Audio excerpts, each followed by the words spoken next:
In a marketplace that buzzed with the energy of 1,000 shifting realities, Maya stood, wide-eyed and slightly overwhelmed, staring at a neon sign that flickered insistently, "Memories for sale, buy one, get one free." The irony of it tickled her, a brief escape from the chaos of her life. She chuckled under her breath, envisioning a world where everyone was pawing through emotional baggage as if it were a yard sale, but that was the world she lived in, one where memories could be traded like Pokémon cards, except instead of Charmanders and Pikachus, you had regret, joy, and occasionally, someone's catastrophic breakup. Today, however, Maya wasn't there to browse, she was there to sell. With a nervous flick of her dark hair, she stepped up to the booth manned by a wiry, bespectacled man with a tattoo of a brain on his forearm. "What's it going to be, lady? Happy times? Sad times? Or maybe something that'll make you cringe?" His voice dripped with that salesman charm perfected by years of practice. "I'm looking to offload some pain," she replied, forcing a smile. "My last breakup was, well, let's just say it felt like I was dunked in a tub of ice water during a polar bear plunge." The man's eyes sparkled with interest. "We've got a high demand for raw emotional trauma these days. A classic heart-wrenching memory, eh? You'd be surprised how much people pay for those." Maya hesitated.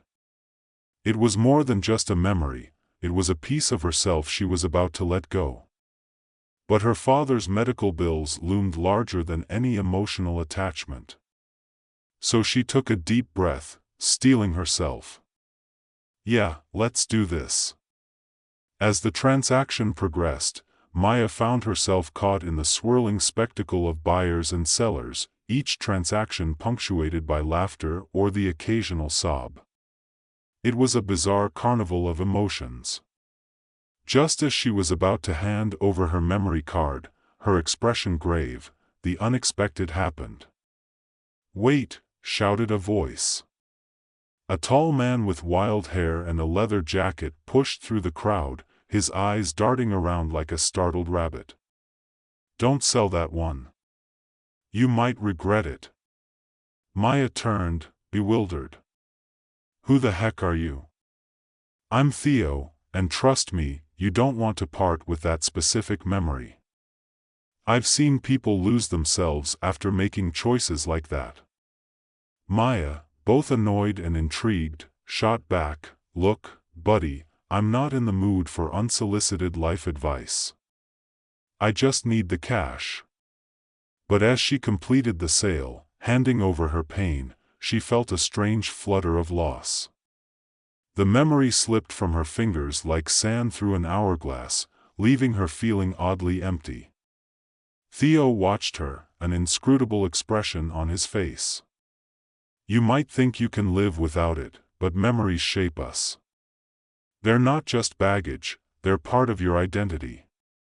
She shrugged, too distracted by the rush of cash in her hands.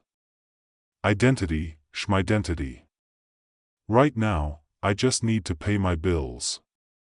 As she walked away, her mind buzzed with the absurdity of it all. She had just sold a part of herself, and all she felt was a peculiar lightness, like a balloon floating away. Little did she know that lightness was about to turn heavy. Days passed. Maya tried to settle into a routine, but something felt off.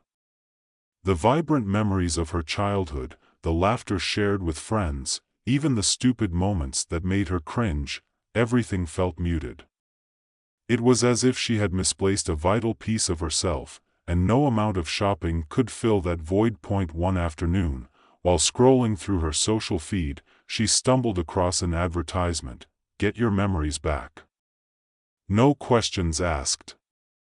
Intrigued, she clicked on the link, which led her to a sleek website advertising memory recovery services. Her heart raced at the thought of reclaiming what she had lost, but a warning bell chimed in the back of her mind. "Things that are lost," she muttered to herself, "are often lost for a reason." But curiosity nagged at her. The desire to reclaim her pain, to feel whole again, drove her to investigate. Before she knew it, she found herself wandering back to the marketplace, where she encountered Theo again, leaning against a booth that promised 100% authentic memories. "Back for more?" he asked, raising an eyebrow. "More like back to collect my lost brain cells," she shot back. "I think I made a huge mistake." "People rarely realize the value of their memories until it's too late," he replied, his tone softening. "What did you sell?" With a wry smile, she admitted, "A painful breakup. But it wasn't just that, I sold a piece of my history. A memory tied to my parents." She shrugged. "I figured a little emotional distress would get me through the month." "Ah, I see. You traded trauma for survival. Not a bad deal, unless you're the one losing your sense of self." Theo's gaze sharpened.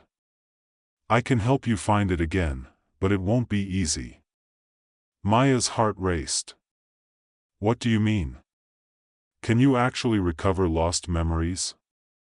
"Not in the conventional sense, but I have connections in the underground. There are whispers of a conspiracy surrounding memory trading, something much bigger than the marketplace itself. I believe you're a part of it." The hairs on her neck stood up. "What do you mean I'm part of it?" "There's more to your past than you realize.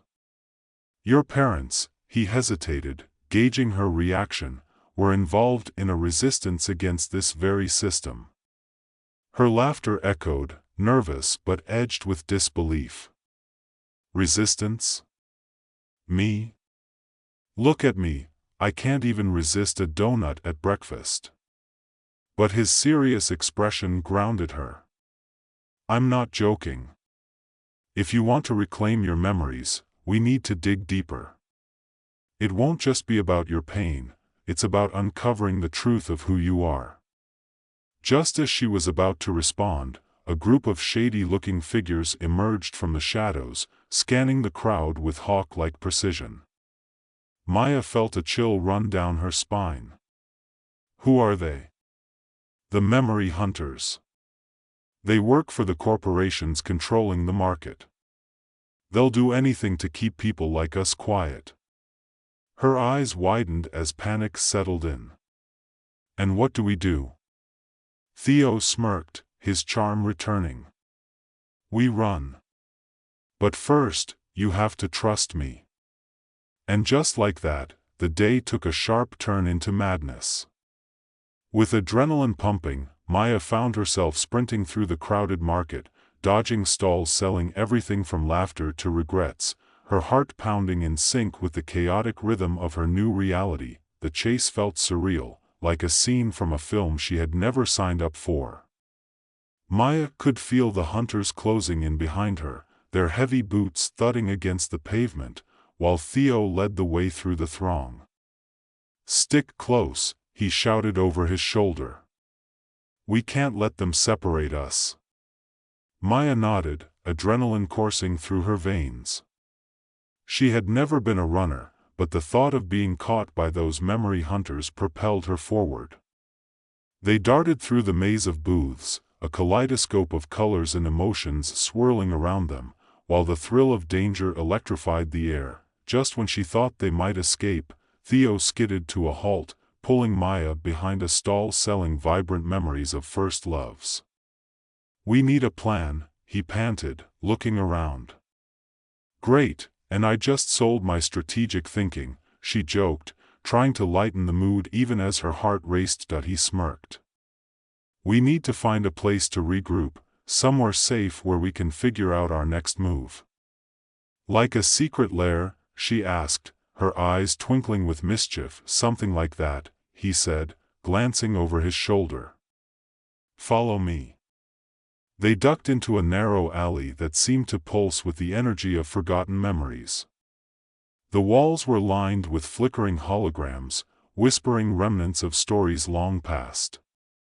Maya felt a strange connection to the place, As if the echoes of lost identities resonated within her, Theo led her to a small door at the end of the alley. "This is an old safe house. We'll lay low here until it's clear." Inside, the room was dimly lit, cluttered with various tech and scraps of memory gadgets. It felt like a hidden treasure trove, filled with the remnants of lives that had been altered or erased. Maya couldn't shake the feeling of unease. "What if they find us?" "They won't," Theo assured her. "Not if we're careful. But we need to talk about why they're after you." She hesitated, the weight of her past pressing down on her. "I don't know what you mean by part of a conspiracy. My life has been pretty average, well, until I started selling memories. My parents were just normal people. Normal people don't get tangled in the web of memory trade. They were involved in something bigger. If you're their daughter, you have a role to play in this." The enormity of his words settled over her like a thick blanket. "I don't even know who I really am. I sold my memories like they were nothing. Then it's time to find out. We can start by recovering what you lost." Theo's eyes glinted with determination. "But you have to trust me." Maya took a deep breath. "Okay, I'm in. What's next?" "Next, we find a way to infiltrate the corporation behind the market," he said, his expression serious. "They're hiding something about your family, and we need to expose it." As they began to formulate their plan, a sudden noise interrupted them, a loud crash followed by footsteps. "Looks like our cover's been blown," Theo whispered, urgency in his voice. Maya's heart raced as they scrambled for a way out, adrenaline surging through her. "What now?" "Time for a little improvisation," he said, pulling out a small device. "This will scramble their trackers, but we need to move fast."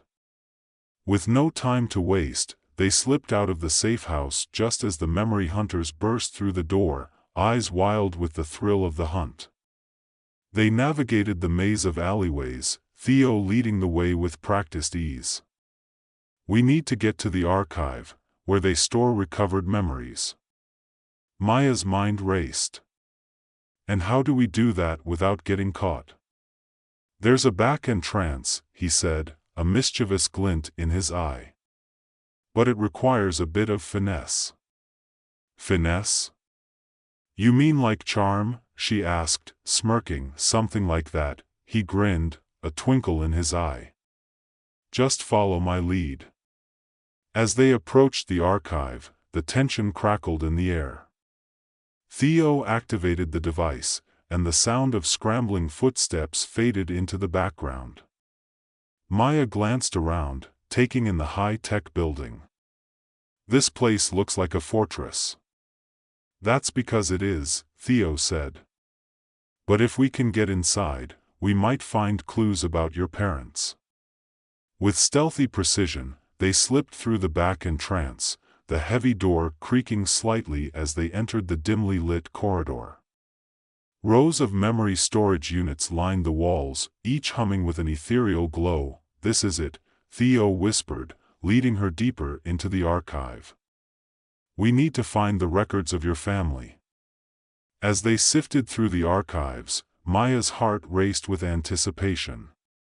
She scanned the files, her hands trembling. Memories of her past felt just within reach, like ghosts trying to make contact. Then, she stumbled upon a file labeled Zara Bennett. Her breath hitched. "Wait, that's my Zara?" Theo interrupted, his voice low. "Your real name?" "Yeah, that's what my parents called me," she said, overwhelmed. "What does this mean?" "It means you're more than just a traitor. You were part of something significant." He leaned closer, scanning the file. "There's a record here of your parents' involvement in the resistance. They were working to dismantle the memory trade from within. A sense of purpose surged through her.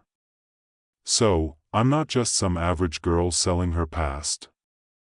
No, you're the daughter of two warriors fighting for freedom, Theo said, admiration in his voice. And now, it's your turn to fight. Maya nodded, determination solidifying her resolve. Let's do this. But just as they began to formulate their next move, alarms blared, piercing through the archive's silence. Red lights flashed, casting eerie shadows on the walls. Time to go. Theo shouted, grabbing her hand. They sprinted through the maze of memories, their hearts pounding in rhythm with the alarms. Which way? Maya yelled, left. Then right. Theo shouted, navigating through the chaotic landscape of memories and tech.as. They burst through a door. They found themselves in a massive room filled with people, all staring at them with wide eyes. Maya blinked, trying to comprehend the scene before her. It was a gathering of memory traders, activists, and even a few familiar faces from the marketplace. We have to warn them, Theo urged, moving forward. They need to know what's happening. Maya stepped up, adrenaline fueling her courage. Everyone. The memory hunters are coming. We need to unite and fight back.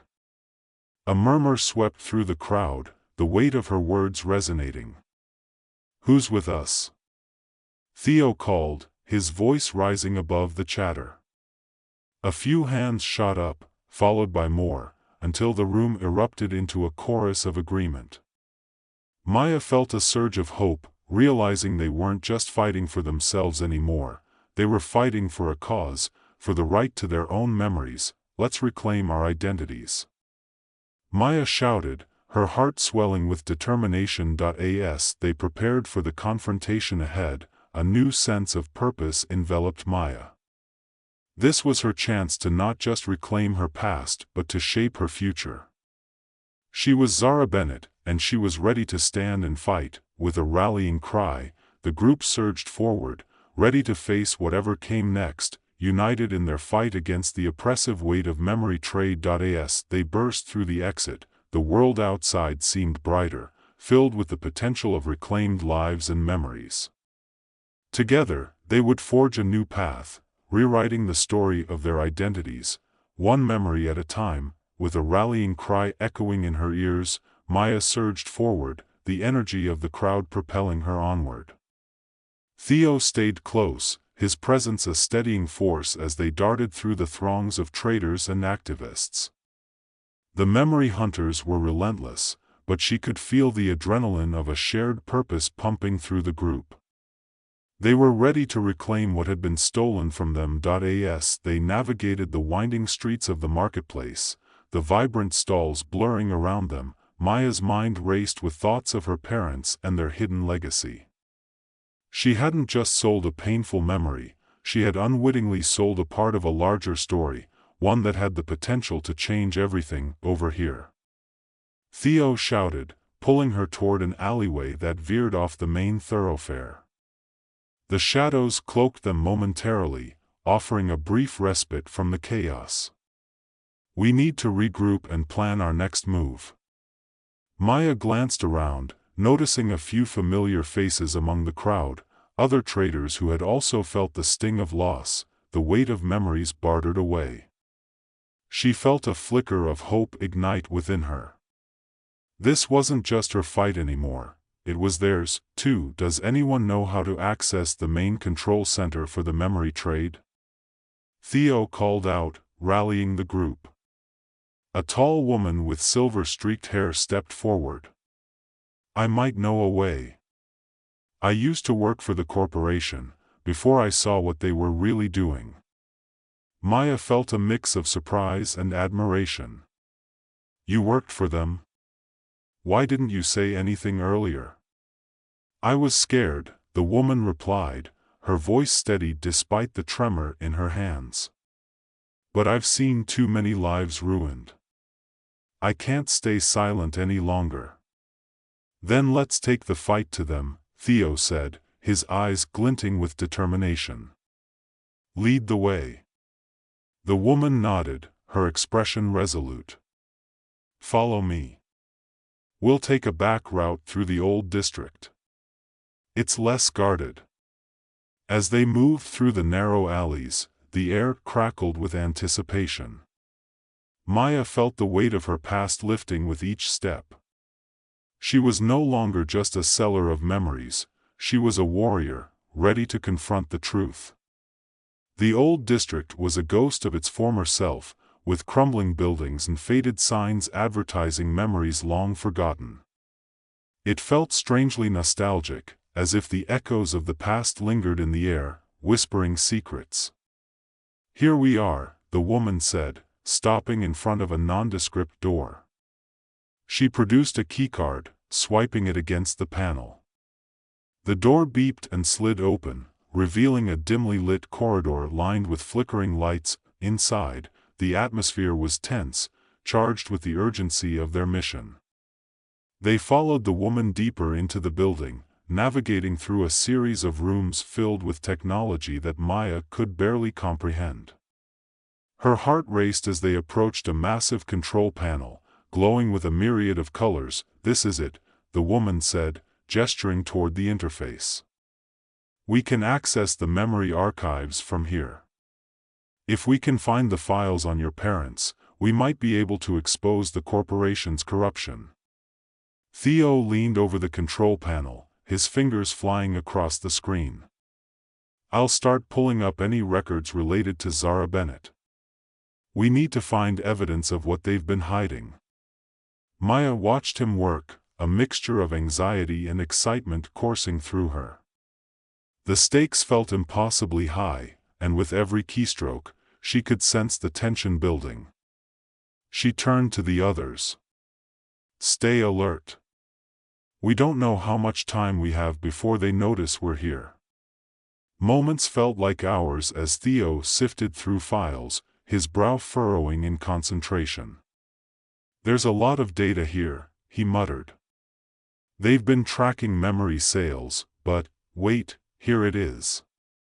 Maya leaned closer, her heart pounding as Theo pulled up a dossier labeled Zara Bennett, parental involvement in resistance activities. She felt a rush of recognition and dread. This was her life, her parents, and everything she had unknowingly been a part of. "What does it say?" she asked, her voice barely above a whisper. "They were pivotal in gathering information about memory manipulation techniques used by the corporation," Theo explained, scrolling through the document. "They wanted to expose how memories were being twisted to control the populace." Maya's mind raced, pieces falling into place. So they were fighting against the very system that we're now fighting against. "Exactly," Theo said, his voice steady. "And it looks like they had gathered crucial evidence before they disappeared. We need to find that evidence and use it to rally more people to our cause." Just as hope began to swell within her, the unmistakable sound of footsteps echoed in the corridor. Maya's heart sank. "They're coming. Quick. Let's download the files." Theo shouted, urgency flooding his tone. As they scrambled to access the data, the door burst open, and a group of memory hunters flooded in, their eyes scanning the room with predatory intent. "Stop right there," one of them barked, raising a weapon that pulsed with an eerie glow. Maya felt a surge of panic, but Theo's voice broke through. "We can't let them take this evidence. We have to hold them off." "On it!" Maya shouted, adrenaline propelling her into action. She grabbed a nearby metal rod, gripping it tightly as she stepped in front of the control panel. "You won't take us without a fight." The hunters hesitated, surprised by her defiance. "You think you can stop us? You're just a memory trader." "Not just a traitor," Maya shot back, her voice steadying. "I'm Zara Bennett, and I'm here to take back what you stole from my family." With that declaration, the tension in the room escalated, and the memory hunters lunged forward. Maya swung the metal rod, narrowly missing the first hunter but managing to knock the weapon from his hand. The others surged in, but she felt the support of her allies at her back. "Get the files!" Theo yelled, still focused on the screen, fingers moving frantically. The woman who had led them to the safe house sprang into action, tackling one of the hunters to the ground while the others fended off the remaining threats. The air was thick with chaos, shouts and clattering echoes filling the room. Maya fought with everything she had, using her instincts and whatever strength she could muster. Each swing of the rod fueled her determination, reminding her of what was at stake. Almost there. Theo's voice broke through the noise, and she could see the data transferring onto a small device he had pulled from his pocket. Come on, she urged, her heart racing as she struggled to hold her ground against the hunters. Just as the last file downloaded, a hunter managed to break through the chaos and lunged at Theo. Maya's instincts kicked in, and she swung the rod with all her might, connecting with the hunter just in time. He stumbled back, dazed, and she seized the moment. "Let's go," she shouted, rallying her allies. "We can't stay here." They bolted toward the exit, urgency propelling them forward as they fought their way past the remaining hunters. The corridor felt like a blur of movement and noise, the adrenaline keeping them focused on escape. Bursting through the door, they flooded into the dimly lit alleyways outside. The sounds of the marketplace surrounded them, and for a moment, Maya felt a sense of freedom wash over her. But it was fleeting. They had to keep moving. "Where do we go now?" she asked, breathless. "Back to the safe house," Theo replied, glancing back to ensure they weren't being followed. "We need to regroup and figure out our next steps. We've got the files, and now we need to share the truth." As they navigated the streets, Maya couldn't shake the thrill of victory coursing through her veins. They had faced danger head-on, and together they had emerged stronger. Once inside the safe house, they quickly barricaded the door, panting from the rush of adrenaline. Maya glanced around at her allies, their faces a mix of relief and determination. "We did it," she said, her voice barely above a whisper. "We got the files." Theo nodded, a grin spreading across his face. "And now, we can expose everything they've been hiding." But as they gathered around the control panel, a sense of gravity settled over the room. "This is just the beginning," the silver-haired woman said, her eyes fierce. "We need to organize and spread the word. We can't let them silence us again." Maya felt a swell of pride as she looked around at the group. They were no longer just traders, they were a collective force, united by a shared mission. "Let's do it," Maya said, her heart pounding with conviction. "Let's take back our memories and our lives." The group sprang into action, fueled by the fire of their cause. They began to strategize, plotting out how to disseminate the information they had recovered and rallying others to their cause. The atmosphere buzzed with energy and purpose. As the night wore on, they made plans for a mass gathering in the marketplace, a demonstration to expose the corporation's corrupt practices and demand change. "This isn't just about us," Theo said, looking around the room. "It's about everyone affected by this system. It's about reclaiming our identities." Maya felt a thrill of excitement as she considered the scope of their mission. They were standing on the precipice of something monumental, ready to confront the powers that sought to control them. When the sun began to rise, casting a warm glow over the city, Maya stood at the window, gazing out at the world that had once felt so heavy. Now, it felt alive with possibility. She was no longer just a memory trader, she was a catalyst for change, and as the day unfolded, the time for action approached. They were ready to reclaim not just their memories, but their futures. "Let's do this," she said, determination burning bright within her. With the support of her newfound allies, Maya felt ready to confront whatever lay ahead. This was her moment, and she would not back down. Together, they would rise, armed with the truth, ready to face the memory trade and the secrets that had bound them for far too long. The path forward was uncertain, but one thing was clear: this was just the beginning of their fight, and they were all in it together.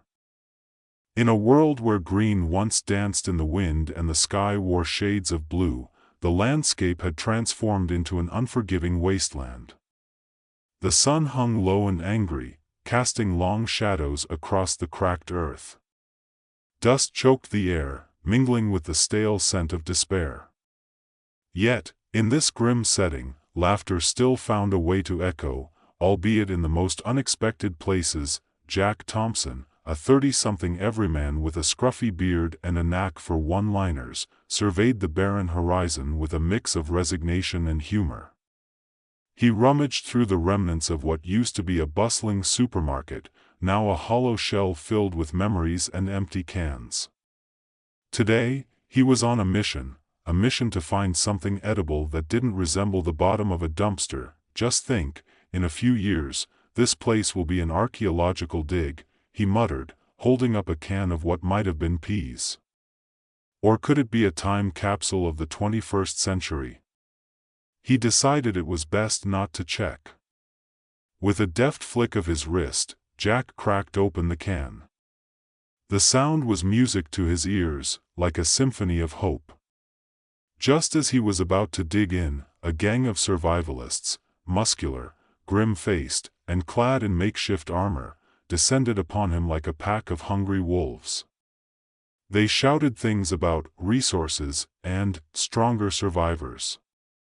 "Oh great," Jack quipped, "I always wanted to be a human buffet." Before he could run, one of the survivalists lunged at him. In a panicked twist, Jack dropped the can, and it rolled away, coming to a stop right in front of a scraggly dog that had been observing the whole fiasco. With a joyous bark, the dog devoured the peas, much to Jack's relief. The survivalists paused, bewildered by the unexpected canine intervention. "Nice move, Fido," Jack yelled as he took advantage of the distraction to bolt away. The survivalists cursed at the dog, who seemed to take offense and growled, effectively securing Jack's getaway. As he sprinted down the dusty street, Jack couldn't help but laugh. "Who knew I'd need a dog to save my life? I should have brought treats." Once he was safely hidden in the shadows of a dilapidated building, Jack leaned against the wall, catching his breath. That was close. He knew he couldn't keep living like this. He had a family to protect, his wife, Lily, and their spirited daughter, Mia, who had dreams bigger than this desolate world allowed. Rumors had reached him about a brutal competition called the Desolation Game. It was a survival contest, a twisted reality show where participants battled through a series of lethal challenges for a chance at resources, food, water, and even safety for their families. Jack felt a surge of determination. If he could just enter the game, maybe he could find a way to save Lily and Mia. He made his way to the makeshift arena, a sprawling expanse filled with makeshift tents and a crowd of mismatched survivors. The atmosphere buzzed with a chaotic energy, both frightening and exhilarating. As he registered, Jack couldn't help but notice the eclectic mix of contestants: a former cheerleader who had traded pom-poms for knives, and a conspiracy theorist with a tinfoil hat who claimed the game was an alien experiment. "Welcome to the Desolation Game," the announcer boomed, a man in a tattered suit who looked like he had stepped out of a bad sci-fi flick. "Where only the strongest survive. And remember, laughter is your best weapon." Jack chuckled, hoping the guy was right. The first challenge, dubbed the Great Scavenger Hunt, sent the contestants racing into a dilapidated shopping mall. It was riddled with traps, swinging pendulums made of rusted metal, tripwires that triggered noisemakers, and a delightful pit of quicksand. The contestants darted about, and Jack felt like he was in a slapstick comedy. "Collect rare items," the announcer had declared. "First one to find 3 wins immunity." Jack quickly realized the absurdity of the task.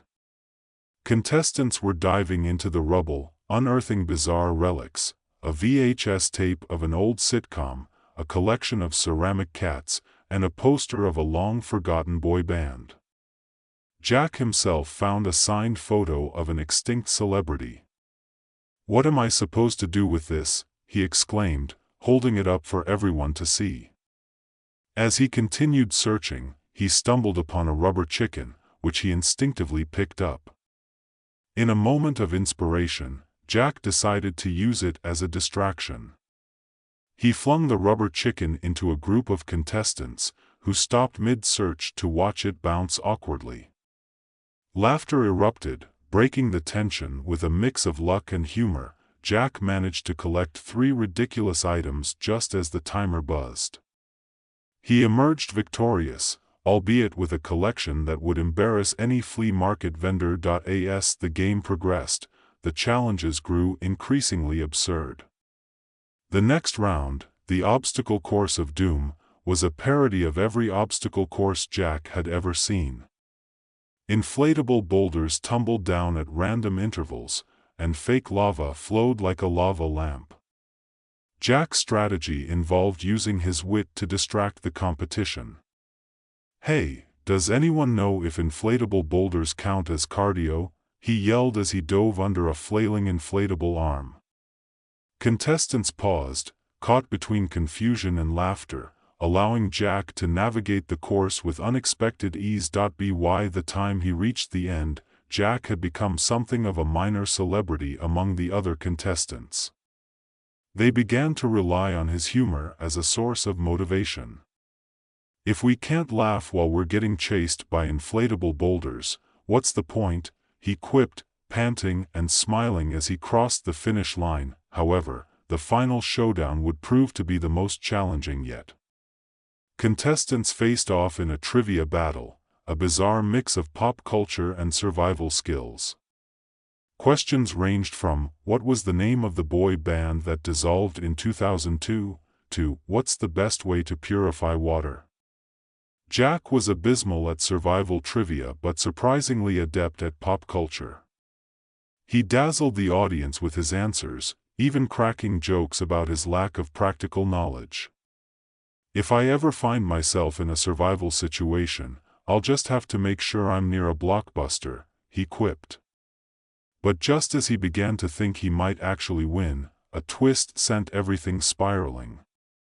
The game's organizer, a ruthless figure known only as the Overseer, revealed his identity to be none other than a former co-worker of Jack's, someone Jack had once unwittingly insulted at a corporate retreat. "Surprise, Jack. I always knew you were too soft for this world." The Overseer sneered, sending a wave of panic through Jack. In that moment, fueled by a mix of embarrassment and resolve, Jack realized he had to turn this disaster around. He rallied the contestants, channeling their collective anger into a plan to sabotage the game. "If we're going down, let's do it with a bang," he declared, earning cheers from the crowd. What followed was pure chaos. Using leftover props from previous challenges, rubber chickens, inflatable boulders, and random relics, they set up elaborate traps to confuse the organizers. Laughter erupted as contestants tripped over their own feet, dodged flying rubber chickens, and even managed to outsmart the heavily armed survivalists who had been controlling the game. In the end, the tide turned. As Jack and the contestants overwhelmed the Overseer, they broadcast their rebellion live to the audience. Jack's humor became their weapon, his one-liners punctuating every moment of absurdity. Remember folks, laughter is contagious. And so is rebellion. With their unity and determination, they exposed the corruption behind the Desolation game, gaining public support and sympathy. The survivalists, now facing a public outcry, began to retreat. Jack found himself celebrated, not just as a contestant, but as a symbol of hope. Once the dust settled, Jack returned to his family, his heart full of relief and love. He embraced Lily and Mia, who had been anxiously awaiting news. They were safe, and together they could begin to rebuild. Jack knew the world was still bleak, but as he looked into their eyes, he felt a flicker of hope. In the aftermath, Jack became a local legend, known not just for his survival, but for his unyielding spirit and humor. As they sat around their meager dinner, a mix of scavenged goods and a few surprisingly edible items from their garden, Jack recounted his adventure with all the flair of a stand-up comedian. And then, I threw a rubber chicken at the overseer's head. It was the best moment of my life. Mia squealed with laughter, and even Lily chuckled, shaking her head in disbelief. Jack realized then that while the world outside was still a wasteland, inside their home, laughter could bloom like wildflowers. As the sun dipped below the horizon, casting a warm glow over their makeshift sanctuary, he vowed to keep the laughter alive. In this broken world, Jack understood that sometimes, the best way to survive was to find the humor in the chaos. And who knew? Maybe one day, they would look back on this and laugh even harder. Just remember, no matter how dire things get, if we can laugh at it, we can survive it, he said, raising a glass of muddy water. To family, laughter, and rubber chickens.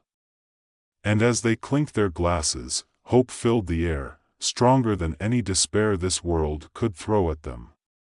Jack had learned that survival was about more than just living, it was about thriving through laughter, resilience, and love. As the days turned into weeks, Jack embraced his newfound role as a local hero. News of the Desolation game spread like wildfire, inspiring others in the community to band together in their own fight for survival. Jack often found himself in the makeshift town square, regaling crowds with tales of inflatable boulders and rubber chicken escapades. His humor, once a mere coping mechanism, had become a beacon of hope. One afternoon, as the sun dipped low in the sky, Jack sat on a makeshift stage, a rickety wooden platform cobbled together from scavenged materials. A crowd of survivors gathered around, their faces a mix of skepticism and amusement. He cleared his throat, adjusting a crumpled baseball cap that had once belonged to a long-gone neighbor. Ladies and gentlemen, welcome to the first annual Desolation Comedy Hour, where the punchlines are as unexpected as the apocalypse. He grinned, and laughter rippled through the crowd. Jack launched into his routine, weaving in tales of the survivalists, the absurd challenges, and the antics of his fellow contestants. He exaggerated their quirks, turning fear into laughter. And then there was Barry, who thought he could outsmart the lava lamp obstacle by just hopping over it like it was a kiddie pool. Let me tell you, Barry learned the hard way that lava is not just a decoration. As the laughter echoed, Jack noticed a familiar face in the crowd, Lily, with Mia perched on her hip. Their smiles warmed him more than the fading sun. After the show, Lily approached, her eyes sparkling. "You really have a gift, you know," she said, her tone light but sincere. "You're bringing people together." "I'm just trying to keep spirits up," Jack replied, shrugging off the compliment. "Besides, if we can't laugh at this mess, what's the point? I mean, have you seen the fashion trends around here?" He gestured to a man wearing mismatched pieces of camouflage gear, and they both chuckled. Mia ran up, her cheeks flushed with excitement.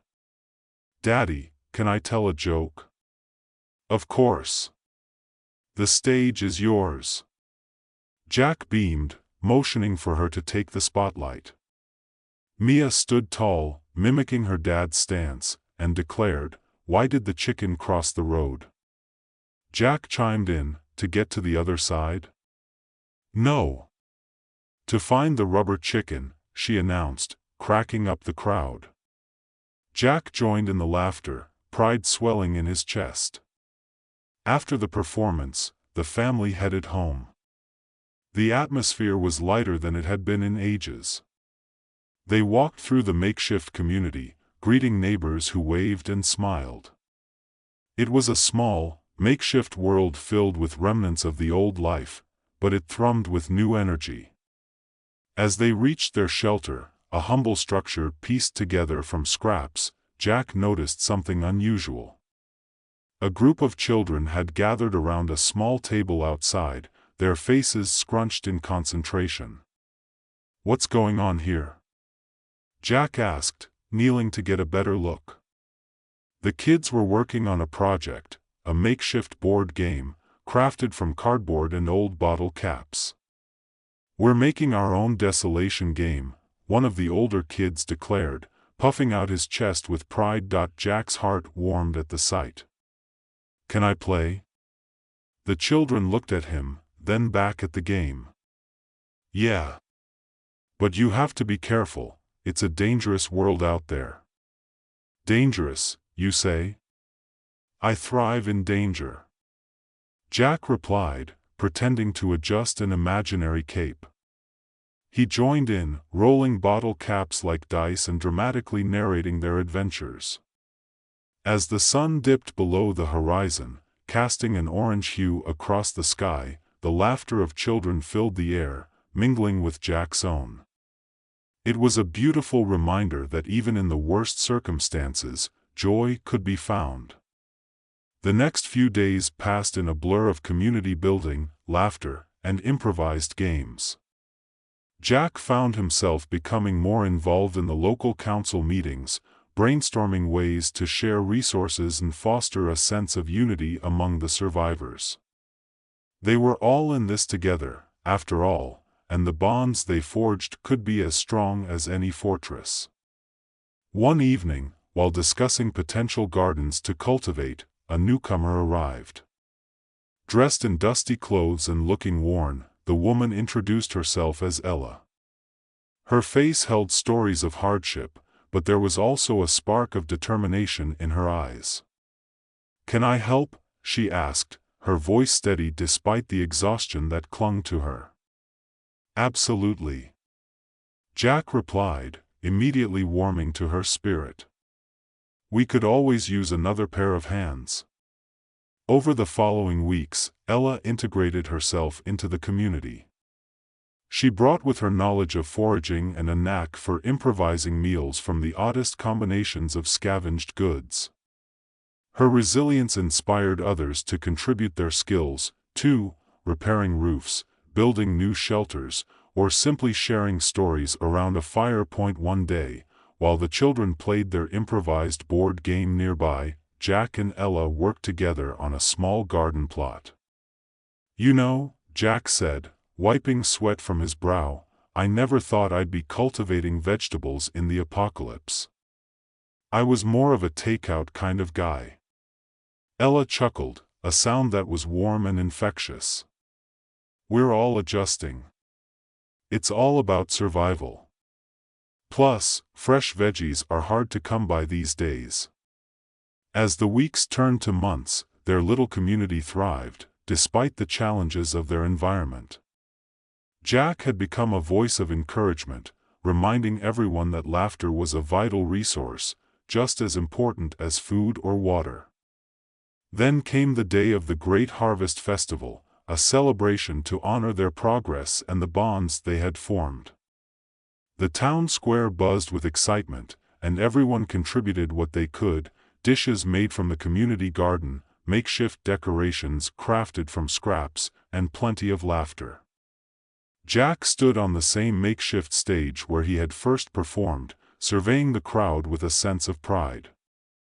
"Welcome, everyone. We've come a long way since the days of scavenging for survival. Today, we celebrate what we've built together."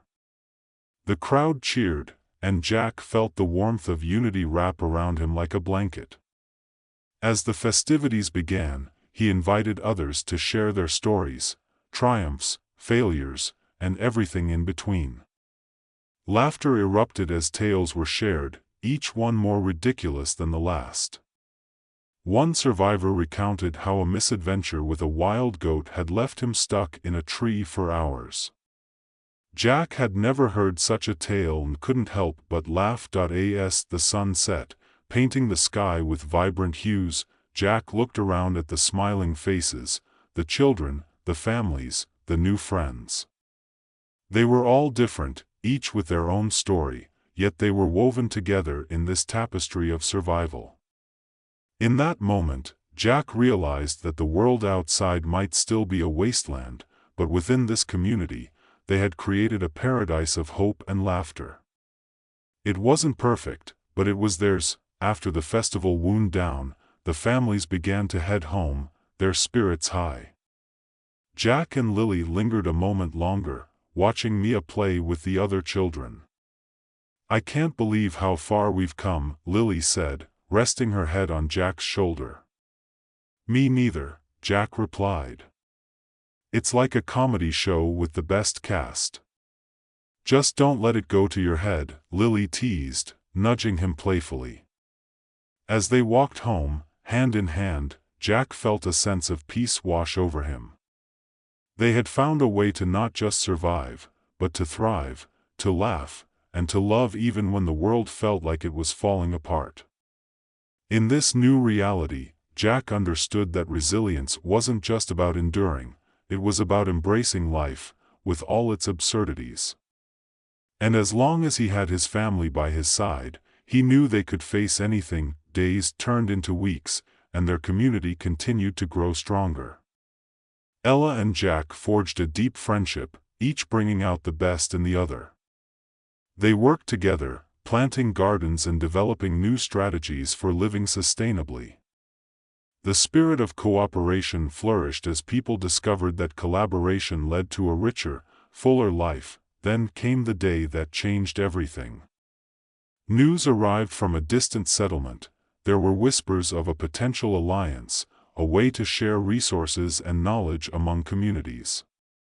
It was a beacon of hope, a chance to build something even bigger. An alliance could mean we finally get a steady supply of food and maybe even some tools, Ella said, her eyes shining with excitement. Jack nodded, heart racing at the possibilities. "We have to explore this. It's not just about us anymore, it's about expanding our community." After a heated discussion in the town square, they decided to send a small delegation, including Jack and Ella, to explore this opportunity. "Just think of it," Jack exclaimed during the meeting. "Imagine, trade routes, new recipes, and maybe even an actual grocery store." The townsfolk laughed, the familiar sound ringing out. It was a reminder that even in discussions about survival, laughter was essential. As they prepared for the journey, Jack couldn't shake the feeling of anticipation mixed with nervousness. They would be venturing into unknown territory. "Stay close to me," he told Ella as they set out, their hearts filled with a mix of hope and apprehension. The journey took them through the desolate landscape, now familiar yet still daunting. They shared stories along the way, keeping spirits high.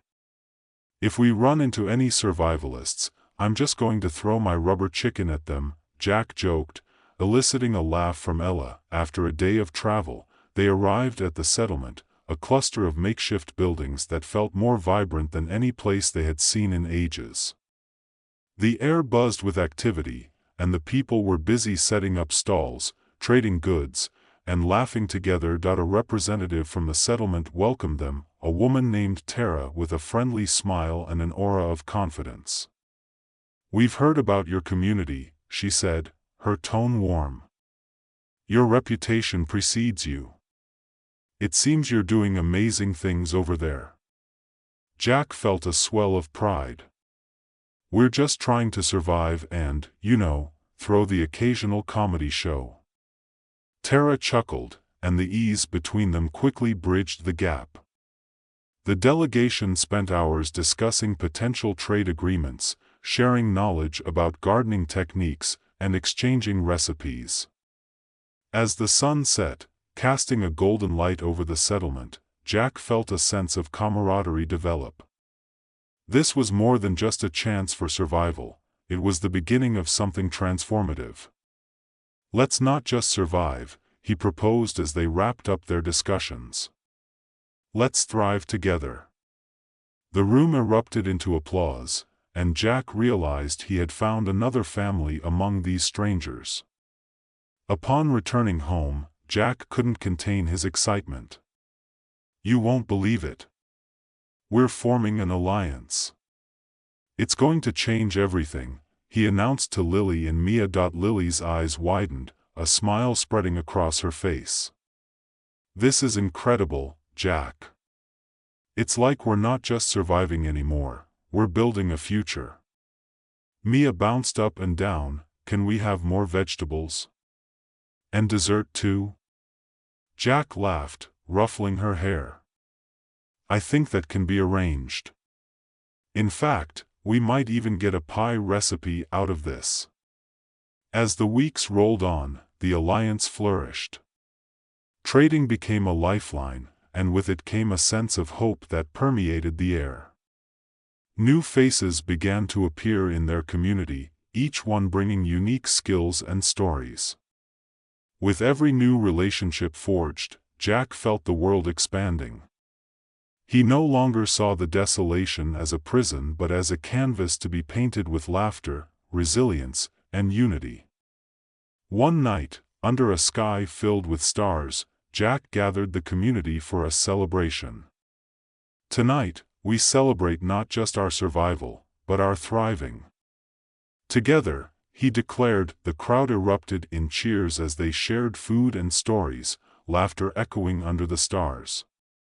Jack felt a deep sense of fulfillment, the kind that comes from knowing they had transformed their reality into something beautiful. In the midst of it all, Jack noticed a little girl approaching with a wide smile and a curious expression. "Can I tell a joke?" she asked, her eyes bright. "Of course." "The stage is yours," he encouraged, stepping aside to let her shine. "Why did the rubber chicken cross the road?" she asked, her voice rising with anticipation. Jack grinned, knowing what was coming. "To find a better punchline?" "No. To help Daddy," she giggled, and the crowd burst into laughter. As the laughter rang out, Jack knew they had found their way, not just through survival but through the power of community and joy. Days turned into months, and life continued to blossom in their little corner of the world. Jack often reflected on how far they had come, from the initial chaos of the Desolation game to the vibrant community they had built together. With every sunset, Jack felt a deep gratitude for the laughter, the friendships, and the love that surrounded him. They were not just survivors, they were creators of a new life, filled with possibility and hope. And as long as they had each other, Jack knew they could face whatever the future held, together. As seasons changed and the landscape slowly transformed, so did the people. The laughter that echoed through the air was a reminder that even amidst the wreckage of the old world, they had built something beautiful. And that was a story worth telling, time and time again. In the quiet moments before bed, Jack would often sit with Lily and Mia, sharing stories of the day. "You know," he'd say with a grin, "if we ever get famous for all this, I'm definitely writing a book. And I'll make sure the rubber chicken gets a chapter." Mia would giggle, and Lily would roll her eyes with a smile. "Just make sure to put in a section about the goat," Lily would tease, and they'd all laugh together, the warmth of family filling their hearts. Life continued to unfold in unexpected and delightful ways. Jack often marveled at the resilience of the human spirit. They had transformed their world through laughter, love, and unity, turning a desolate existence into a tapestry of shared stories and hope. And so, as Jack looked to the horizon, he knew they were just getting started.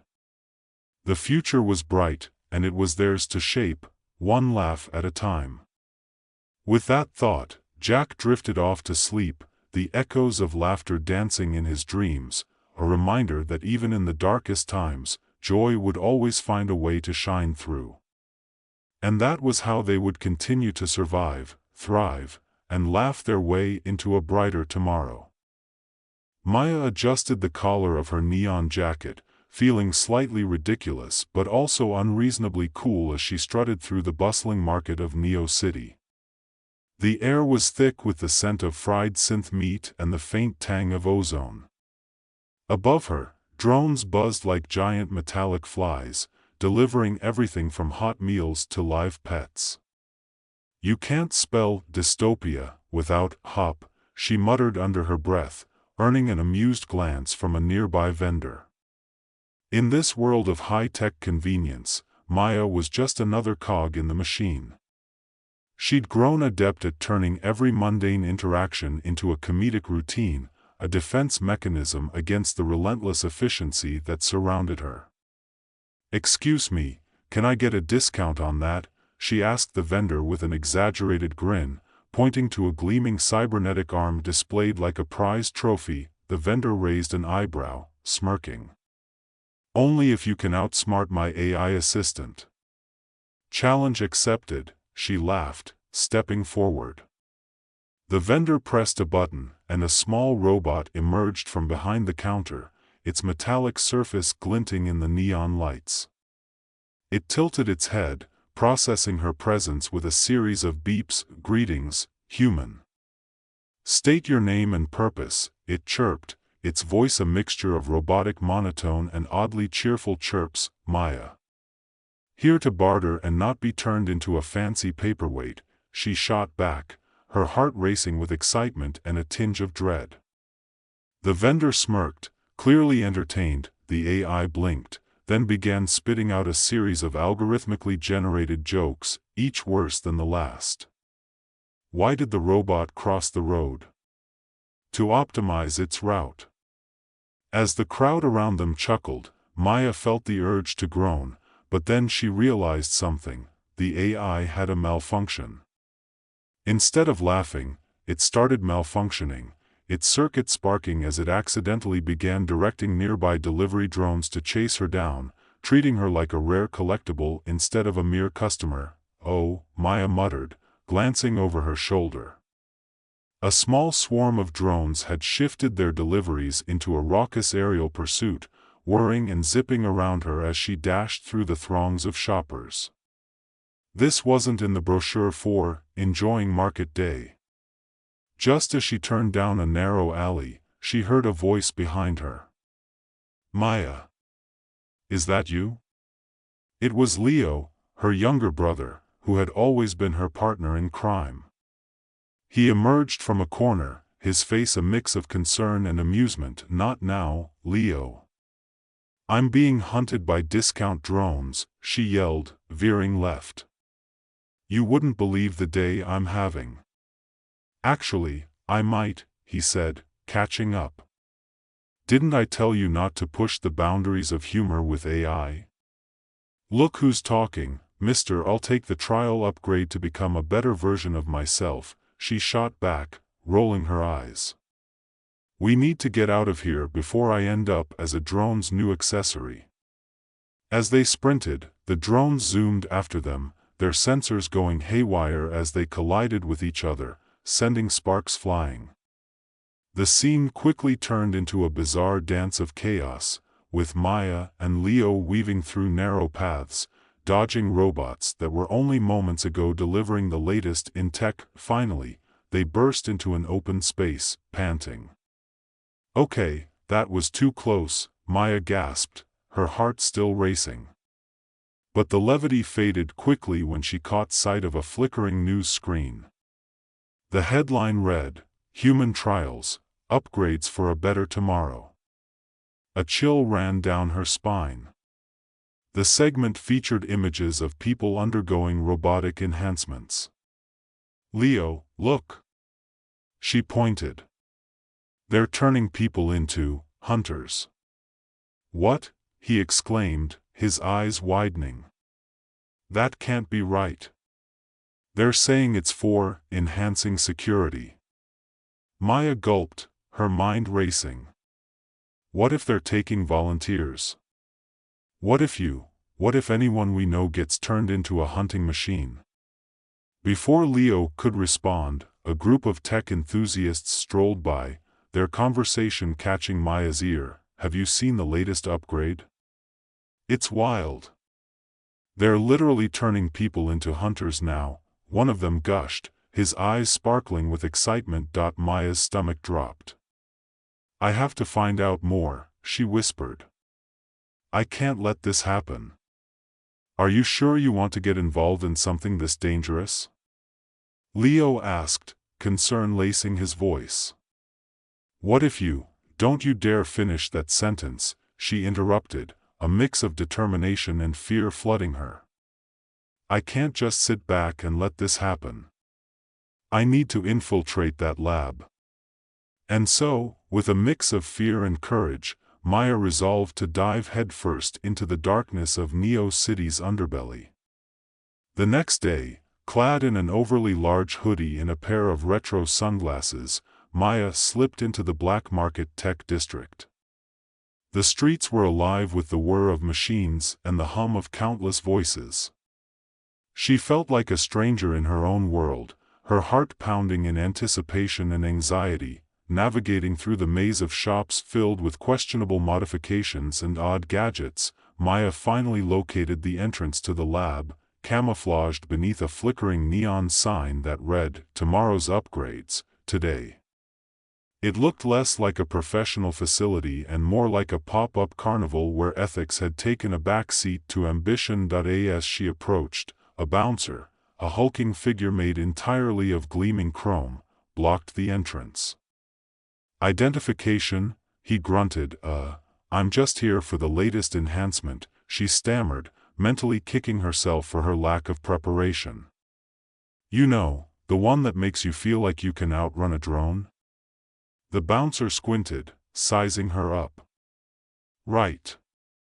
You'll need to pass the initiation test. Maya swallowed hard. Initiation test? What's that? Simple, he said, his face deadpan. Dance off. We need to see your rhythm before we let you in. Are you serious? She exclaimed, a mixture of disbelief and relief flooding her. This is how you vet potential upgrades? By dance moves? Yup, he nodded, crossing his arms. Maya felt the heat rise to her cheeks but then remembered the chaos she'd just escaped. Fine. Let's do this. With the crowd around them forming a circle, Maya launched into an improvised routine. It was a mashup of everything she could think of, from robotic moves to breakdancing, all the while cracking jokes to keep the atmosphere light. She pretended to battle invisible foes, even throwing in some exaggerated spins. The bouncer looked mildly impressed. By the time she finished, the crowd erupted into laughter and applause, including the bouncer, who grinned. All right, you've got the spirit. You're in. Maya slipped through the entrance, heart racing. The interior was like stepping into a sci-fi movie, all gleaming metal and whirring machines. Holograms flickered overhead, showcasing various enhancements and products. The atmosphere buzzed with excitement and danger, the air thick with the smell of burnt circuits. Welcome to the future, a voice boomed, pulling her attention to a stage where Dr. Voss, the mastermind behind the upgrades, gestured dramatically. With wild hair and a lab coat that seemed too big for him, he looked like a mad scientist straight out of a comic book. Are you ready to embrace your true potential? He called out, addressing the audience with fervor. To become more than human? To be reborn as a machine of precision and power? Maya cringed at the fervent enthusiasm that filled the room. But she had to keep her cover intact. She couldn't let this go on. As she blended into the crowd, her eyes scanned for any sign of Leo. Would he be here, too? Was he one of the upgrades? A cold shiver ran down her spine at the thought. Suddenly, she spotted a small group in a back corner, and her heart sank. It was a line of people waiting to undergo the transformation. Among them, she recognized a familiar face. "Leo," she called out, rushing towards him. "Maya," he blinked, his expression a mix of surprise and confusion. "What are you doing here?" "I came to rescue you, not to join the upgrade brigade," she exclaimed, grabbing his arm. "You can't do this." "It's not what you think," he protested, looking genuinely perplexed. "I thought I could help. They say they're making us stronger, smarter." "But at what cost?" she shot back, panic tightening her chest. "Look around you. They're turning people into machines. You don't want to be part of that." Before Leo could respond, Dr. Voss's voice boomed again. "Ladies and gentlemen, behold the dawn of a new age. The human hunt begins today." Maya's heart raced as she turned to see screens flicker to life, showing images of transformed hunters, sleek, deadly, and devoid of human emotion. "No," she gasped. "We need to get out of here." Leo hesitated, torn. "But, now," she insisted, pulling him away from the line, heart pounding. As they made their way through the crowd, they stumbled upon a back door. With a quick push, they slipped into a dimly lit corridor. "What's happening, Maya?" Leo asked, his voice low, almost pleading. "They're turning people into hunters." "We have to stop this, Leo," she replied, determination blazing in her eyes. "We can't let this happen to you or anyone else. Not now, not ever." "I didn't know it was this serious," he said, looking down the corridor. "What do we do?" Maya took a deep breath, scanning for a way out. "We need to find a way to reverse this. I overheard them saying something about a shutdown protocol. If we can get to the main control room, we might be able to stop it." "Okay," he nodded, his resolve strengthening. "Let's do this." Together, they crept through the maze of hallways, the sounds of machinery humming ominously around them. The atmosphere was thick with tension, but Maya couldn't shake the humor that clung to her even in the direst of situations. "Imagine if we made a sitcom out of this," she quipped. "Two siblings fighting rogue robots with only our quick wit and questionable dance moves." Leo chuckled nervously, but the laughter was short-lived. They reached a massive door marked, "Control Room." "This is it," Maya whispered. "Let's go." With a deep breath, she pushed the door open, revealing a room filled with screens and blinking lights. It was both mesmerizing and terrifying. "Wow," Leo breathed, stepping inside. "This is incredible." "Focus," Maya snapped, scanning the room. "We need to find that protocol." As they searched frantically, the tension in the air thickened, and Maya's thoughts raced. What if we don't make it, she wondered. What if this is it? Leo glanced at her, concern etched on his face. "We will. We have to. For everyone." "Right. For everyone," she echoed, feeling the weight of the moment settle over her. As they continued their search, an alarm suddenly blared, red lights flashing overhead. "Maya!" Leo shouted. "We've been detected. Quick! We need to find the shutdown protocol, now."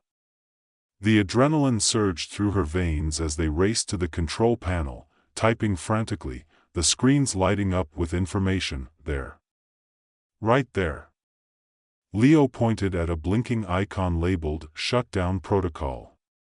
"Here goes nothing," Maya muttered, slamming her finger down on the screen. Just as the confirmation window appeared, the door burst open, and a group of hunters, humans transformed into sleek robotic machines, charged in, their eyes glowing menacingly. Too late, one of them growled, the voice a chilling mix of human and machine. Maya's heart sank, but she forced herself to stay calm. "Leo, we have to," the hunters lunged, and with no time to think, Maya grabbed the nearest object, a metallic wrench, and swung it wildly, hitting one of the hunters squarely in the face. Sparks flew, and the machine stumbled back. "Run!" Leo yelled, pushing her toward the door. They darted out just as the alarm continued to blare, a cacophony of chaos behind them. As they dashed through the labyrinthine hallways, Maya felt the weight of the world on her shoulders, but she also felt the flicker of hope igniting within her. They had come too far to give up now. Maya and Leo raced through the dimly lit corridors, their hearts pounding like drums in a marching band. Behind them, the metallic thuds of the robotic hunters echoed ominously, punctuated by the occasional zap of malfunctioning equipment. "Where do we go now?" Leo panted, glancing over his shoulder as they turned a corner. "Anywhere but here," Maya shouted, her mind racing. The walls were lined with flickering screens displaying chaotic footage of the lab and its twisted experiments. She spotted a door labeled "Exit," but it was secured with a massive biometric lock. "Great! Just what we need," she muttered, pounding her fist against the door in frustration. "Why can't anything be easy? Can't you hack it or something?" Leo suggested, looking back at the approaching hunters. "Sure. If I had a degree in hacking the future," she shot back, but then her eyes lit up with an idea. "Wait. I saw a maintenance panel back there." They sprinted down the corridor, Maya's brain whirring with possibilities. They reached the panel just as the alarms reached a deafening pitch. With shaking hands, she pried it open, revealing a tangle of wires and circuits. "Do you think you can short it out?" Leo asked, glancing nervously at the distant sounds of robotic footsteps growing closer. "Here goes nothing," Maya replied, reaching inside and pulling a couple of wires. The moment she did, the alarms sputtered and died, the lights flickering before plunging them into relative darkness. "Okay, now we just have to find a way to open that door." "Brilliant. Now we're sneaking through the shadows like spies in a B-movie." Leo grinned, trying to lighten the mood. "More like fleeing from angry vending machines," Maya shot back, but she couldn't suppress a smile. It felt good to have him by her side, even in the midst of chaos. They approached the exit door again, the biometric lock now glowing ominously. Maya glanced at the wires, then back at the door. "If I can just bypass this lock."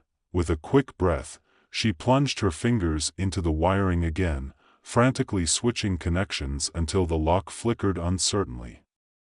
The door beeped angrily, but she didn't stop. "Come on, come on." Finally, with a final twist of wire and a desperate prayer, the lock clicked open. "Yes," she yelled, throwing the door wide and tumbling into the alley outside. They emerged into the bright light of day, but the victory was short-lived. The street was filled with chaos, people running, cars overturned, and drones hovering ominously overhead. Maya's heart sank. "This is worse than I thought. Where do we go?" Leo asked, scanning the pandemonium. "Somewhere we can regroup and figure this out," Maya replied, spotting a narrow alley that led away from the main street. "Over there." They darted into the alley, ducking behind a dumpster as a swarm of drones passed overhead. Maya could hear their mechanical whirs, the sound sending a shiver down her spine. "What now?" Leo whispered, looking around nervously. Maya thought quickly. We need to find a way to reverse the transformation process. If we can get to the central control unit of the lab, maybe we can shut down the hunters for good. But we can't just walk back in there. Then we need to gather some intel, Leo suggested. Find someone who knows how the system works. Maya nodded, her mind racing. I remember hearing someone mention a former employee who got fired for protesting the experiments. If we can find them, let's go. Leo urged, and they slipped out of the alley and back into the fray. As they navigated the chaotic streets, they overheard snippets of conversations. Panic-stricken people were discussing the attacks. The robotic hunters are now patrolling the area. There. That's it. Maya exclaimed, spotting a small cafe that seemed relatively calm amid the chaos. We might find someone in there. They slipped inside, the cool air a relief from the chaos outside. The cafe was dimly lit, with a few scattered patrons nervously sipping their drinks. Maya spotted a woman in the corner, her hair wild and unkempt, scribbling notes on a tablet. That's got to be her, Maya whispered, pointing. Let's approach carefully. They made their way to the woman's table, and Maya cleared her throat. Excuse me, but are you Dr. Rivera? The woman looked up, startled. Who wants to know? I'm Maya, and this is Leo. We need your help, Maya said, urgency creeping into her voice. We heard you might know how to stop the hunters. They're turning people into machines. Dr. Rivera's eyes narrowed, assessing them. You shouldn't be here. It's not safe. We know. But we can't just sit back and let them do this. We're trying to save our brother. He's been transformed, Leo added, his voice trembling. Dr. Rivera's expression shifted from skepticism to concern. I see. You're brave, but foolish. If you want to help him, you need to understand how deep this goes. Please, just tell us what we need to do, Maya urged, leaning closer. Dr. Rivera sighed, glancing around to ensure they weren't overheard. All right. The main control unit is heavily guarded, but if you can get into the server room, there's a chance you can upload a virus that will shut down the hunters. How do we get there? Maya asked, a glimmer of hope sparking in her chest. The server room is on the upper floor of the lab.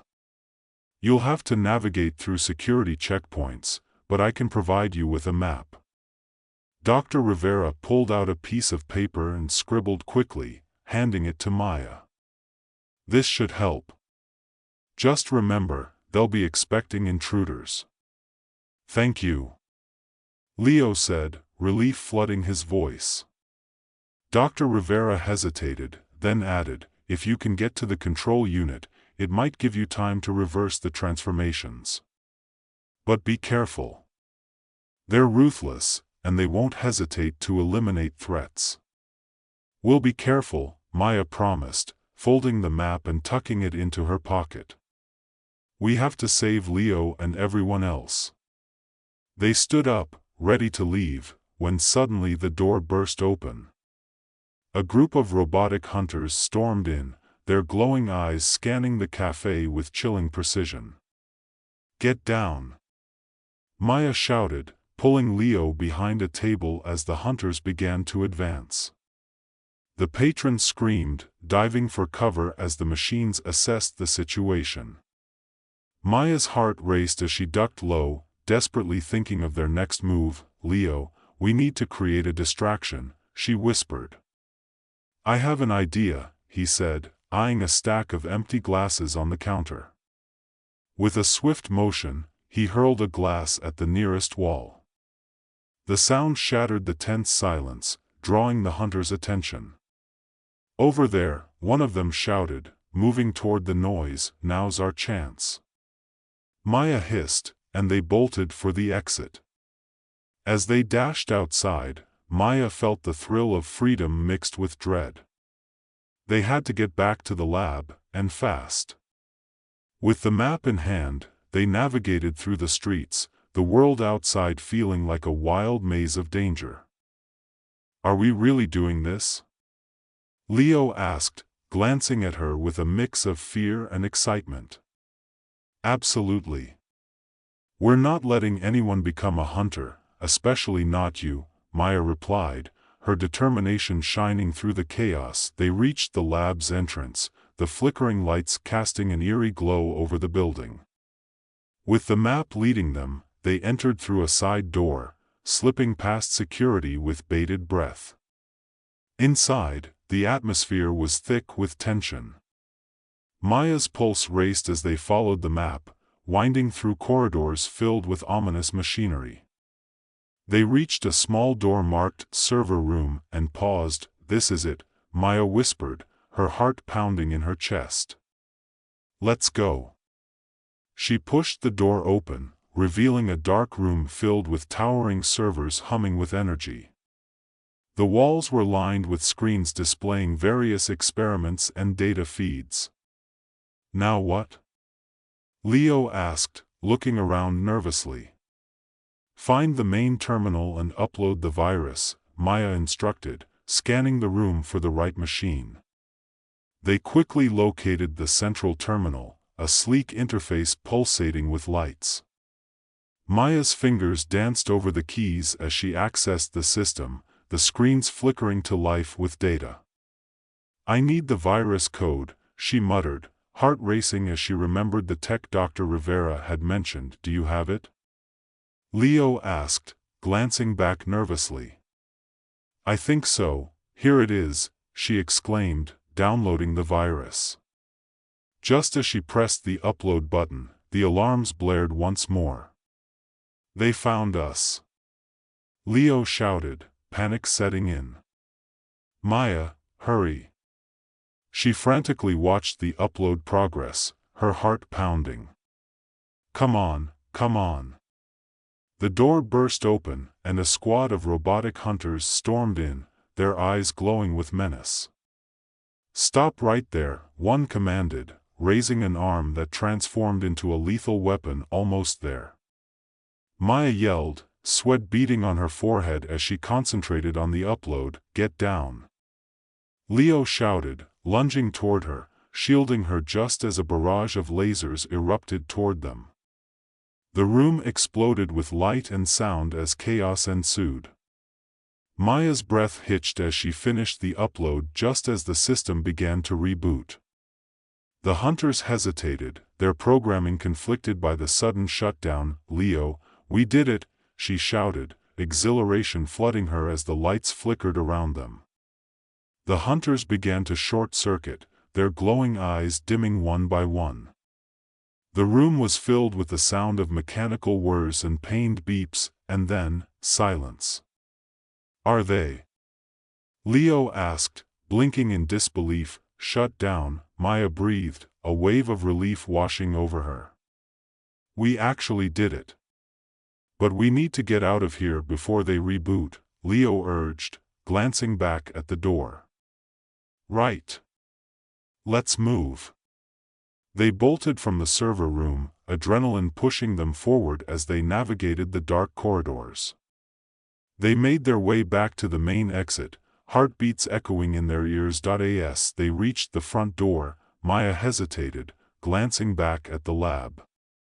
"We need to ensure this doesn't happen again." "You're right. But how?" Leo asked. Maya thought for a moment, determination lighting her eyes. "We expose what they were doing. We gather evidence and find a way to stop them for good." "Let's do it," Leo said, his voice steady with conviction. They pushed through the doors and stepped out into the daylight, feeling the weight of what they had accomplished settle on their shoulders. The chaos outside had lessened, but the world was still in turmoil. Together, they would fight against the tide of transformation, armed with the knowledge of the horrors that lurked in the shadows. "Are you ready for what's next?" Maya asked, Glancing at her brother, always, Leo replied, a fierce light in his eyes. As they stepped forward into an uncertain future, Maya felt a surge of hope. Together, they could face whatever came next, for themselves, for the people still lost in the hunt, and for a world that deserved better, and they would do it with the unbreakable bond of family, humor, and an unwavering spirit of defiance. The story was far from over. In a world where thoughts could be plucked like apples from a tree, Alex found themselves in a place more peculiar than a cat in a dog park. The mind prison, as they called it, was a disorienting expanse of white walls, an oppressive silence punctuated only by the occasional echo of a stray thought. Inside, it felt like everyone was trapped in their own heads, like a game of charades where nobody remembered the rules. Alex, a rebel with an affinity for sarcasm, stood in the center of a group therapy session, hands fidgeting nervously. "So, I had this dream where I was a slice of pizza," they began, voice laced with mischief. "And I was being chased by a salad." The horror! The group, a motley crew of fellow inmates, stared blankly, their minds seemingly too shackled to grasp the absurdity. Warden Gray, a tall figure with a permanently furrowed brow and the personality of a soggy cardboard box, interjected. "Focus, Alex. We're here to confront your fear of salad." The other inmates snickered, and Alex felt a thrill. Maybe humor was the key to this mental labyrinth. "I don't fear salad. I fear losing my sense of self." A loud thwomp resonated through the room, and suddenly, Alex's thoughts, those colorful, wiggly orbs, started to swirl around like a chaotic tornado. "No, no, no. I'm still here," they shouted, but it was too late. In a flash, their thoughts collided with others, forming a cacophony of insecurities. "What if everyone hates my taste in pizza?" floated by, followed by another. "What if I never get out of here?" The room descended into a frenzy, and amidst the chaos, Warden Gray's expression morphed from irritation to surprise. "Calm down. This is not how we handle our feelings." As the confusion settled, Alex caught a glimpse of their own reflection in a floating thought orb, a defeated version of themselves, droopy and uncertain. Reality hit harder than a rogue cupcake at a birthday party. Maybe they were not as impervious as they pretended. "Okay, maybe I do need to work on my fears," Alex murmured, the sarcasm dissipating like steam from a lukewarm coffee. But just as the reality of their situation began to sink in, a sudden spark ignited in their mind. "Wait a minute," Alex thought, "I'm not alone in this." The atmosphere shifted, and Alex's resolve solidified. "I'm going to figure this out," they announced. "Riley, let's get out of here." Riley was a fellow inmate, more cynical than a cat in a bathtub. They had an air of mischief about them, always rolling their eyes at the absurdity of it all. "Escape? Good luck. This place is designed to keep us in, then let's outsmart it," Alex interrupted, feeling a rush of inspiration. Riley raised an eyebrow. "And how do you propose we do that?" "Write a strongly worded letter to the warden." "Actually, yes. With humor," Alex replied, their spirits lifting like a kite on a windy day. "We use our thoughts against them. Let's make this prison funny." As they delved into their plan, the mind prison transformed around them. Each corridor they explored became a reflection of their darkest fears, animated in surreal ways. They passed through a hallway of twisted mirrors, each reflecting exaggerated versions of themselves. One Alex was an over-the-top drama queen, another was a grouchy old man berating them for not eating enough vegetables. "Great, just what I needed. A self-esteem crisis in HD," Alex joked, breaking the tension. Riley smirked. Welcome to the funhouse of despair. But humor was their weapon, and as they faced each fear, they found ways to laugh it off. They danced around self-doubt like it was a party, mocking the monsters that lurked in the shadows of their minds. Oh no, not the fear of failure. What will I do? Become a professional juggler?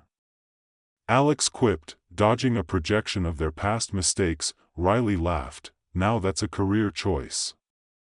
Together, they made their way to the core of the prison, where the ultimate manifestation of their fears awaited, a swirling vortex that pulsed with the weight of their anxieties, personified as Warden Gray. Welcome back, he sneered, his voice dripping with condescension. I see you've found your way to the real heart of darkness. Yeah? Well, it's a real bummer in here. Alex shot back, unable to resist a jab. No snacks, no entertainment, just you and your sad personality. Gray faltered, momentarily taken aback. You think your humor can save you? Not just humor, Riley chimed in, confidence blooming. It's acceptance. You can't control us if we accept who we are, pizza dreams and all. With that, they joined hands and focused their energy on the vortex. They summoned the humor, joy, and acceptance that had carried them through their journey. The vortex began to waver, uncertain under the weight of their combined strength. Come on, everyone. Alex rallied, turning to the other inmates who had been watching in awe. Let's break this down together. Use your thoughts to fight back. Suddenly, the room erupted into a chorus of laughter, every inmate contributing their own absurd thoughts. The walls of the mind prison shook, and Warden Gray's expression shifted from triumph to desperation. Stop this. You're not supposed to be able to, but they were. The fear-based chains that held them in place began to shatter, each laugh echoing louder than the last until the very fabric of the prison began to collapse. Now that's what I call a real escape. Alex cheered, and Riley joined in, laughter spilling into the air like confetti. As the prison disintegrated around them, Alex felt lighter, freer. They could see beyond the ruins of their past, to a world waiting for them, a world where they could be themselves without fear of judgment. Outside the crumbling ruins of the mind prison, the sun shone brightly, a warm reminder of life waiting to be lived. The inmates, now free, gathered together, each reflecting on their journey. Who knew the key to freedom was just a good laugh? Alex mused, a grin plastered across their face. True, but let's be honest, without my witty comebacks, you'd still be stuck inside. Riley shot back, nudging Alex playfully. Sure, but who's the one who suggested the escape plan? As they bantered, a sense of camaraderie blossomed among them. They shared their quirkiest thoughts, relishing the freedom to express themselves without fear. Laughter rang through the air, a melody of shared humanity and acceptance, and in that moment, surrounded by newfound friends, Alex understood, the true prison had never been the mind prison itself. It was the fear that had shackled them, the self-doubt that had silenced their voice. But now, standing on the precipice of a new beginning, they were ready to embrace every absurd thought, every weird dream, and every slice of pizza that came their way. All right, let's go celebrate with some, Alex began, but Warden Gray's voice echoed in the distance, still caught in the remnants of his own fears. Get back here. You can't just leave. With a wink, Alex turned to Riley and the others.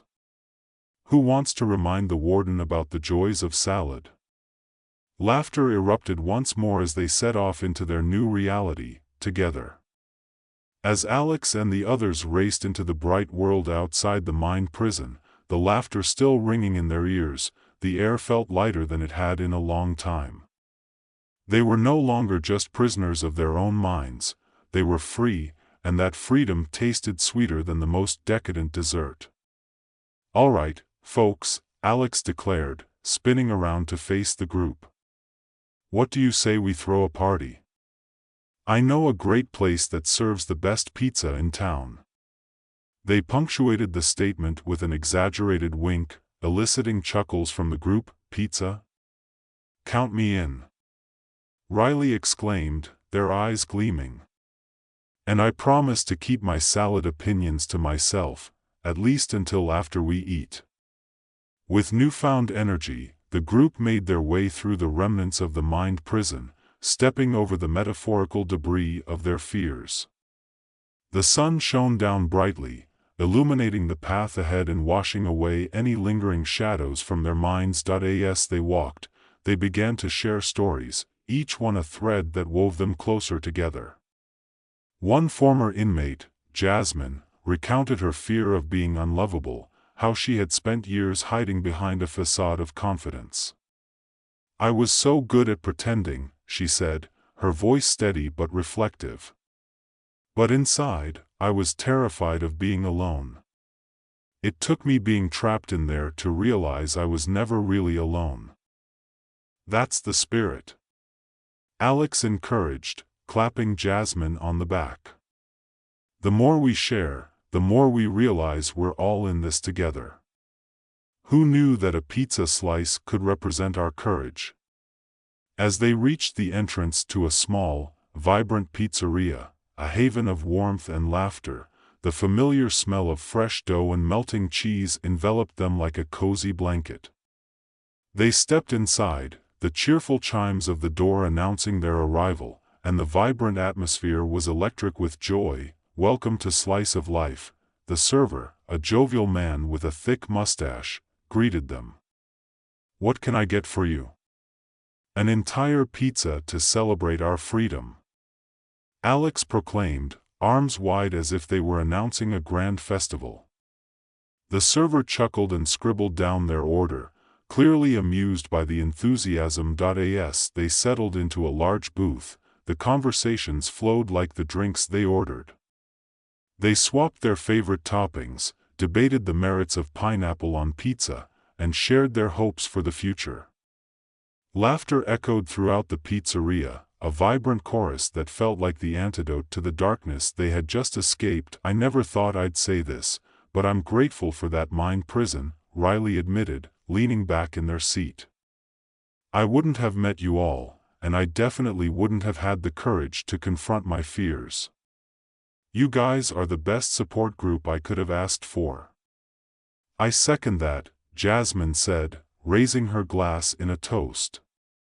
"To us, and to new beginnings." "To us," the group echoed, clinking their glasses together, the sound like music in the air. As they waited for their pizza, they shared more about their lives before the mind prison. Alex learned that Jasmine had been an artist, painting vibrant murals that expressed the joy she felt deep inside, but had always feared showing the world. "I had a whole collection hidden away," she confessed. "I thought no one would appreciate my work. Now, I'm thinking of exhibiting them." "Absolutely. You should," Alex encouraged, their eyes bright with excitement. "Art can be the ultimate expression of freedom. And we'll be your first fans." The pizza finally arrived, a glorious pie topped with a medley of colors and flavors that made their mouths water.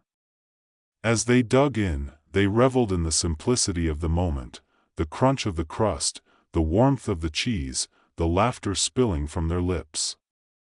For the first time in what felt like forever, they allowed themselves to simply enjoy. "Okay, let's make a pact," Alex suggested between bites. "No matter what happens, we check in with each other.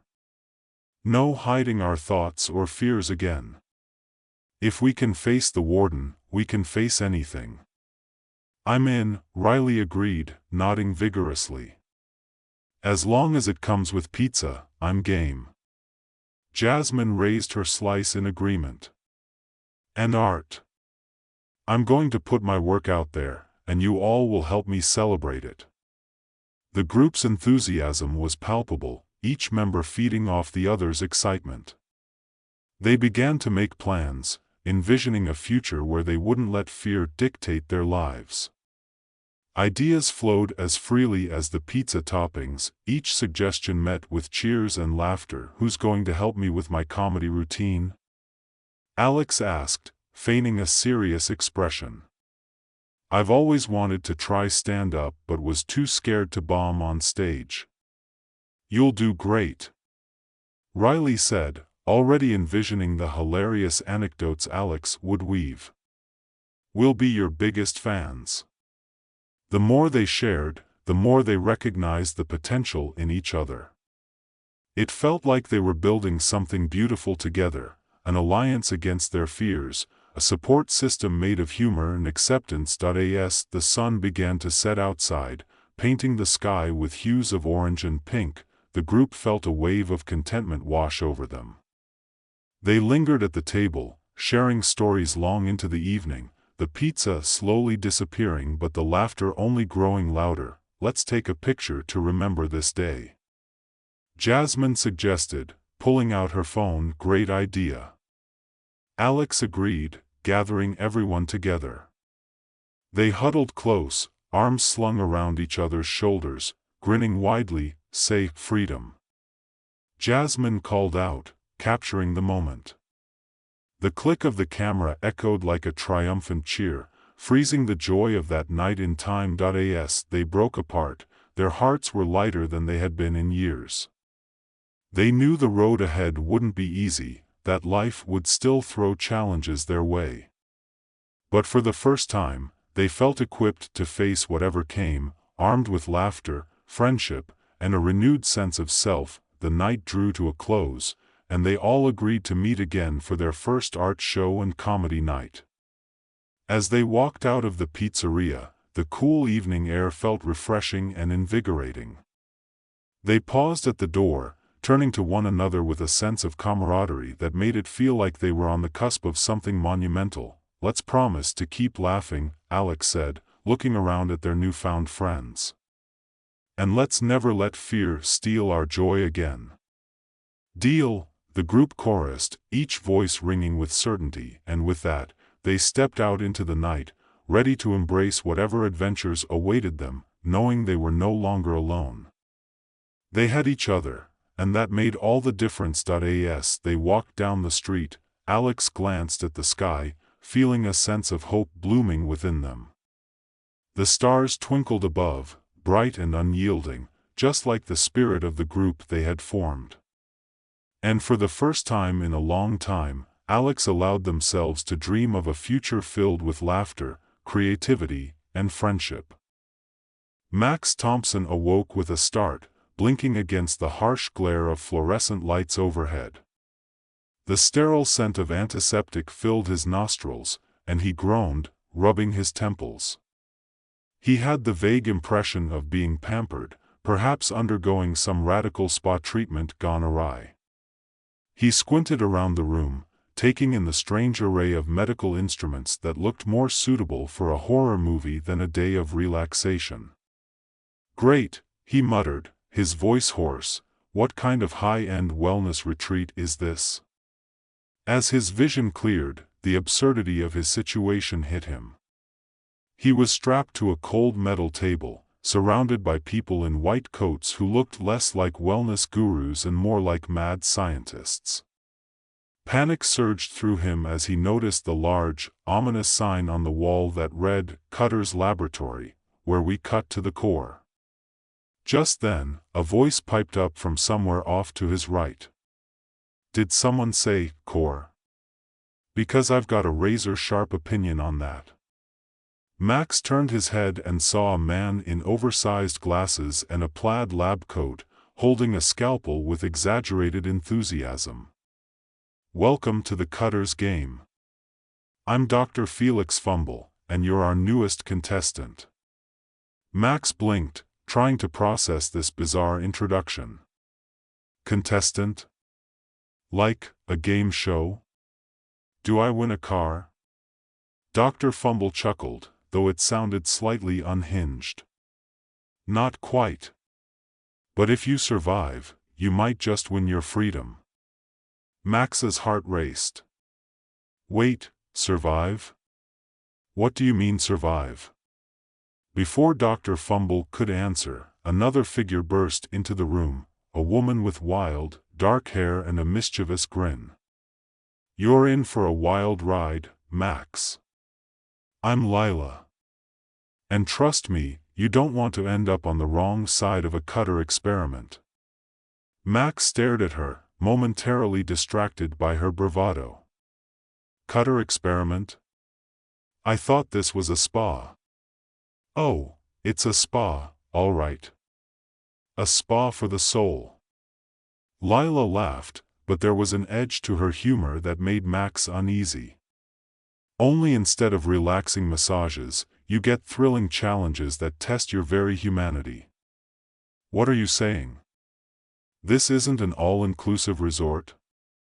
Max tried to keep his tone light, but dread clawed at his insides. Sadly, no. We don't do complimentary mimosas or fluffy robes. Just a lot of cutting-edge experiments. Max gulped, looking around the room at the gleaming instruments and the manic expressions of the cutters. Okay, let's just say I believe you. What's the first challenge? Dr. Fumble stepped forward, rubbing his hands together in glee. Ah, that's the spirit. Our first game is a test of wit and guts. You'll face a series of challenges designed to push your limits. If you fail, well, let's just say we'll have to get creative with our culling process. Culling? Like in farming? Max blurted out, his mind racing. Listen, I have a thing about farming. Couldn't we just, I don't know, play Monopoly instead? Monopoly? Lila shot him a disbelieving look. This is no game of property and rent, buddy. This is survival. And if we don't outsmart these wackos, we might end up as their next experiment. Right. Survival. Max nodded, trying to inject a sense of confidence into his voice. So what's the first challenge? I mean, I can totally handle whatever you throw at me. Lila raised an eyebrow, an amused smirk playing on her lips. Okay, Mr. Tough Guy. Let's see if you can handle the trivia terror. What's that? Is it like a game show? Sort of, but the stakes are much higher. You answer questions correctly, you live. Answer wrong, and, well, let's just say the consequences are skin deep. Max felt a chill run down his spine. Skin deep? That sounds ominous. Trust me, you don't want to find out, Lila said, her expression serious for a moment. Then she shrugged and added with a wink, but hey, at least we'll have a blast along the way. The cutters guided Max and Lila into a large, brightly lit arena filled with bizarre props and ominous signs. An enormous digital scoreboard flashed ominously overhead, displaying the words, "Welcome to the Trivia Terror." Let the games begin. Doesn't this look fun? Lila said with an exaggerated grin, striking a pose as if for a photo op. Max chuckled despite himself. Sure, if you're into existential dread and the threat of imminent dismemberment. Exactly, she replied, her laughter infectious. The first question flashed on the scoreboard. What is the only mammal capable of true flight? Max stared at it, his mind racing. Bat? I mean, that's a gimme, right? The scoreboard flashed green and cheered. Correct. Move to the next challenge. See? Lila nudged him, you're doing great. Just keep that brain sharp. With each passing question, the absurdity of the game heightened. They found themselves answering everything from the capital of Mongolia to the color of the infamous yellow brick road. The cutters watched with gleeful anticipation, taking notes as if they were conducting an experiment in human psychology. Suddenly, a particularly tricky question appeared. What is the chemical symbol for the element gold? Max hesitated, his confidence wavering. G? Or is it O? Wait, why do I know this? Go with your gut. Lila urged. You can do it. Okay. Oh. The scoreboard erupted in confetti and cheerful music. Correct. Max advances to the next round. As the challenges continued, Max felt an odd sense of camaraderie with Lila. Their banter turned the tension into laughter, and soon they were trading jokes and witty comebacks even as the stakes grew higher. Finally, they reached the last question of the round, which loomed ominously on the board. Which planet in our solar system is known for its rings? Seriously? Max scoffed. That's too easy. It's Saturn. The scoreboard responded with a resounding cheer, but a quick glance at Dr. Fumble's face revealed that things were about to get serious. Congratulations, he announced, a glint of mania in his eyes. You've made it through the trivia round. But now, it's time for the ultimate test. The real game begins now. Max's stomach dropped. Wait, what do you mean? Dr. Fumble pointed dramatically to a massive door at the end of the room, labeled the cutting room. Next up, you'll face our physical challenge. Are you ready? Max swallowed hard, glancing at Lila. Ready as I'll ever be. With that, they stepped through the door, not knowing the true horrors and hilarities that awaited them on the other side. Max and Lila stepped through the imposing door into the cutting room, their hearts pounding. The room was dimly lit, with an array of bizarre contraptions and ominous machines lining the walls, all designed for the most absurd physical challenges imaginable. In the center stood a towering structure resembling a twisted carnival ride, half obstacle course, half torture device. Welcome to the cutting room. Dr. Fumble's voice echoed through the space. Here, you'll face a series of physical trials that will test your strength, agility, and ability to maintain your sanity under pressure. Max glanced at Lila, who was surveying the setup with a mixture of excitement and trepidation. You know, I've always wanted to try skydiving, but this feels a little more intense, he quipped, trying to lighten the mood. Lila grinned. If you survive this, you might just earn a free skydiving lesson. Great. Just what I need, falling from the sky while questioning my life choices. Dr. Fumble clapped his hands together, interrupting their banter. Are you ready for your first challenge? It's called the Gauntlet of Glee. You'll navigate through a series of hurdles while answering ridiculous questions. Failure to answer correctly means you have to face a consequence. Consequence? Max repeated, his stomach tightening. Don't worry. It's all in good fun.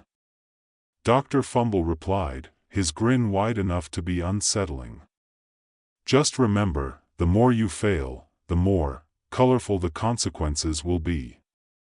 Lila rolled her eyes, muttering under her breath, colorful. Great. Just what I need, permanent body art for my mistakes. The gauntlet began, and the first obstacle was a massive foam pit filled with vibrant, bouncing balls. Max dove in, the balls flying everywhere. This is like a kid's birthday party gone horribly wrong, he yelled, trying to keep his footing. Just answer the question. Lila shouted from across the pit. A loudspeaker blared, Question 1, what is the capital of Australia? Easy. Max shouted back, bouncing around. Canberra. Correct. Now get out of there. With newfound energy, he scrambled out of the pit and raced toward the next obstacle, a series of swinging inflatable hammers. Lila was already halfway through, ducking and weaving with impressive agility. Max followed her lead, timing his movements with exaggerated flair. Who knew I'd be so good at dodging inflatable death? Just don't get cocky, Lila shouted, narrowly avoiding a swinging hammer. Max managed to slip through unscathed, and they moved to the next challenge, a towering wall with handholds that looked far too slippery. Lila began her ascent, but the wall was more treacherous than it appeared. "This is like climbing a giant cake," she exclaimed, her feet slipping momentarily before she regained her grip. Max laughed. "And I'm on a diet. Can't let the cake win."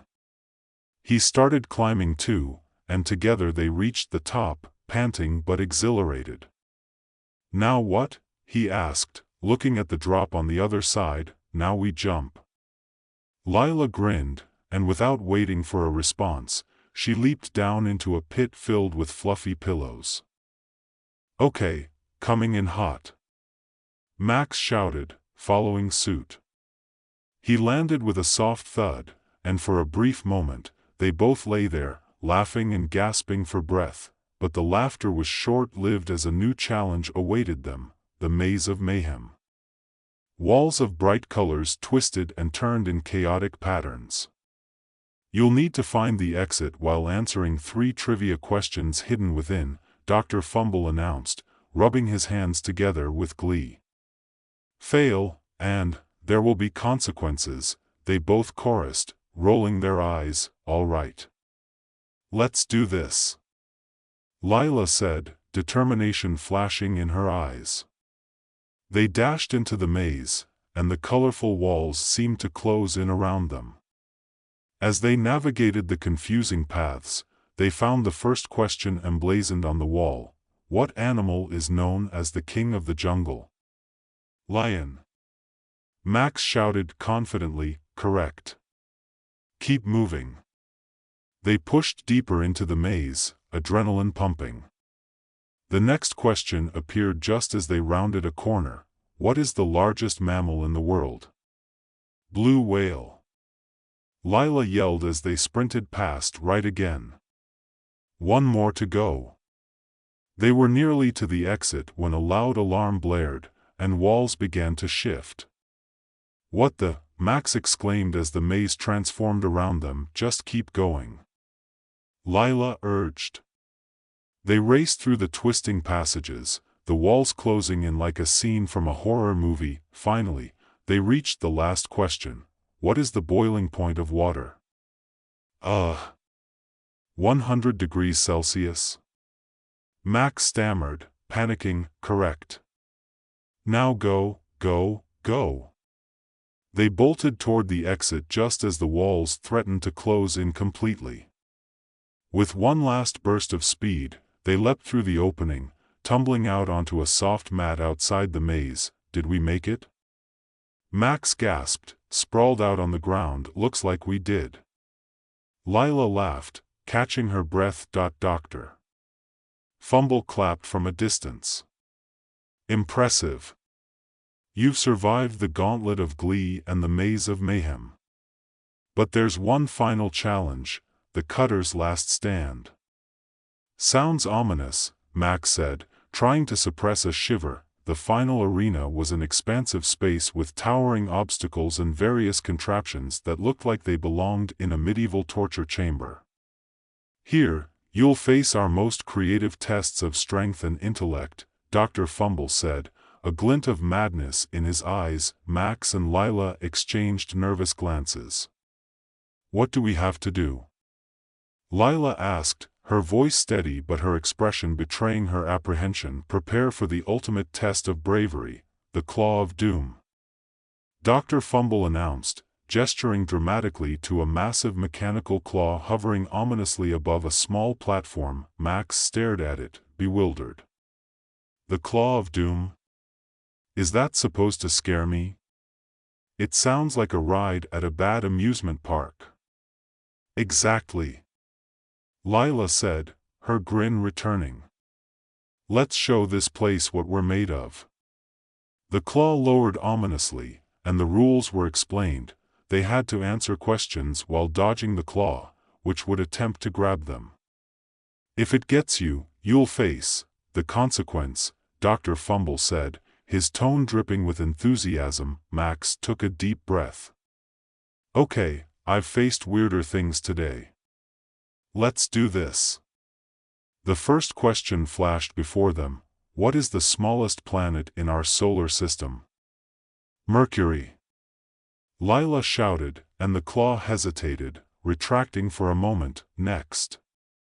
Dr. Fumble urged, and Max readied himself. What is the freezing point of water? 0 degrees Celsius, he replied. The claw lurched again, swinging toward them, but they dodged in unison. The tension was mounting, but Max felt an exhilarating rush. This is insane, he yelled, laughing despite the danger. Just stay sharp. Lila called as the next question appeared. What is the chemical formula for table salt? NaCl. Max shouted triumphantly, feeling the adrenaline surge as the claw whirred overhead. Final question. Dr. Fumble exclaimed, his excitement palpable. What is the powerhouse of the cell? Max paused for just a moment, the weight of the challenge pressing down on him. Mitochondria. The claw twitched again, but they had made it through. It swung wildly, but they danced out of its reach, laughing hysterically at the absurdity of it all. Congratulations! Dr. Fumble bellowed, his enthusiasm reaching a fever pitch. You've completed the cutter's last stand.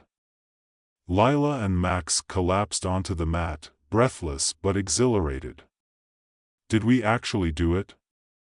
Lila laughed, disbelief washing over her. We did. I can't believe we survived that. Max replied, grinning widely.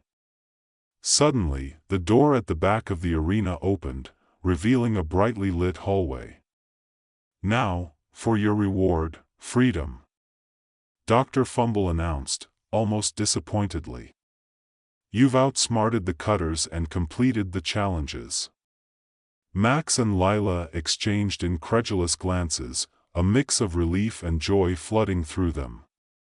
They stood up, brushing themselves off, and headed toward the exit, laughter echoing in the hallway. As they walked, Lila turned to Max. You know, this was actually kind of fun. I mean, for a life-or-death experience. Right? I can see the headlines now. Average guy and badass woman survive absurd torture games. Exactly. We could start a podcast about it. Lila laughed, her eyes sparkling with mischief. I can already picture the first episode, how to avoid claws of doom and live to tell the tale. Max grinned. I'd totally subscribe. They stepped out into the sunlight, blinking against the brightness. It felt like a new beginning, the chaos of the cutter's game behind them. They shared a smile, realizing they had not just survived but had forged an unexpected bond through their wild adventure. Ready to take on the world? Lila asked, her voice teasing yet sincere. Absolutely. Max replied, a sense of determination swelling within him. Just no more claw machines, okay? Deal. Lila laughed. Now, let's find some food. I think we've earned it after all that craziness. As they walked away from the lab, the absurdity of their day washed over them like a wave. They had faced the cutter's game and come out alive, and as they headed into the world, they knew this was just the beginning of their wild, unpredictable journey together, and who knew? Perhaps they'd end up in even crazier adventures ahead. But for now, they were free, and ready for whatever came next. In the city of Tenebris, where darkness reigned supreme, every day felt like a poorly scripted comedy. one where the punchlines never landed and the jokes were lost in a sea of shadow. It was a place where people had learned to navigate the gloom with the finesse of seasoned tightrope walkers, balancing on the precipice of absurdity and despair. Max awoke to the familiar sound of his alarm, a cacophony of clattering pots and pans that he had programmed to mimic a kitchen explosion. The only light in his dimly lit apartment came from a series of flickering glow sticks that he had arranged in a desperate attempt to mimic a disco.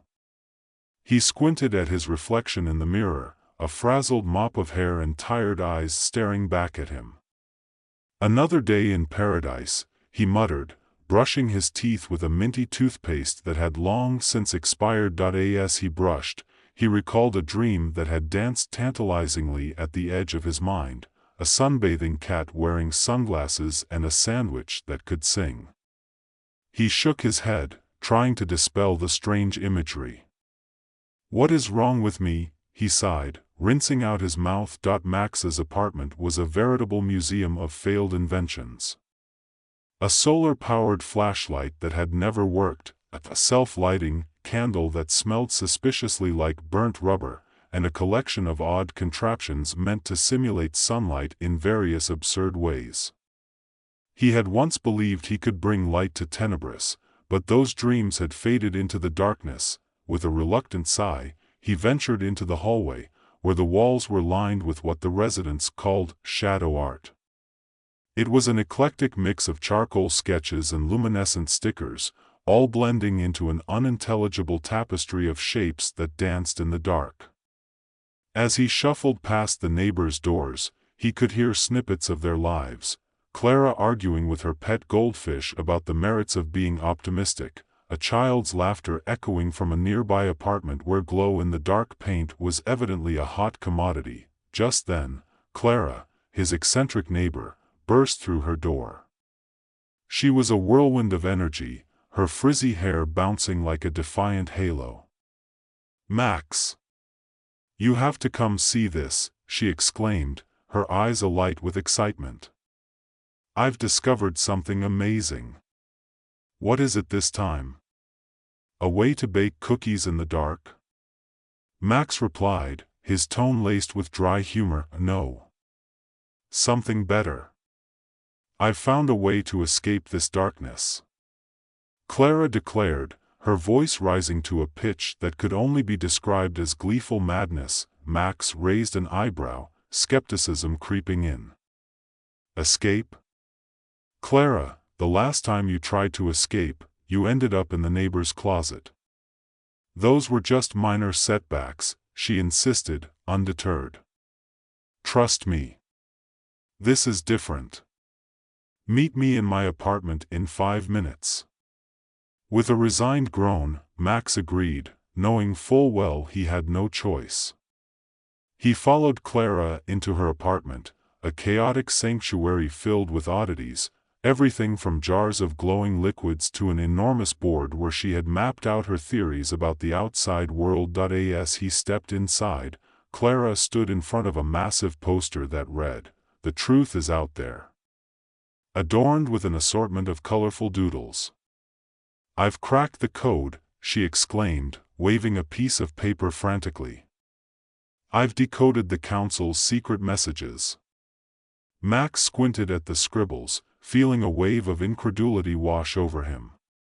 "That looks like a grocery list," he deadpanned. "It's not just any grocery list," she protested.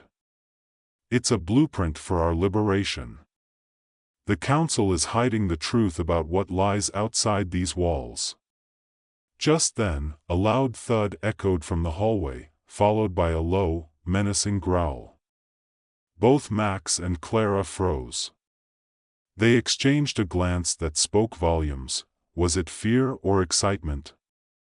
They tiptoed to the door, peeking through the keyhole. To their surprise, a figure loomed in the dim light, a council enforcer, dressed in a uniform that seemed designed to instill fear rather than respect.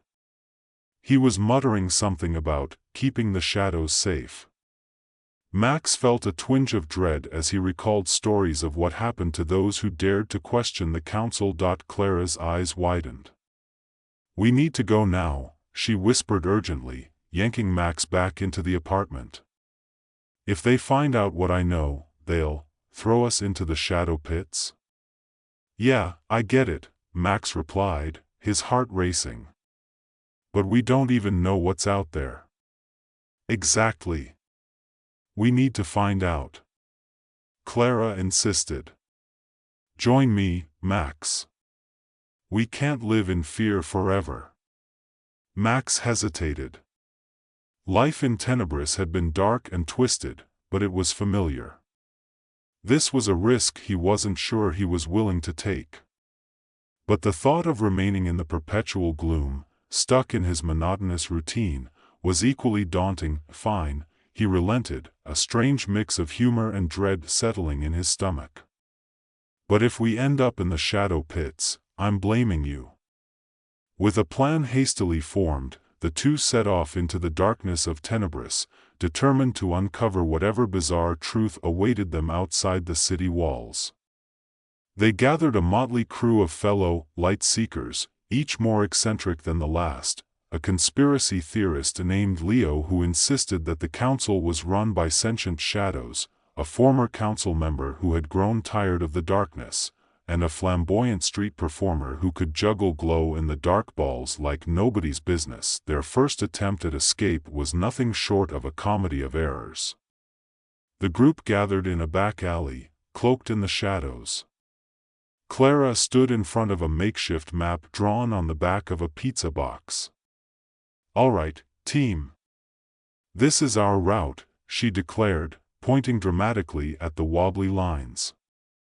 "What's the plan, exactly?" Max asked, scratching his head. "Are we supposed to follow the glowing arrows or the pizza stains?" "Both," Clara replied, a glint of mischief in her eyes. "The glowing arrows lead to the council's main gate. We'll use the pizza stains as a distraction." Leo chimed in, "What if the council has guards there? We need a diversion." The street performer, who had been fiddling with his glowing balls, piped up, "I can juggle fire. It'll create a diversion." "Right, because nothing says escape like a fiery spectacle," Max muttered under his breath. Still, he found himself laughing despite the ridiculousness of it all. Under the cover of darkness, they made their way to the council's main gate, only to be thwarted by a series of mishaps.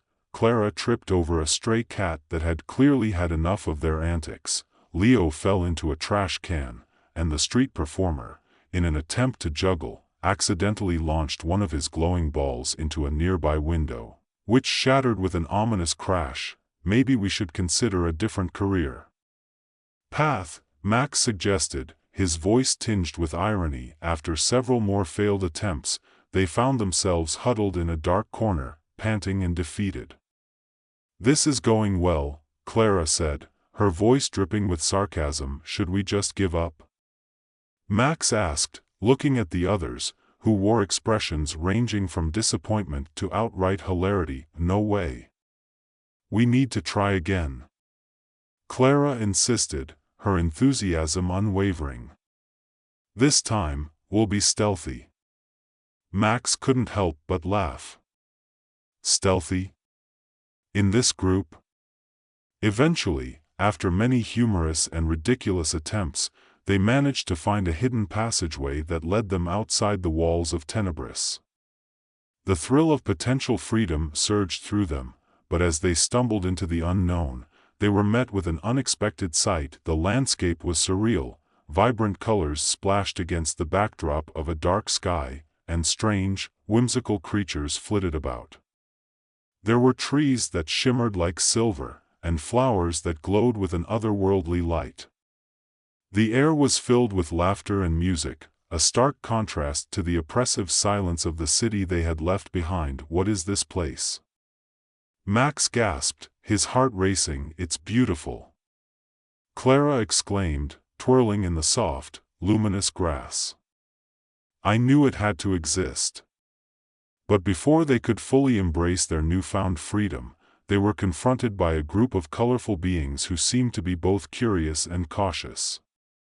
These creatures, half animal, half fantastical, regarded the newcomers with a mix of wonder and skepticism. "Who dares enter the realm of Luminera?" one of the creatures demanded, its voice melodic yet commanding. It had fur that shimmered like a disco ball and eyes that twinkled with mischief. Max stammered, "We're just exploring." "Exploring? Ha! You mean you've escaped the drab of Tenebris?" another creature chimed in, its feathers glowing in a vibrant spectrum. "Yes. We're here to," Clara began, but before she could finish, the creatures erupted into laughter, filling the air with a sound so joyous it was infectious. "Join us for a celebration. We have tales to tell and light to share," the first creature declared, beckoning them forward. Caught up in the whimsy of the moment, the group followed the creatures into a clearing, where a festival was already in full swing. Colorful lights danced around them, and the atmosphere was electric with laughter and joy. Clara's eyes sparkled with delight as she twirled around, pulling Max along for a dance. For a moment, Max felt a weight lift from his chest. They were free. They were alive. And this strange, luminous world was everything he had never known he wanted. They feasted on food that sparkled and sang, and as night deepened, the stars above shimmered like 1,000 tiny lanterns. But as the revelry continued, a shadow fell over the festivities. A figure from Tenebris had followed them, a council enforcer who had been tipped off about their escape. He stepped forward, his expression dark and menacing. "What are you doing here?" he barked, his voice cutting through the laughter like a knife. "You're not allowed to be here. You belong in the shadows." The creatures fell silent, their joyous expressions replaced with concern. Max felt the adrenaline spike. "We're here to celebrate. To embrace the light," he shouted, stepping forward, emboldened by the vibrant energy around him. The enforcer sneered, "You think you can escape? The council will hunt you down." "No!"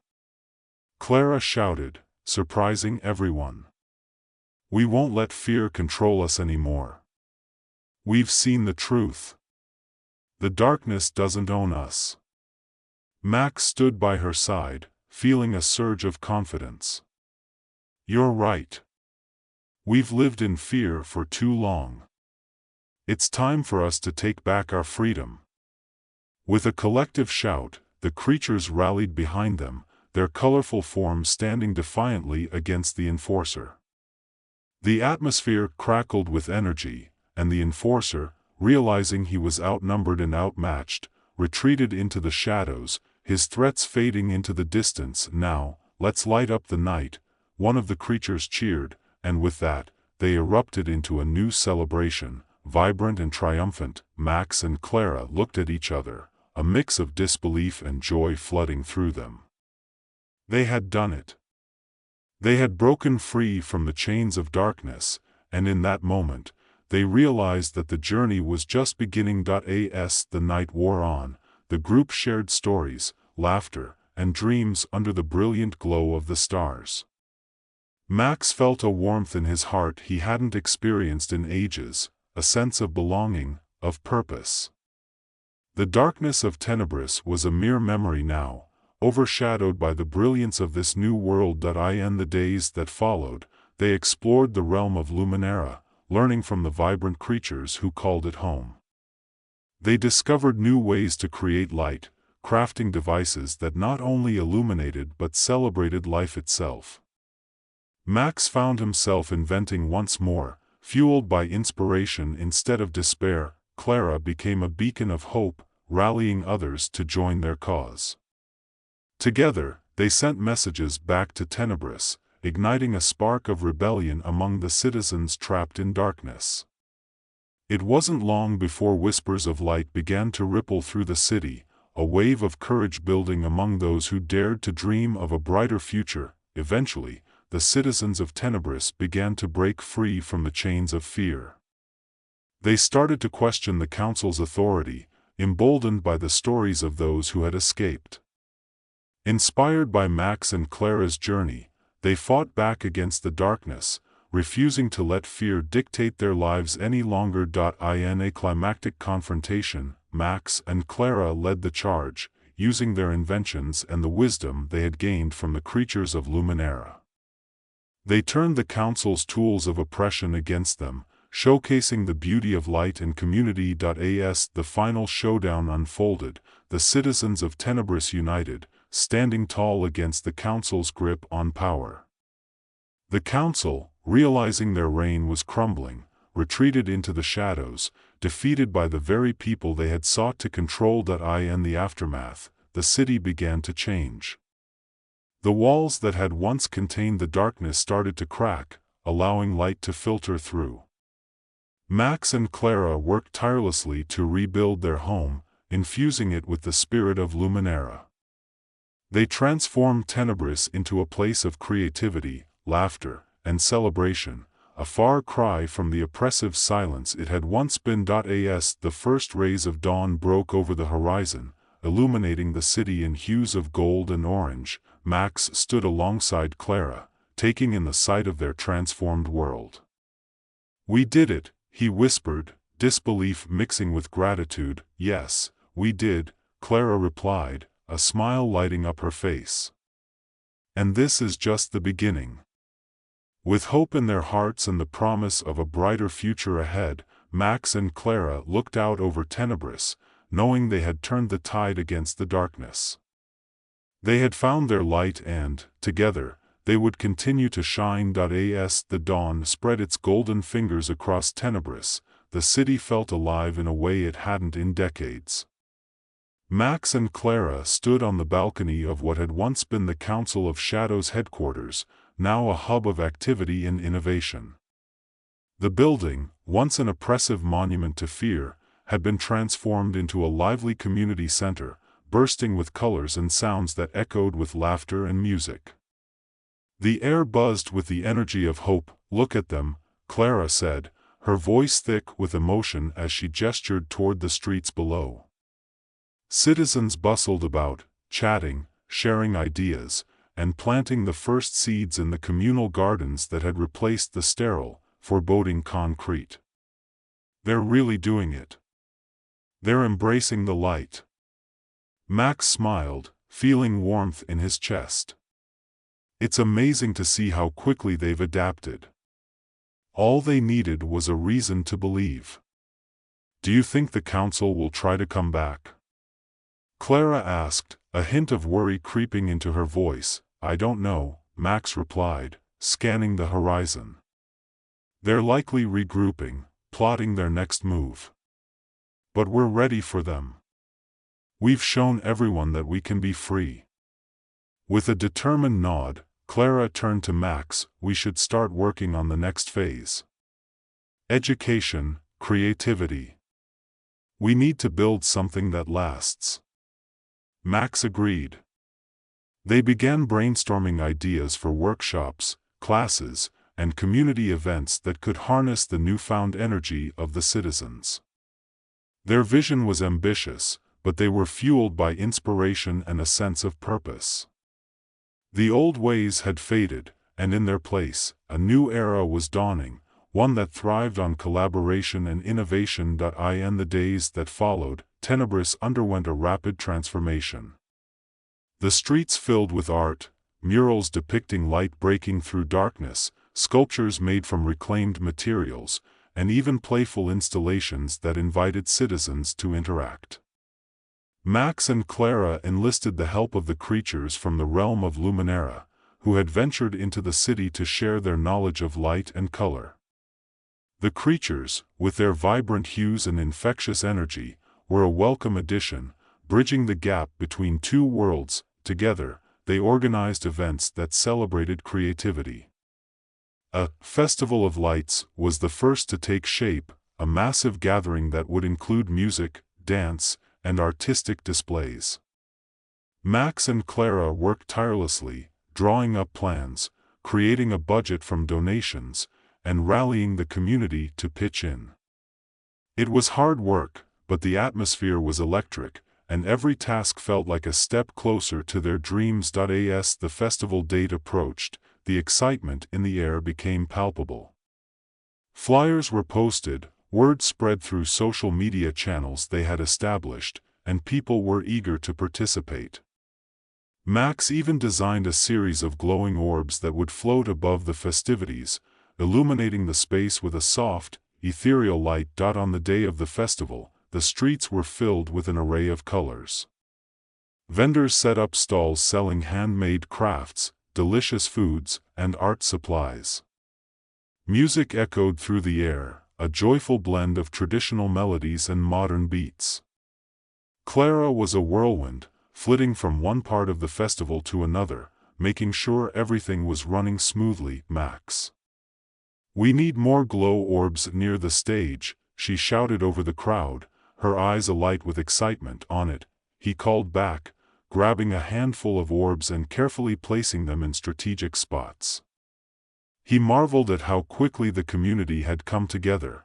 It felt like a family, united by a shared sense of purpose and joy. As the sun dipped below the horizon, casting long shadows that mingled with the vibrant lights, the festival reached its peak. Clara took to the stage, her heart racing with a mix of nerves and exhilaration. "Welcome, everyone, to the Festival of Lights," she announced, her voice carrying through the crowd. "Tonight, we celebrate not just the end of darkness, but the beginning of our journey together." The crowd erupted in cheers, and as the first notes of music filled the air, Clara danced, embodying the spirit of their new world. Mechs watched, pride swelling in his chest. This was what they had fought for, the freedom to express, to connect, and to celebrate life without fear. As the night wore on, the glow orbs illuminated the faces of joy and wonder. Children laughed and played, adults embraced new friendships, and the creatures from Luminera mingled among them, sharing their tales and magic. Mechs felt a sense of belonging he had never known, a deep-rooted connection to the community and to Clara, but amidst the revelry, a sense of unease flickered in the back of his mind. He glanced around, searching for any sign of the council's return. While he trusted the citizens to defend their newfound freedom, the remnants of fear were hard to shake. Just as he settled back into the festivities, a commotion broke out at the edge of the crowd. He turned to see a group of council enforcers pushing through, their expressions grim and determined. The music faltered as people turned, confusion and fear rippling through the crowd. "Citizens of Tenebris," one of the enforcers shouted, their voice a sharp contrast to the joy that had filled the air moments before. "You are in violation of council law. You must return to your homes immediately." Mechs felt his heart race. He scanned the faces around him, seeing the flicker of fear in many, but also a glint of defiance. Clara stepped forward, her voice steady. "We are no longer afraid of you. This is our home now, and we will not be silenced." The crowd rallied behind her, a wave of solidarity rising against the enforcers. Mechs joined Clara, feeling the strength of their community surge. "We've chosen to embrace the light," he called out. "You can't control us anymore." The enforcers hesitated, caught off guard by the united front of the citizens. But their leader pushed forward, a sneer forming on their lips. "You think this is a game? We will take back what is ours. Not without a fight." Clara shouted, and the crowd erupted into cheers, their voices a chorus of defiance. Mechs felt the adrenaline rush through him, a potent mixture of fear and exhilaration. Suddenly, the creatures from Luminera stepped forward, their colorful forms radiating with light. "You cannot extinguish our flame," one declared, their voice powerful and resonant.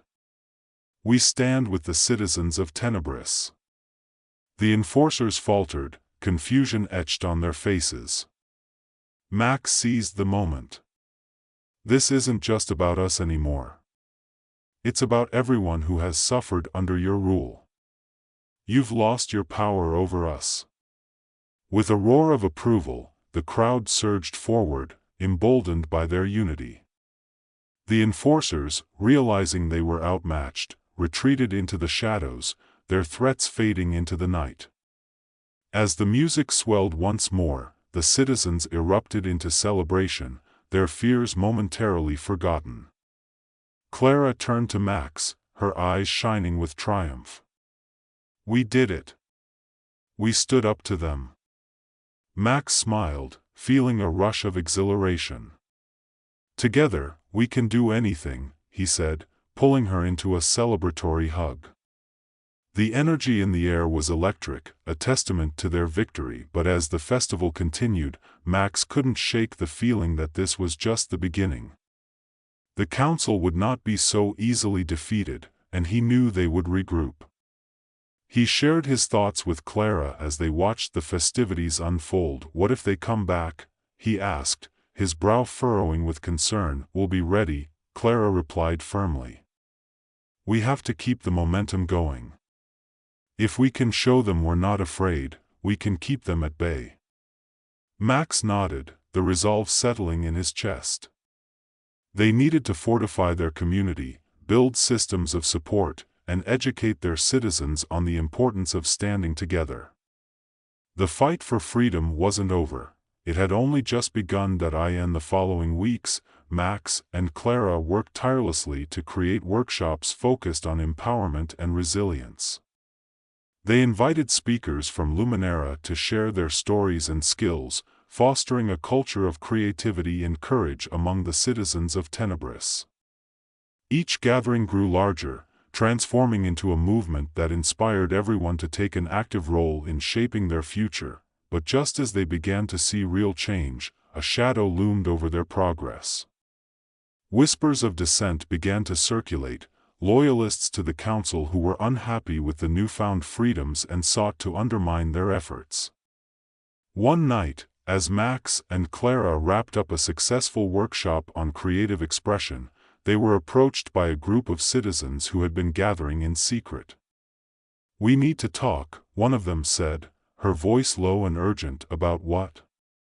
Clara asked, her concern evident. "There are rumors that the council is planning something big. They're rallying their supporters, trying to regain control. They want to crush this movement before it gains any more strength," the woman explained. Max's heart sank. "We can't let that happen. We need to unite everyone. If we can rally our citizens and show them the strength we have together, yes."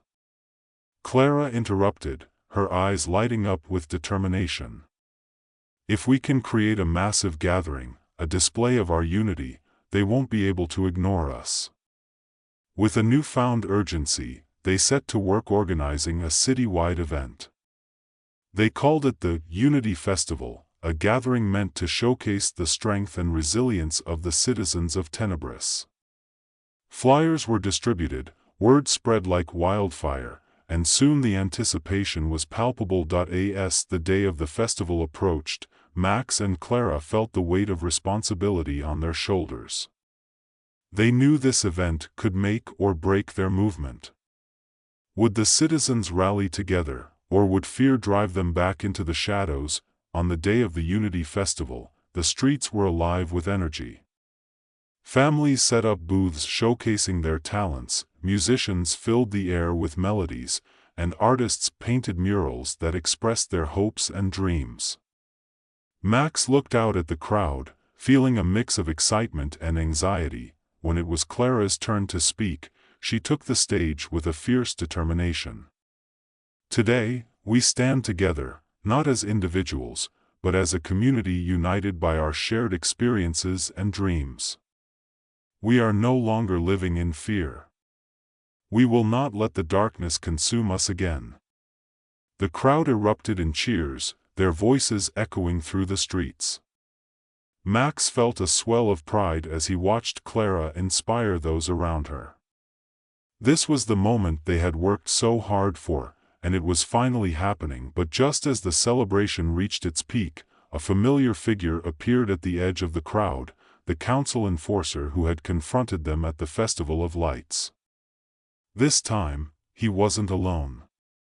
A group of loyalists followed behind, their faces twisted in anger and determination. "Enough of this nonsense," the enforcer shouted, his voice cutting through the music. "You are traitors to the council. You will be punished for your rebellion." Max felt the air grow tense as fear rippled through the crowd. But Clara stepped forward, her voice steady. "We are not afraid of you. We stand together as a community, and we will not back down." "Foolishness," the enforcer sneered. "You think you can defy the council? We will show you the true power of darkness."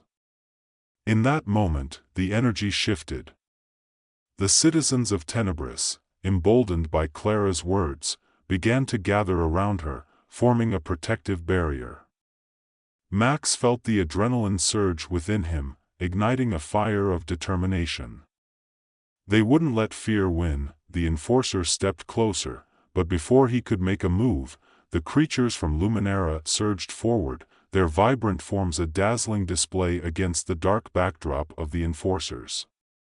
"You will not extinguish our light," one of them declared, their voice resonating with power. The loyalists hesitated, their resolve faltering. The sight of the colorful creatures standing alongside the citizens of Tenebris was a powerful testament to unity. Clara took the opportunity to rally the crowd.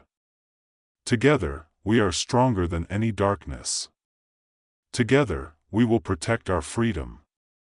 The crowd erupted into chants, voices merging into a powerful wave of defiance. No more shadows. No more fear. As the enforcers realized they were vastly outnumbered and facing an unexpected force, they retreated, their threats fading into the distance. The citizens of Tenebris had stood their ground, and in that moment, they forged an unbreakable bond. As the celebrations resumed, Max felt a sense of relief wash over him. The council's grip was slipping, and the citizens were beginning to realize their own strength. Clara turned to him, a wide grin on her face. "We did it. We stood together, and we didn't let them win." Max smiled back, a surge of hope filling his heart. "This is just the beginning. We need to keep this momentum going. We've shown them that we can't be controlled." With the Unity Festival as a pivotal moment in their fight for freedom, the citizens of Tenebris continued to come together, forming a community rooted in creativity, resilience, and support. They held regular gatherings to share ideas, learn from one another, and foster a culture of empowerment. But the shadow of the council loomed in the background. They were regrouping, and Max and Clara knew they needed to be vigilant. They decided to form a council of their own, a representative body that would embody the voices of the community and ensure that no one would ever have to live in fear again. They reached out to citizens from various walks of life, inviting them to join the new council. Artists, educators, activists, and even former council members who had turned against the darkness were welcomed. Together, they crafted a vision for Tenebris that prioritized creativity, inclusion, and transparency. As the new council began to take shape, Max found himself drawn to the idea of a light festival to symbolize their commitment to hope and unity. He shared his vision with Clara, and her eyes sparkled with excitement. "Yes.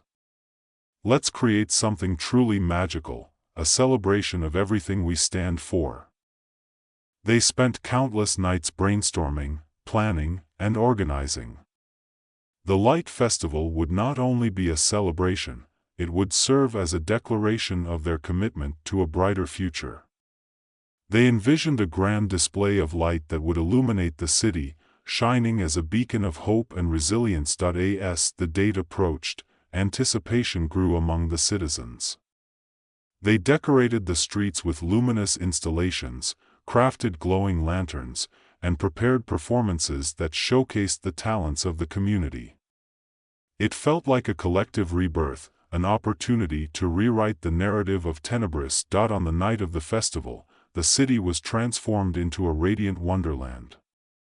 Bright lights twinkled against the backdrop of the night sky, casting colorful reflections on the streets below. Music filled the air, laughter echoed through the crowd, and a sense of joy enveloped everyone. Max and Clara stood on the balcony of the council building, gazing out at the breathtaking scene. "This is incredible," Max said, his heart swelling with pride. "Can you believe how far we've come?" Clara replied, her eyes shining. "We've turned our pain into something beautiful."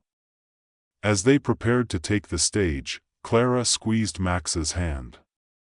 "Let's remind everyone why we're here." Together, they stepped onto the platform, the crowd erupting into cheers. Clara raised her hands, calling for silence. "Tonight, we celebrate our journey, the triumph over darkness, the strength of our community, and the promise of a brighter future." As the crowd roared in approval, Max felt a sense of belonging he had never experienced before.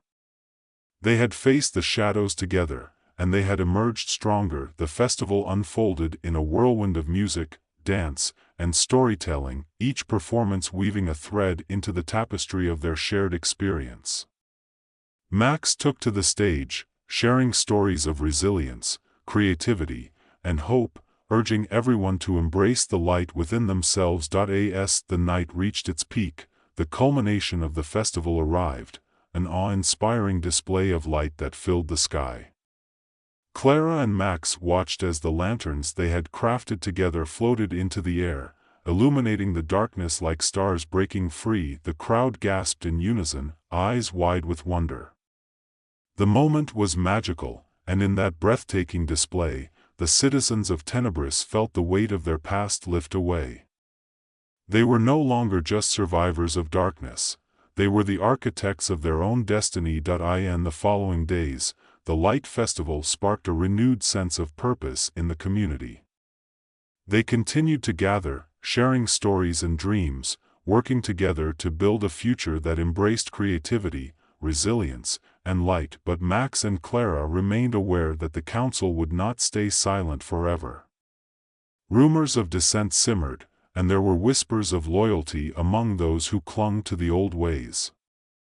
They knew they needed to remain vigilant, prepared for whatever might come. One evening, while reviewing the progress of their initiatives, a familiar face appeared at their door.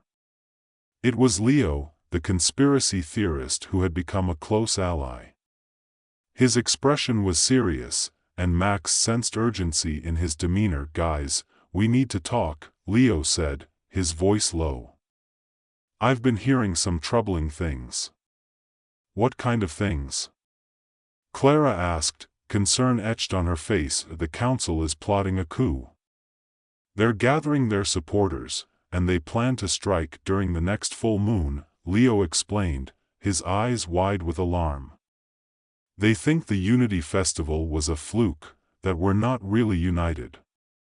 Max felt a chill run down his spine. "We can't let them catch us off guard. We need to spread the word and rally everyone together."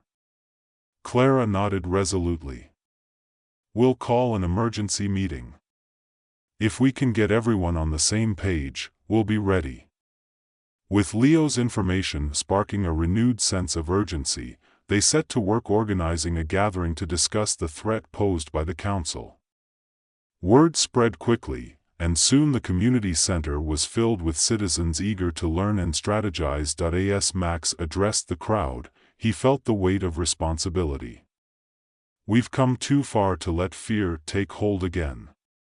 We need to be united, vigilant, and ready to protect what we've built. The council may think they can divide us, but they're mistaken." The room buzzed with energy, voices rising in agreement. They discussed plans for surveillance, communication, and solidarity, each citizen eager to contribute to the cause. Ideas flowed like water, and together they crafted strategies to bolster their defenses. As the days passed, the tension in the air grew thick with anticipation. Citizens remained on alert, rallying around the idea that they were stronger together. Max and Clara worked tirelessly, forging bonds within the community that transcended fear. When the full moon arrived, a palpable sense of resolve filled the city. Max and Clara stood on the balcony of the community center, gazing at the horizon where shadows danced under the moonlight. "We'll show them that we're not afraid," Clara said, determination etched in her features. "They underestimate us," Max replied, his heart steady. "We've faced the darkness before. We can do it again." As night fell, the citizens gathered in the square, forming a united front against the looming threat. They held candles that flickered with light, illuminating their faces and symbolizing their shared resolve. Just as they began to chant their mantra of unity, the shadows at the edge of the square shifted. The council's enforcers emerged, flanked by loyalists, their faces grim and set with determination. "Citizens of Tenebris," the enforcer barked, "you are in violation of council law. Surrender now, and we may show you mercy." The crowd stood firm, their voices unwavering. Clara stepped forward, her heart racing. "We are no longer afraid. You can't control us anymore." The enforcers hesitated, caught off guard by the strength of the crowd. "You will regret this," the enforcer warned, but the citizens responded with a defiant chant, their voices rising in solidarity. Max stepped forward, joining Clara. "We've chosen to embrace the light. You can't take that away from us." The enforcers realized they were outnumbered, their resolve faltering. The citizens surged forward, their collective energy a force of nature.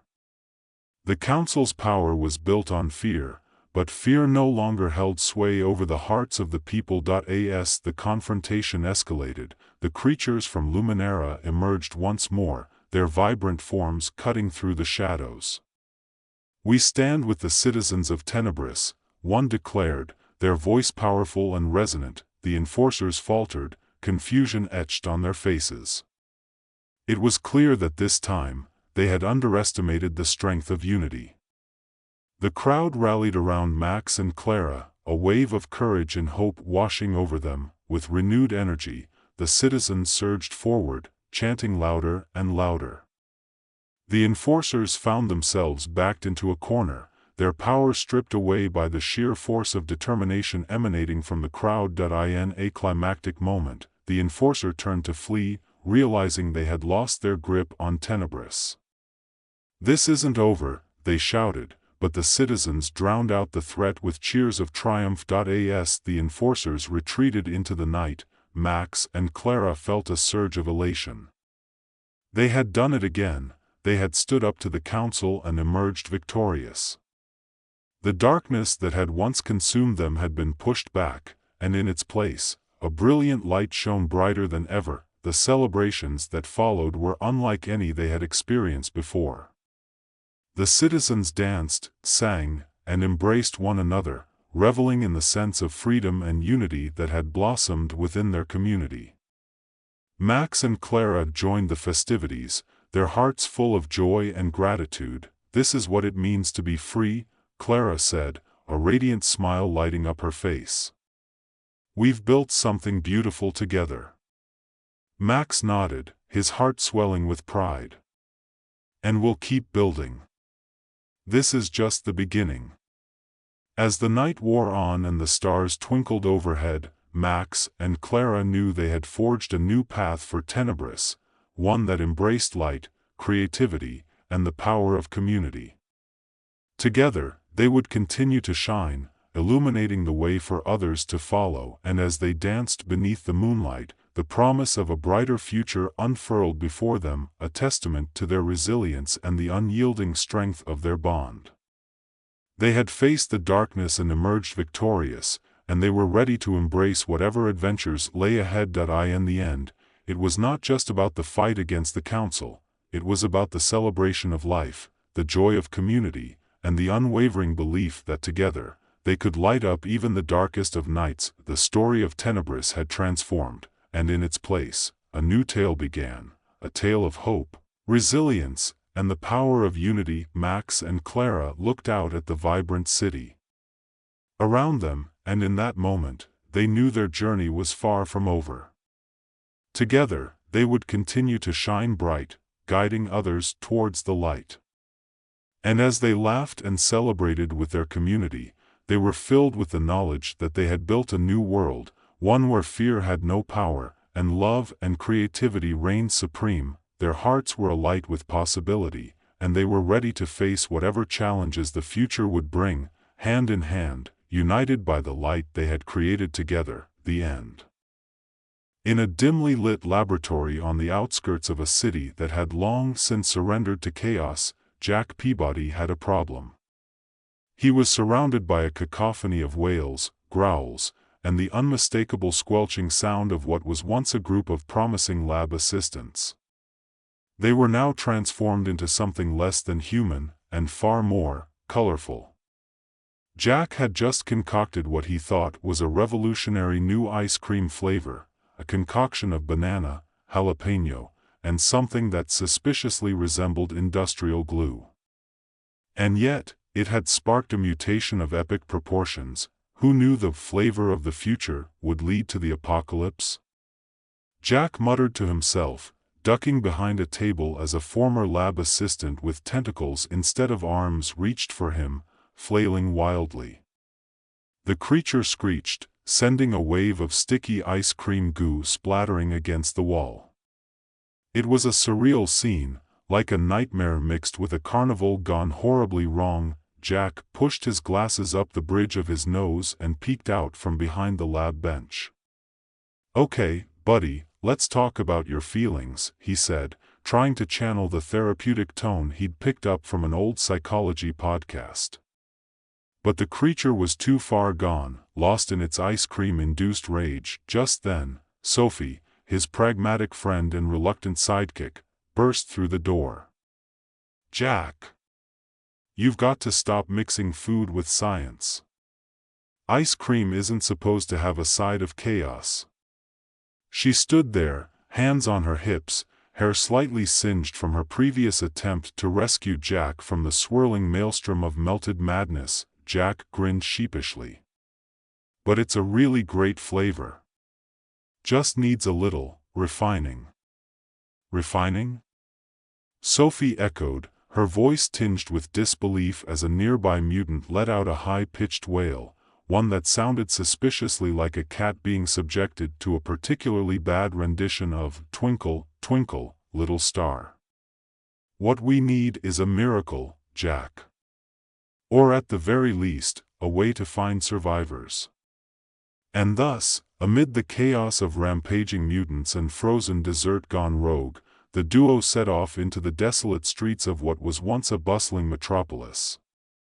They donned makeshift protective gear, a combination of old lab coats, rubber gloves, and a lot of duct tape, looking more like a couple of eccentric mad scientists than intrepid adventurers. The streets were eerily quiet as they ventured outside, the remnants of civilization lying in shambles around them. Jack took a deep breath, the air heavy with the scent of melted ice cream and something akin to burnt rubber. "This is going to be an epic quest," he declared, his voice laced with optimism. "We're like the heroic duo of mutant survival."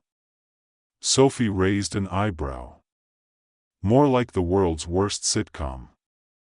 As they navigated through the crumbling cityscape, they encountered their first mutant, a rather rotund creature that resembled a giant, furry marshmallow. It was perched atop a pile of discarded pizza boxes, gnawing on what appeared to be a stray cat. Should we be concerned about that?" Jack asked, squinting at the scene. "Only if we're still hungry," Sophie replied, stifling a laugh. "It seems to be having a good time." With a mix of humor and horror, they pressed on, weaving through alleyways and past overturned cars. As they explored, they stumbled upon remnants of the scientific experiments that had led to the disaster. Old documents fluttered in the breeze, some containing warning signs that had clearly been ignored. Do not combine. Experimental subjects, use at your own risk. Jack read aloud, his voice dripping with sarcasm. Guess we didn't get the memo. Let's just keep moving, Sophie urged, shaking her head. The last thing we need is to become part of the experiment gone wrong exhibit. As they ventured deeper into the city, Jack and Sophie encountered more mutated creatures, each more bizarre than the last. One was a tall, lanky figure with glowing eyes that could only be described as a fusion of a man and a disco ball. It twirled and shimmied down the street, its body reflecting what little light remained in the twilight. Is that dancing? Jack blinked in disbelief. It's got rhythm, Sophie replied, clapping along. Who knew the apocalypse would have a dance party? They cautiously approached the dancing mutant, who suddenly stopped and struck a pose. You two look like you could use some fun, it exclaimed, its voice strangely upbeat. Jack and Sophie exchanged glances, unsure whether to laugh or run. We're actually on a quest to find survivors, Jack explained, trying to remain serious. Oh, they're around, the mutant said with a grin. But beware of the ice cream queen. She's got an ice cream throne and a penchant for power. You're best off avoiding her turf.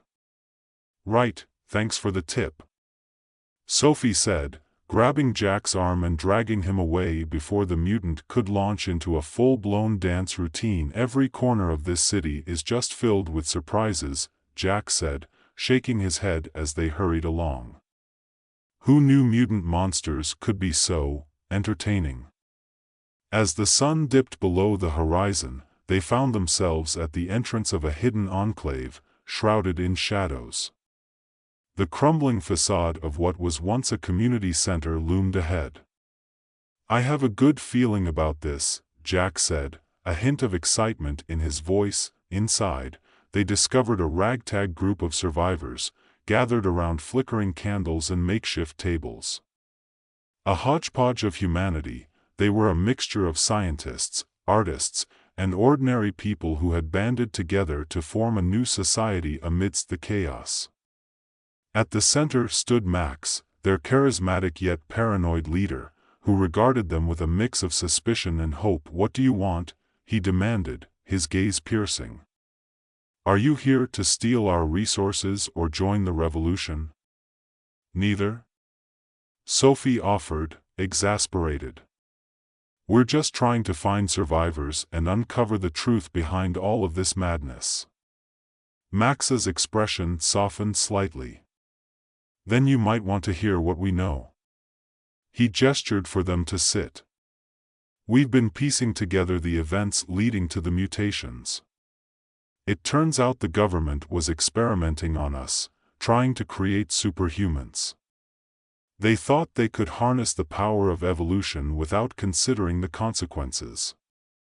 Sounds about right, Jack said, nodding. You don't mess with nature unless you're prepared for a wild ride. And now we're living the ride of our lives, Max continued, his voice growing more animated. But there's a deeper conspiracy. They wanted to control us, to weaponize the mutations. They thought they could turn fear into power. Power? Sophie echoed. But it's all just chaos now. Max leaned forward, intensity radiating from him. That's where you come in.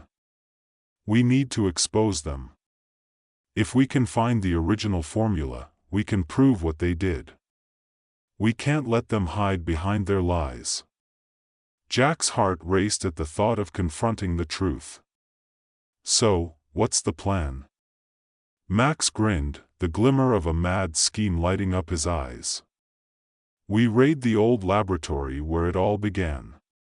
It's risky, but if we can retrieve the original research, we can expose everything. Jack exchanged glances with Sophie. "Sounds like a plan," he said, adrenaline surging. "Just one thing, do we have to wear those ridiculous lab coats again?" With the plan in place, they geared up, donning their makeshift protective gear once more. The atmosphere buzzed with anticipation, and despite the impending danger, Jack couldn't help but feel a surge of excitement. Maybe, just maybe, they could turn the tide of this bizarre situation. As they made their way back to the laboratory, the city around them felt more alive than ever. Mutants roamed the streets, but instead of fear, Jack and Sophie were filled with a sense of camaraderie with these creatures, each of them a testament to the unpredictability of human nature. Arriving at the laboratory, they crept through the darkened halls, the remnants of their earlier chaos still visible. The air was thick with the scent of stale ice cream, and Jack's heart raced as they approached the main lab. "This is it," he whispered, his voice filled with awe. Inside, they found piles of paperwork, research notes, and the remnants of failed experiments. Jack rummaged through the papers, scanning for anything that might provide clarity. "Here. This might be it," he exclaimed, holding up a faded document. It detailed the original formula, the intentions behind the experiments, and the disastrous consequences that followed. Suddenly, a deep growl echoed through the laboratory. The group froze. From the shadows emerged the Ice Cream Queen, a towering figure clad in a gown made entirely of frozen desserts, a crown of sprinkles atop her head. She was more terrifying than anything they'd encountered yet, her eyes glowing with a frigid light. "What do we have here?" she asked, her voice dripping with sarcasm.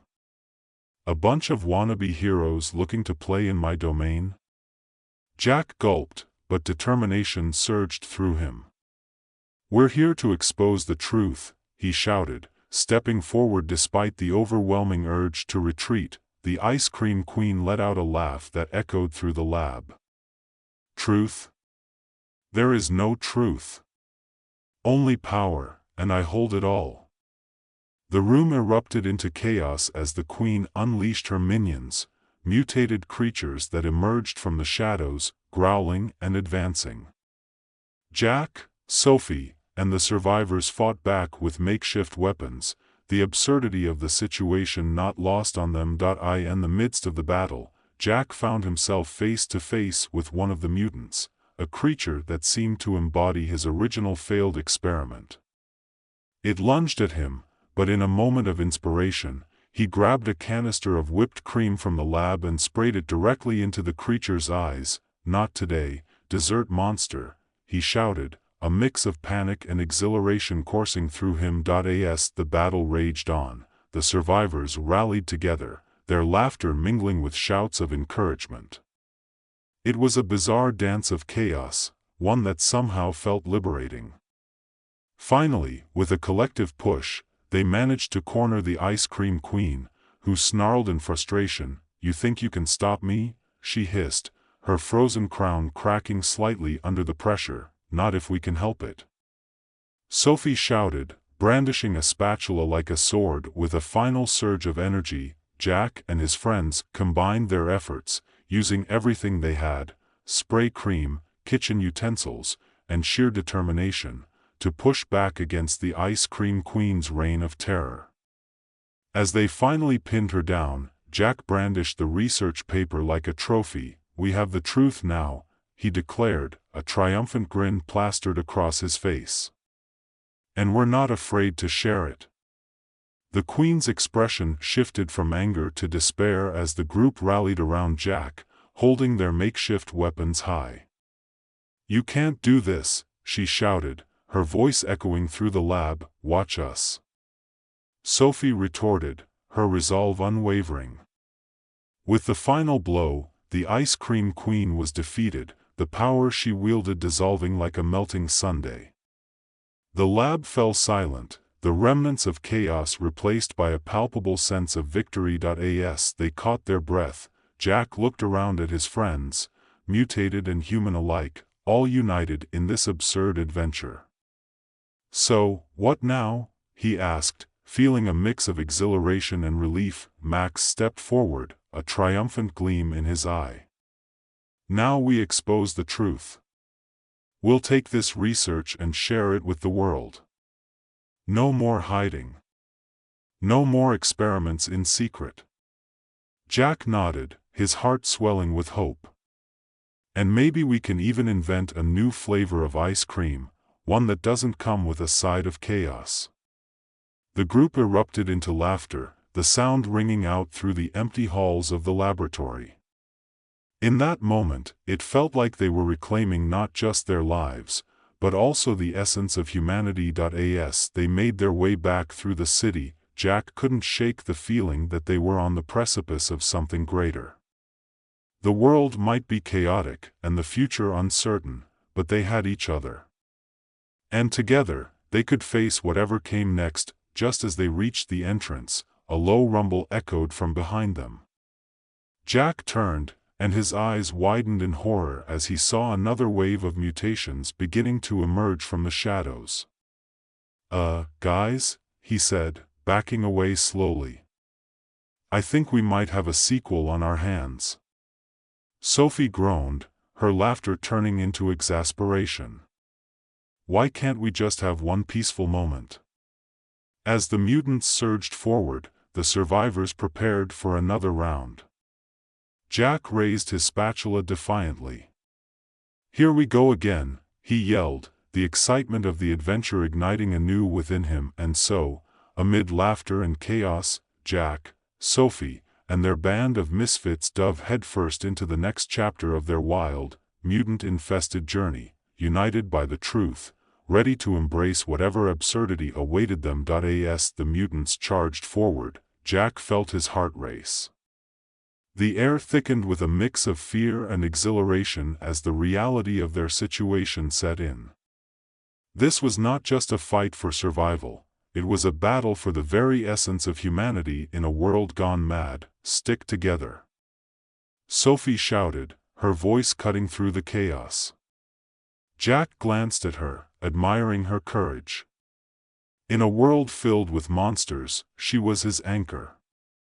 He clutched the spatula tightly, realizing it had become more than just a kitchen tool. It was a symbol of their resistance. The first mutant lunged at them, a grotesque creature with bulging eyes and tentacles. Jack swung the spatula, and to his surprise, it made contact, sending the creature stumbling back with a squeak.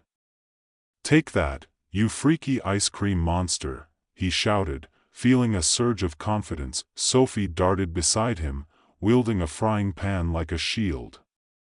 "Watch your back, Jack," she yelled, deflecting another mutant's advance. It was a cacophony of sounds, screams, laughter, and the clang of kitchen utensils against mutant flesh. The survivors rallied around them, each finding their rhythm in this strange dance of survival. Max was at the forefront, shouting orders and inspiring everyone with a wild gleam in his eye. "This is it. We're not just fighting for ourselves, we're fighting for everyone who ever believed in the possibility of a better world." With renewed determination, the group pushed back against the onslaught. Jack felt the adrenaline coursing through him as he fought alongside his friends, an odd mix of terror and exhilaration in every swing of his spatula. They had turned the tide of chaos into a strange, beautiful camaraderie. In the thick of the battle, Jack spotted the ice cream queen. She had regained her composure, her eyes blazing with fury. "You think you can defeat me?" she screeched, her voice echoing off the lab walls. "I will not be forgotten. Your reign of terror ends here." Max shouted back, leading the charge toward her. Jack felt a surge of bravery. "You're not a queen. You're just a melted sundae in a fancy dress." He flung a dollop of whipped cream at her, hitting her squarely in the face. The moment felt surreal, almost like a slapstick comedy in the midst of horror. The ice cream queen shrieked, wiping the cream from her face. You insolent child! You'll pay for this! The battle raged on, and the mutants swarmed like angry bees. Just when it seemed they might be overwhelmed, a new sound pierced the air, a resonant, melodic tone that caught everyone's attention. Jack glanced around, bewildered. Is that singing? He asked, eyes wide. From the shadows emerged a group of survivors, led by a woman with a guitar slung across her back. She stepped forward, strumming a cheerful melody that somehow felt right in the middle of chaos. The mutants paused, their aggression dulled by the unexpected music. What's happening? Sophie asked, her eyes narrowing. It's a distraction. Jack realized, a grin spreading across his face. Keep singing. The woman poured her heart into the song, the notes ringing out and weaving a strange spell over the creatures. Some of the mutants began to sway, their wild movements slowing, as if entranced by the melody. The atmosphere shifted, laughter bubbling up among the survivors as they seized the opportunity. With a rallying cry, Jack and Sophie led the charge. They danced and fought, using their kitchen utensils in a bizarre rhythm that somehow felt like a celebration of life amidst destruction. The Ice Cream Queen, however, was not so easily subdued. Enough of this nonsense, she roared, shaking off the spell of the music. She lunged at Jack, her icy breath sending a chill down his spine. In a split-second decision, Jack ducked low and rolled away, narrowly avoiding her grasp. We need to find the formula, he shouted to Sophie, who nodded in agreement. They spotted a cluster of old filing cabinets at the back of the lab, half buried under debris. Cover me! Jack yelled as he sprinted toward the cabinets, heart pounding. He yanked open a drawer, papers flying everywhere. His hands trembled as he rifled through them, desperately searching for anything that resembled the original research. Sophie was right behind him, swinging the frying pan with all her might. The mutants were starting to regain their momentum, and Jack felt the pressure mounting.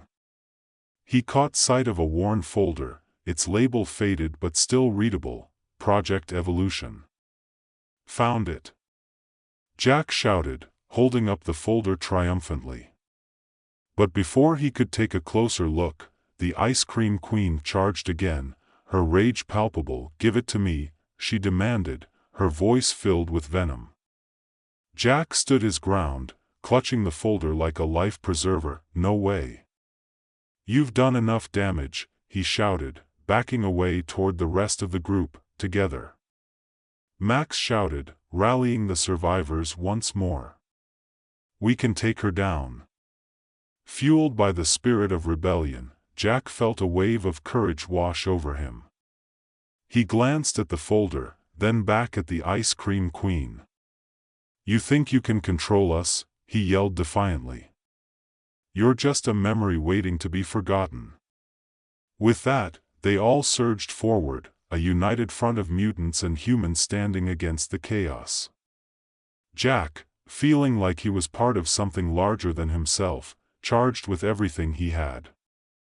The power of friendship, absurdity, and determination flowed through him as they collided with the Ice Cream Queen. The battle escalated in a whirlwind of movement, kitchen utensils clashing, mutant limbs flailing, and the melody of the guitar echoing in the background.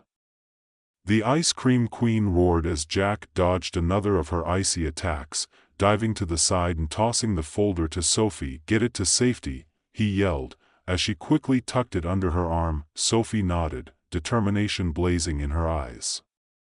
You can't win this, she shouted back at the Queen, as she maneuvered around the chaos, trying to find a safe exit. Finally, with one final push from the group, they overwhelmed the Ice Cream Queen. She stumbled backward, her crown of sprinkles cracking and falling away. With a desperate scream, she dissolved into a cascade of melted ice cream, leaving only a puddle behind. The room fell silent, save for the gentle strumming of the guitar and the panting of the survivors. Jack looked around, disbelief washing over him. They had done it. Against all odds, they had defeated the ice cream queen. Did we just win? He asked, still trying to process what had happened. Max clapped Jack on the shoulder, laughter bubbling from his lips. We sure did. You were incredible, Jack. Sophie, catching her breath, held up the folder triumphantly. And we have the research. We can expose everything they did. The survivors erupted into cheers, their spirits lifting as they celebrated this unexpected victory. Jack couldn't help but smile, a sense of joy spreading through him. For the first time in what felt like forever, there was hope. As the festivities continued, Jack and Sophie found a quiet corner, away from the noise. I can't believe we actually did it, Jack said, shaking his head in disbelief. Sometimes the absurd is the most effective, Sophie replied, grinning. I mean, who would have thought a spatula and some improvisation could save the day? Jack laughed, the sound bright and free. I think we should make this a regular thing, combining science with kitchen utensils. Sophie raised an eyebrow. Only if you promise to leave the ice cream experiments to the professionals. Jack nodded, the warmth of friendship wrapping around him like a comforting blanket. Deal. As the sun began to rise, casting a golden hue over the battered city, Jack felt a renewed sense of purpose. They had a long road ahead, but with the truth in hand and a community behind them, anything felt possible. Let's get to work, he said, determination etching itself into his features. It's time to show the world what really happened. And with that, they stepped into the light of a new dawn, ready to face whatever absurdity awaited them next. In the neon-lit heart of a post-apocalyptic city, where the air was thick with the scent of fried street food and a hint of something like burnt rubber, Elliot leaned against a grimy wall, tinkering with his latest invention. The bustling market around him was alive with laughter, shouting, and the occasional scream of terror, an average Thursday in the age of biological warfare. People zipped by, their faces flickering between glee and panic, caught in the chaos of the newly minted, infected crowd. Just one more adjustment, Elliot murmured to himself, squinting through his oversized goggles at the contraption in his hands. He'd dubbed it the happiness spray, a bright yellow canister that promised to spread joy but often resulted in unexpected hilarity. It was a labor of love, or perhaps madness, born out of a desperate desire to inject a little levity into the world. As he made the final tweak, a loud crash interrupted his concentration. He turned just in time to see a group of infected people careening into a market stall. They were a disheveled lot, eyes glazed and hair wild, but for all their madness, they seemed to have an odd rhythm about them. One of them, a lanky man wearing a tattered Hawaiian shirt, let out a cackling laugh that echoed through the chaos. Hey, look! Elliot shouted, pointing at the infected. They've formed a conga line. The absurdity of the moment tickled him, and he couldn't help but chuckle. He had seen enough madness to find humor in it, a coping mechanism, his therapist would call it, but before he could gather his thoughts, a glint of mischief sparked in his eye.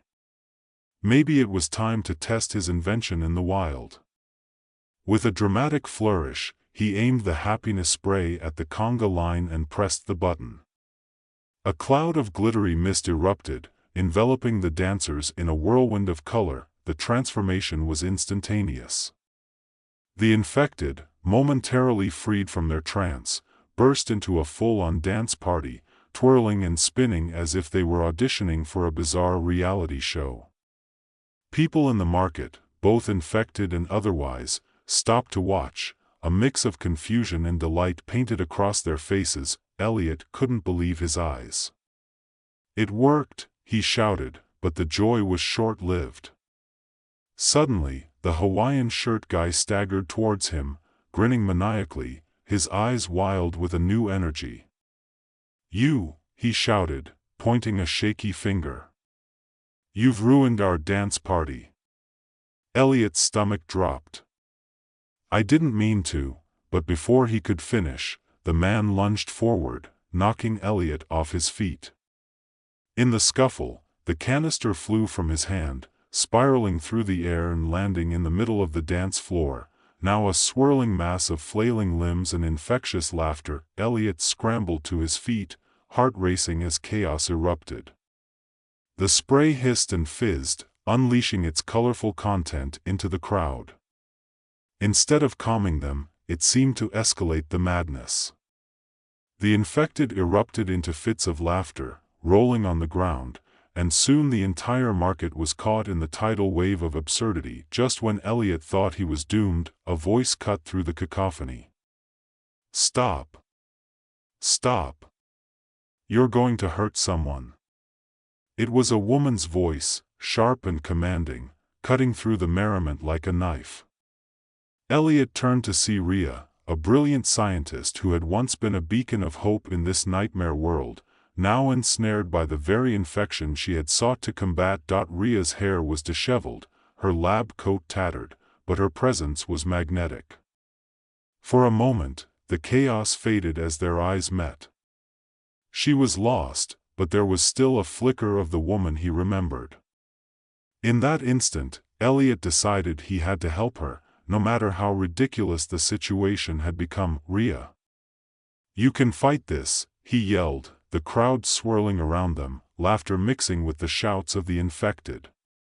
"You're too smart to let this take over." Rhea blinked, momentarily clearing the haze in her eyes. "Elliot? Is that you? What have you done?" "I'm trying to save you," he replied, grinning despite the absurdity of it all. "And maybe everyone else too." As the words left his mouth, a spark ignited in Rhea.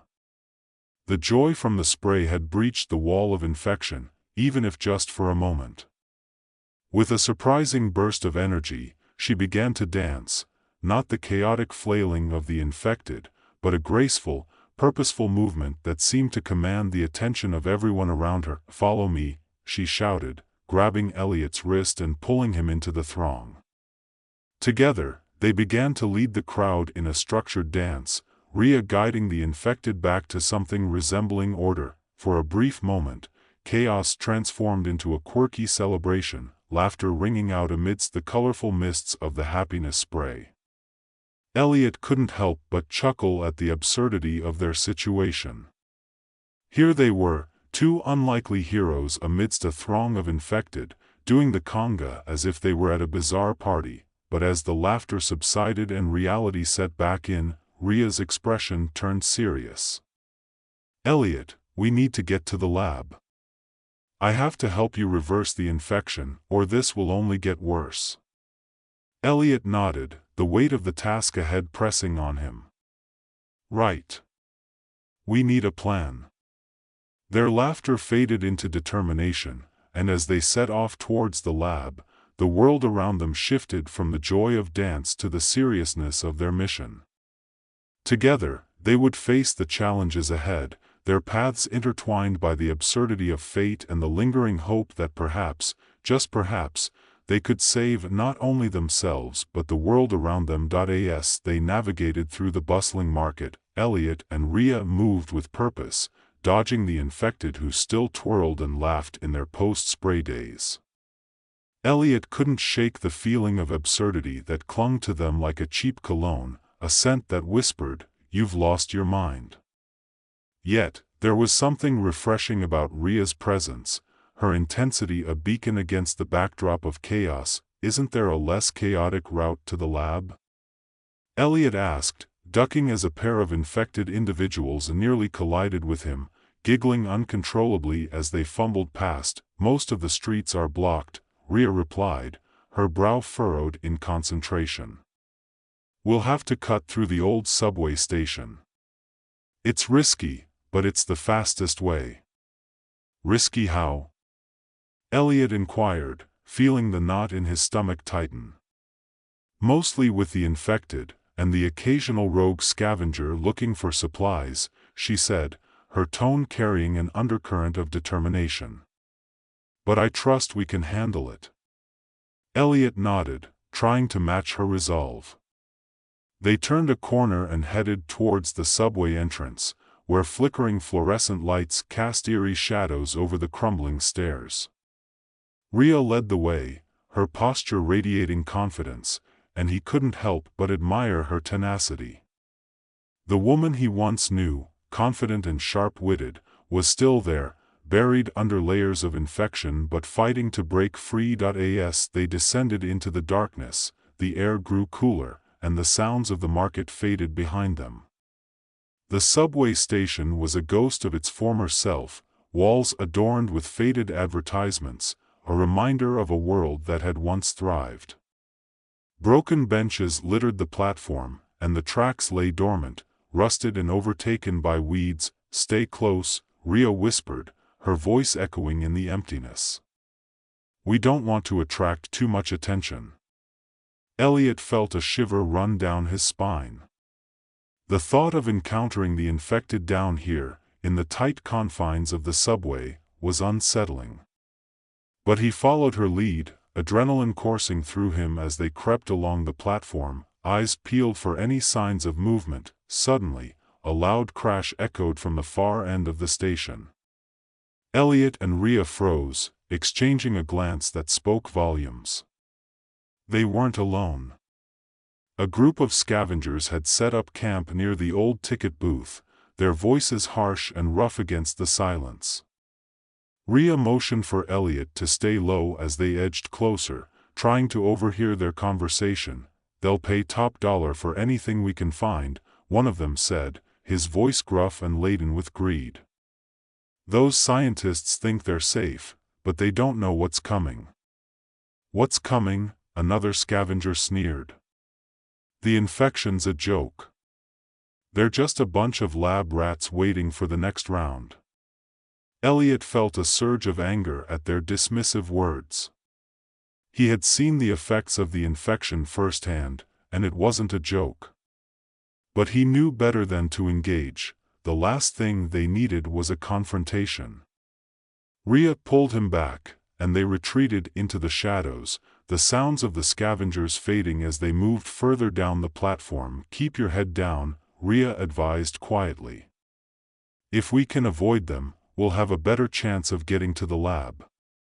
Elliot nodded, steeling himself for whatever lay ahead. They pressed onward, moving deeper into the subway's labyrinthine passages, the flickering lights their only guide. As they walked, Rhea shared snippets of her past, her voice steady despite the uncertainty around them. "I used to love this place. Before," she paused, her expression softening. "Before the world went to hell. It felt alive back then." Elliot caught her wistful gaze, his heart aching for the memories she was forced to confront.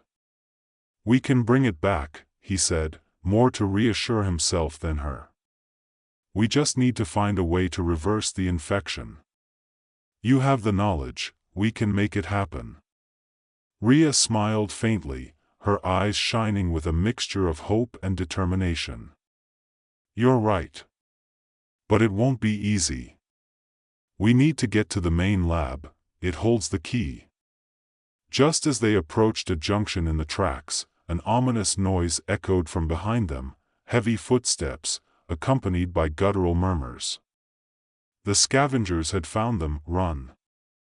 Rhea shouted, and without a second thought, they took off down the tracks, adrenaline pumping through their veins. The dim light barely illuminated their path as they sprinted, the sound of footsteps gaining on them. Elliot glanced back, heart pounding. The scavengers were fast, driven by a mix of desperation and fury. "They're gaining on us," he yelled, panic rising in his chest. "Left. Here!"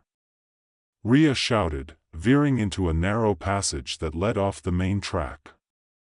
The darkness enveloped them, and Elliot could barely make out Rhea's silhouette ahead. He stumbled, nearly losing his footing, but pressed on, determined not to let fear take hold. they raced through the cramped corridor, the sound of their pursuers echoing ominously behind them. Rhea turned sharply at another corner, her instincts guiding them deeper into the bowels of the station. Elliot followed closely, pushing himself to keep up, the thrill of the chase igniting a fire in his veins. Just when he thought they were cornered, Rhea skidded to a halt in front of a heavy metal door, rusted but still functional. "Help me," she gasped, and Elliot rushed to her side, together pushing against the door until it creaked open, revealing a dark storage room. They slipped inside, hearts racing, just as the scavengers' voices grew louder. "They went this way." "Find them," one shouted. Inside the room, the air was thick with the smell of dust and stale air. Elliot's eyes adjusted to the dim light as they crouched behind an old crate. He could hear the scavengers outside, their footsteps pounding as they searched. "We need a plan," Elliot whispered, glancing at Rhea, who was scanning the room for anything they could use. "I have an idea," she said, her voice steady despite the panic that laced the air. "There's an emergency exit at the back of this room. If we can get to it, we can slip past them." Elliot nodded, the flicker of hope igniting in his chest again. "Let's do it." They crept quietly to the back of the room, the sound of the scavengers becoming a distant rumble. Rhea found the exit door, rusted but intact. With a swift motion, she pulled it open, revealing a darkened alley beyond. "After you," Elliot urged, his heart pounding. He couldn't believe they were still alive. Rhea stepped through the door first, and Elliot followed, the cool night air hitting his face like a splash of reality. They were outside, but they couldn't stop. The lab wasn't far, he could feel it, the hope growing stronger with each step. "Over there." Rhea pointed to a faint glow in the distance, the outline of the lab's building barely visible under the moonlight. They sprinted toward it, adrenaline surging through them, the world blurring around them as they focused on their goal. The lab loomed ahead, an ominous fortress of knowledge and danger. As they approached, Elliot felt the weight of their mission settling on his shoulders. This was it. They were about to confront the heart of the infection, the very source of the chaos that had engulfed their lives. With a deep breath, he glanced at Rhea, her eyes filled with determination. "Ready?" he asked, trying to mask the tremor in his voice. "Ready," she replied, her resolve unyielding. Together, they stepped toward the lab's entrance, hearts racing, minds set on reclaiming the future. The door swung open with a heavy creak, and they stepped inside, plunging into the unknown. The interior was stark and sterile, lights buzzing overhead like a swarm of angry bees. Rows of computers blinked with life, their screens displaying data that made Elliot's head spin. The walls were lined with glass containers, each one holding samples of the biological weapons that had wreaked havoc on their world. "Follow me," Rhea said, her voice steady as she moved toward the main lab area. Elliot trailed behind, absorbing the sights with a mix of awe and dread. This was where the magic, and the madness, had happened. As they reached the main laboratory, a figure emerged from the shadows. Dr. Lang, the lead scientist behind the biological weapons, stood before them, his eyes glinting with a mixture of surprise and disdain. Well, if it isn't the dynamic duo," he sneered, crossing his arms. "You've come to save the day?"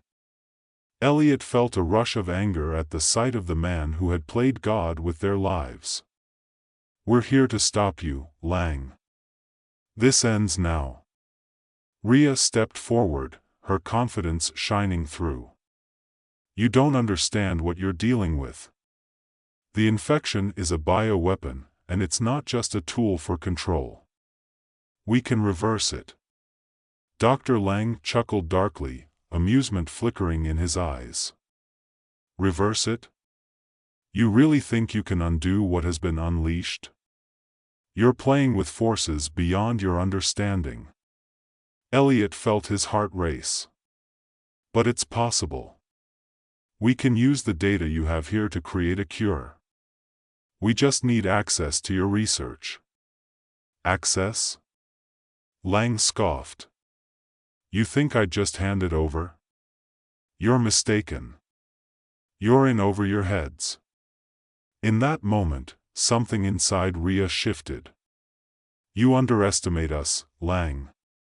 We're not just any scientists. We've seen the consequences of your work, and we refuse to let it continue. We'll take the data, or we'll expose you for what you are. Elliot felt a surge of determination at her words. They were in this together, and they weren't backing down. Lang's demeanor changed, a flicker of uncertainty crossed his face. You think you can threaten me?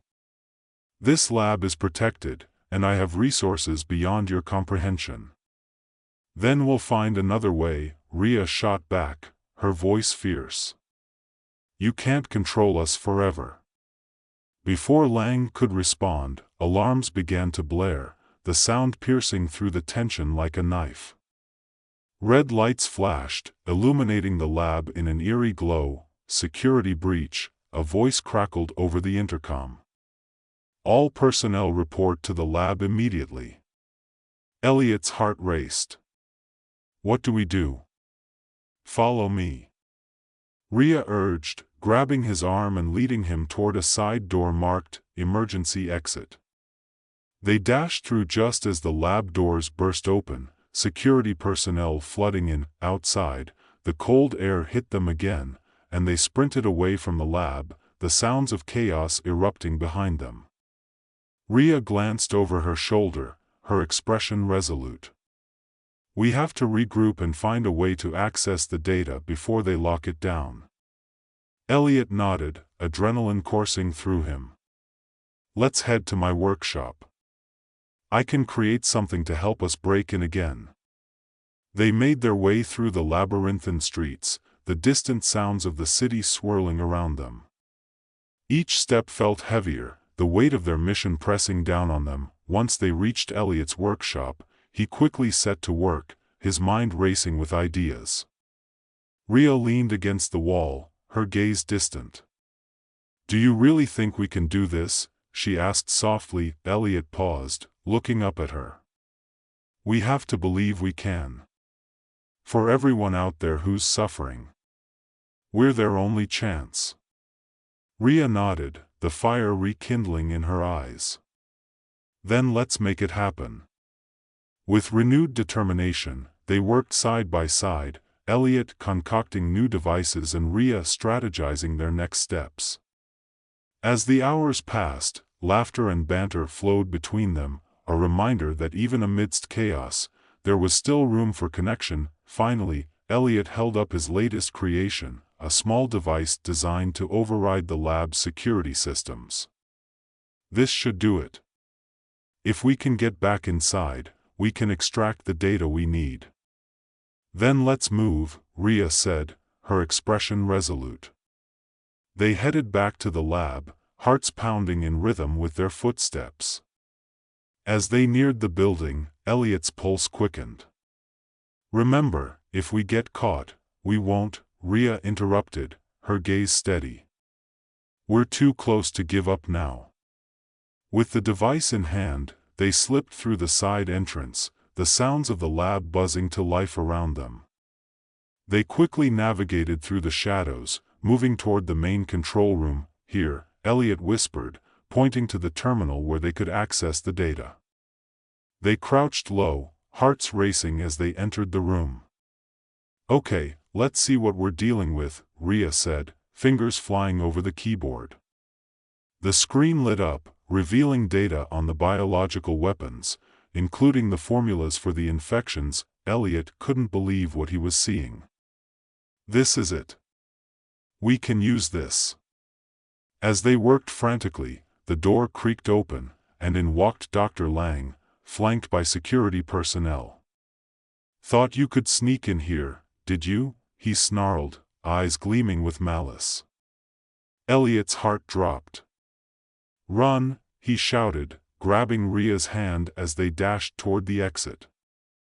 Security officers shouted behind them, footsteps pounding in pursuit. They raced through the hallways, adrenaline pumping. Each corner they turned bringing them closer to freedom. Just as they reached the main exit, a security officer blocked their path. Elliot quickly aimed the override device, pressing the button as a surge of electricity coursed through the air. The officer staggered back, disoriented, and they darted past him, almost there. Rhea urged, pushing through the door and into the night air. But outside, chaos reigned. Infected were spilling into the streets, their wild laughter mingling with the sounds of the city, a surreal and unsettling symphony. "Where do we go?" Elliot shouted, panic rising. Rhea scanned the area, her eyes landing on a nearby alley. "That way. We can hide until it's safe." They sprinted down the alley, hearts pounding, breaths coming in quick gasps. As they reached a hidden nook, they pressed themselves against the cool brick wall, listening to the chaos outside. Elliot felt a rush of fear as he glanced at Rhea, her expression a mixture of determination and uncertainty. "We have to figure out our next move," he said, his voice low. "We can't just wait here forever." Rhea nodded, her gaze intense. "You're right. We need to get that data into the right hands. We can't let Lang use it for his own gain." Elliot took a deep breath, feeling the weight of their mission pressing down on him. "Let's regroup with some of my contacts. We can plan our next steps." Just as they were about to move, a group of scavengers turned the corner, their eyes scanning the alley. Elliot's heart raced as they inched closer, the threat palpable. "Stay quiet," Rhea whispered, her breath steady despite the tension. They held their breath as the scavengers drew near, their laughter echoing through the narrow space.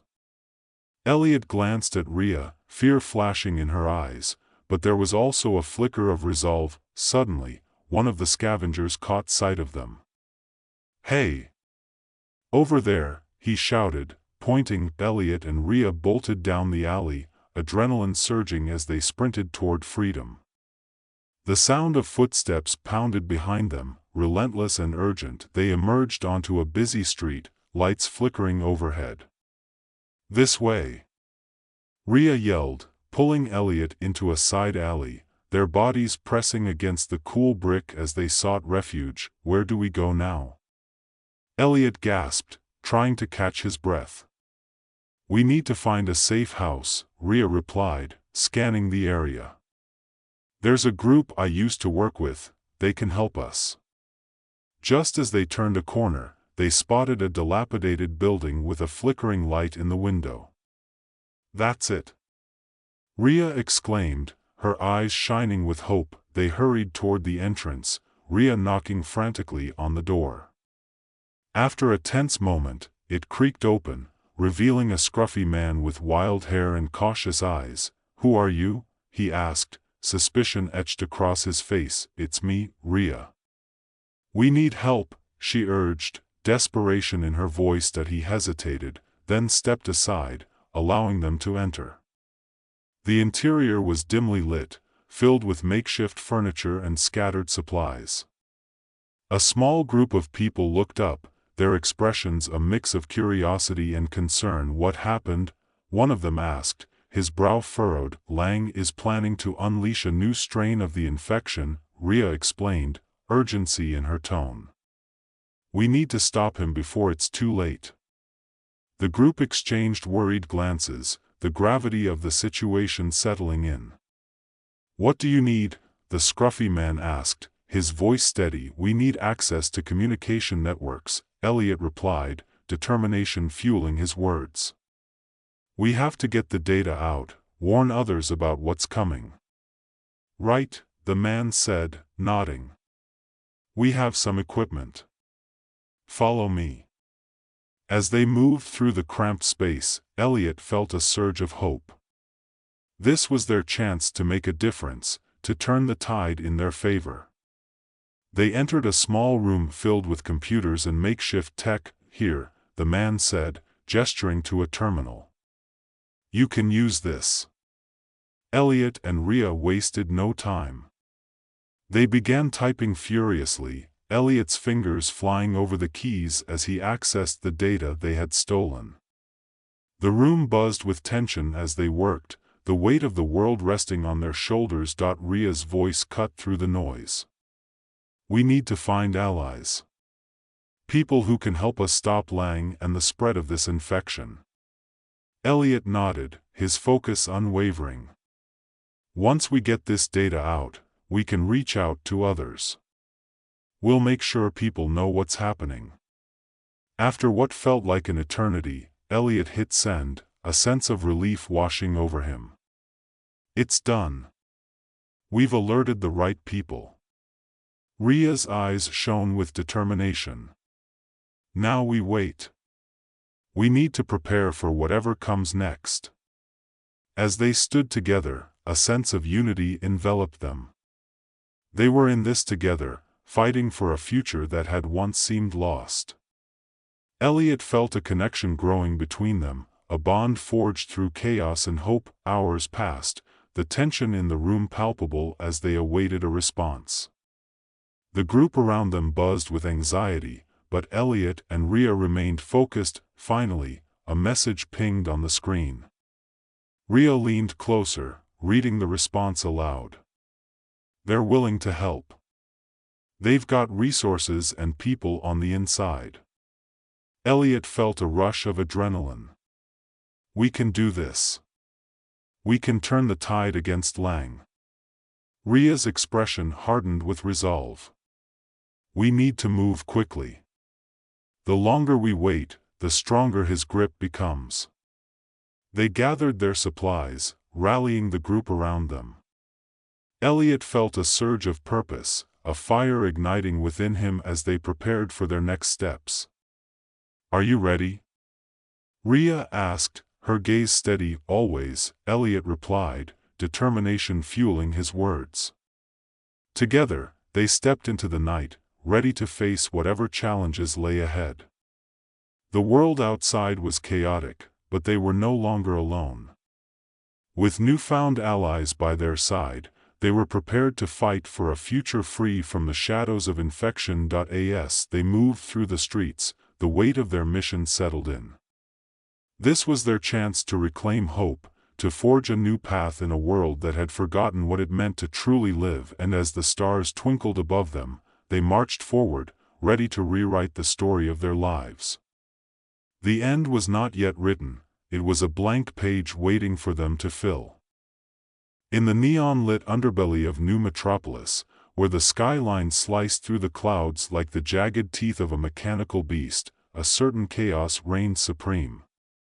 Here, the elite lounged in luxury, sipping cocktails that glowed unnaturally under the artificial sun, while the rest scrambled to survive, clinging to jobs that often required more ingenuity than pay. It was in this absurd world that Alex found himself, a technician whose knack for fixing things was matched only by his talent for getting into trouble. As he hunched over a malfunctioning hover pad, his grease-stained fingers danced over the controls. "Come on, you piece of junk," he muttered, the usual blend of frustration and humor dripping from his voice. He'd become something of a local legend, known for his quick wit and even quicker mishaps. It was a small consolation in a world where failure meant a one-way ticket to the execution block. Today was different, though. As he was about to give the hover pad one last nudge, it sputtered violently, and then, bam, the device exploded in a confetti of gears and sparks. Alex blinked, his heart racing, as he stood up to survey the chaos he'd unleashed. Before he could process what had just happened, he realized he wasn't alone. A dozen candidates, all decked out in their overly dramatic competition outfits, had just witnessed his grand malfunction. The scene was surreal. Contestants who'd come to showcase their talents stood frozen, mouths agape.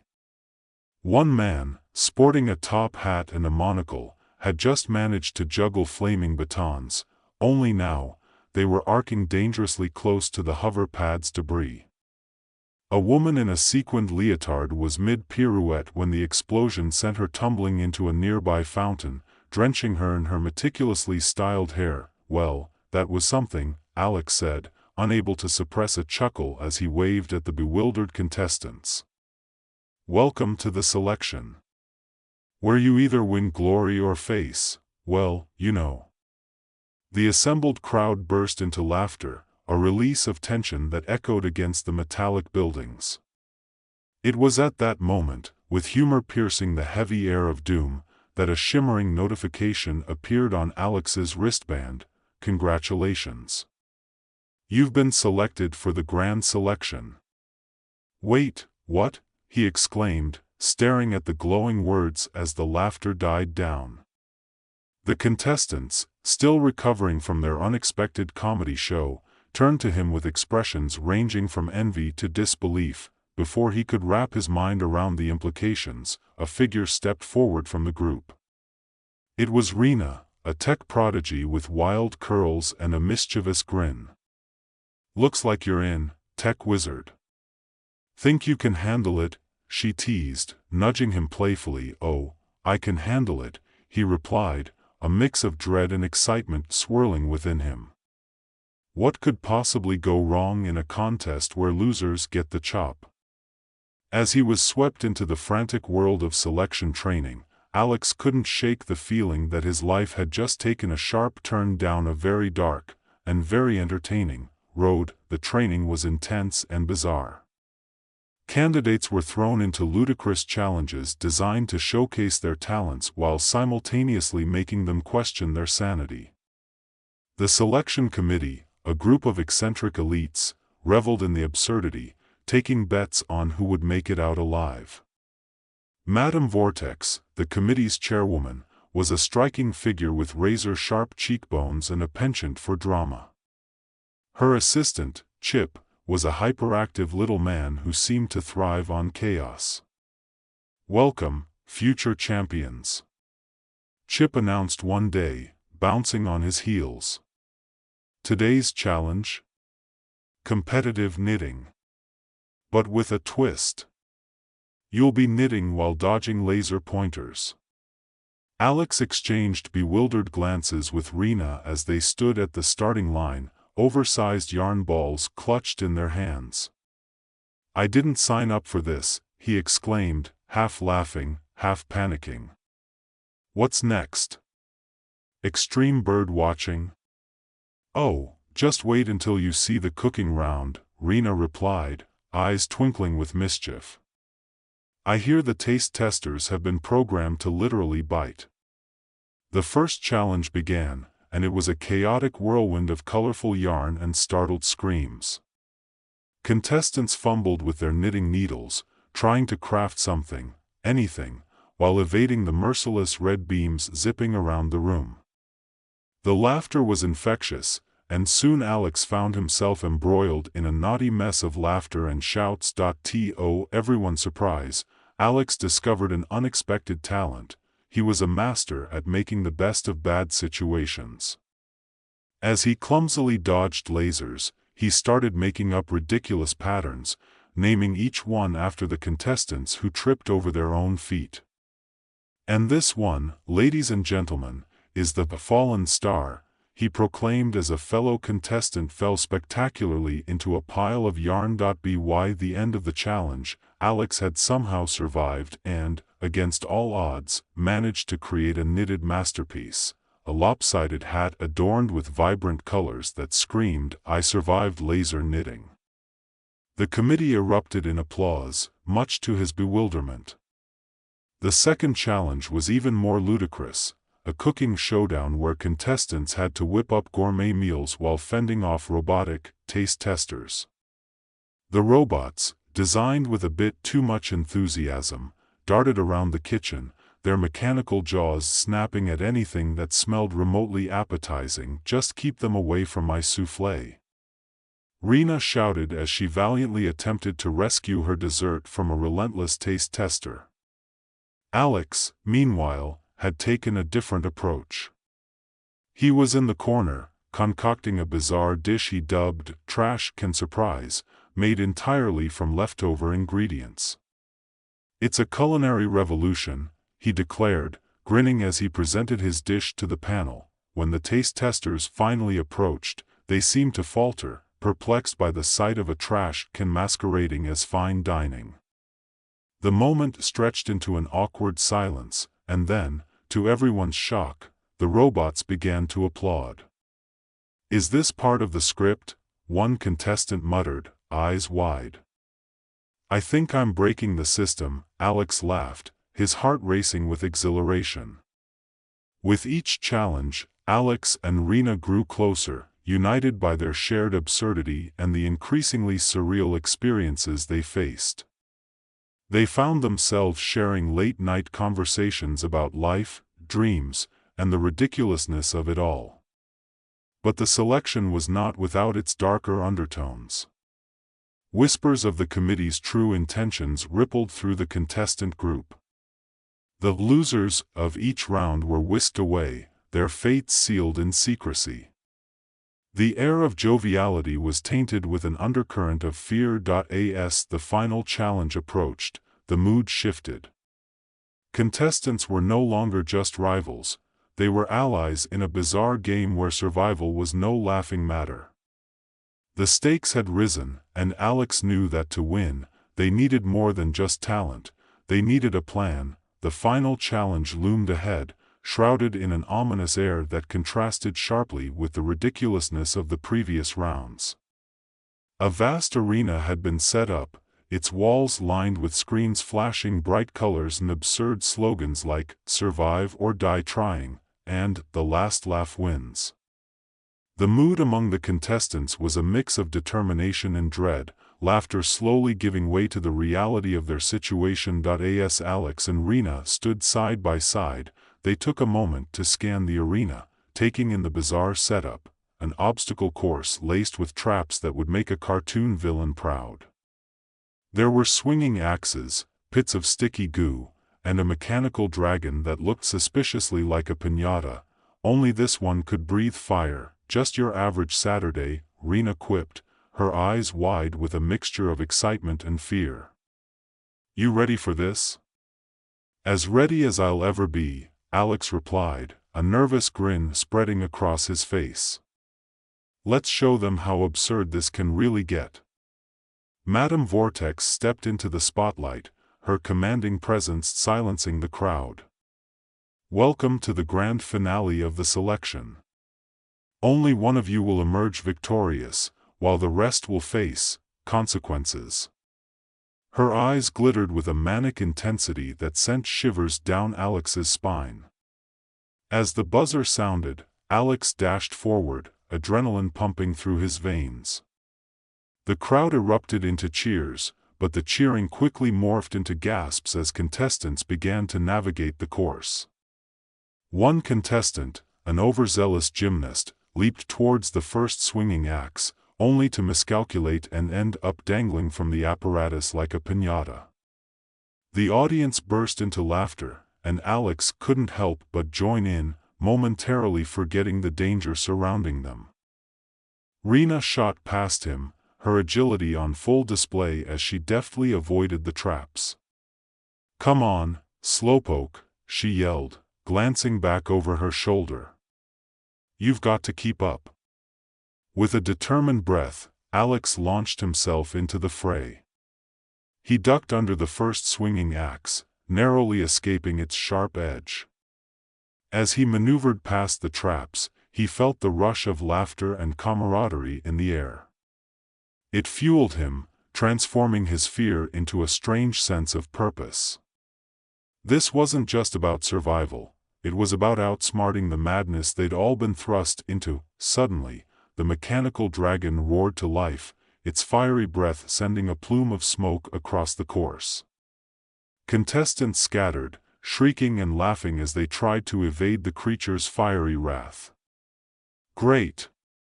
Now we're in a theme park!" Alex yelled, diving to the side just as a burst of flames singed the edge of his jacket. Rena, ever the strategist, spotted an opening. "Follow me," she shouted, weaving her way towards a series of levers marked with nonsensical instructions. "I think we can take control of that dragon." Alex nodded, sprinting after her as she yanked on a lever labeled "Tickle the Dragon." To their surprise, the dragon let out a confused whine, its flames sputtering out as it tilted its head, looking more like a confused puppy than a fearsome beast. "Did we just turn it into a pet?" Alex laughed, glancing back to see the dragon sitting down, its eyes wide and innocent. Rena grinned. "Maybe if we feed it some of your trash can surprise, it'll be on our side." As they navigated further into the course, it became clear that the remaining contestants were falling away. One by one, they faced their own failures and mishaps. But amidst the chaos, Alex and Rena found a rhythm, laughing as they outmaneuvered traps and dodged flames.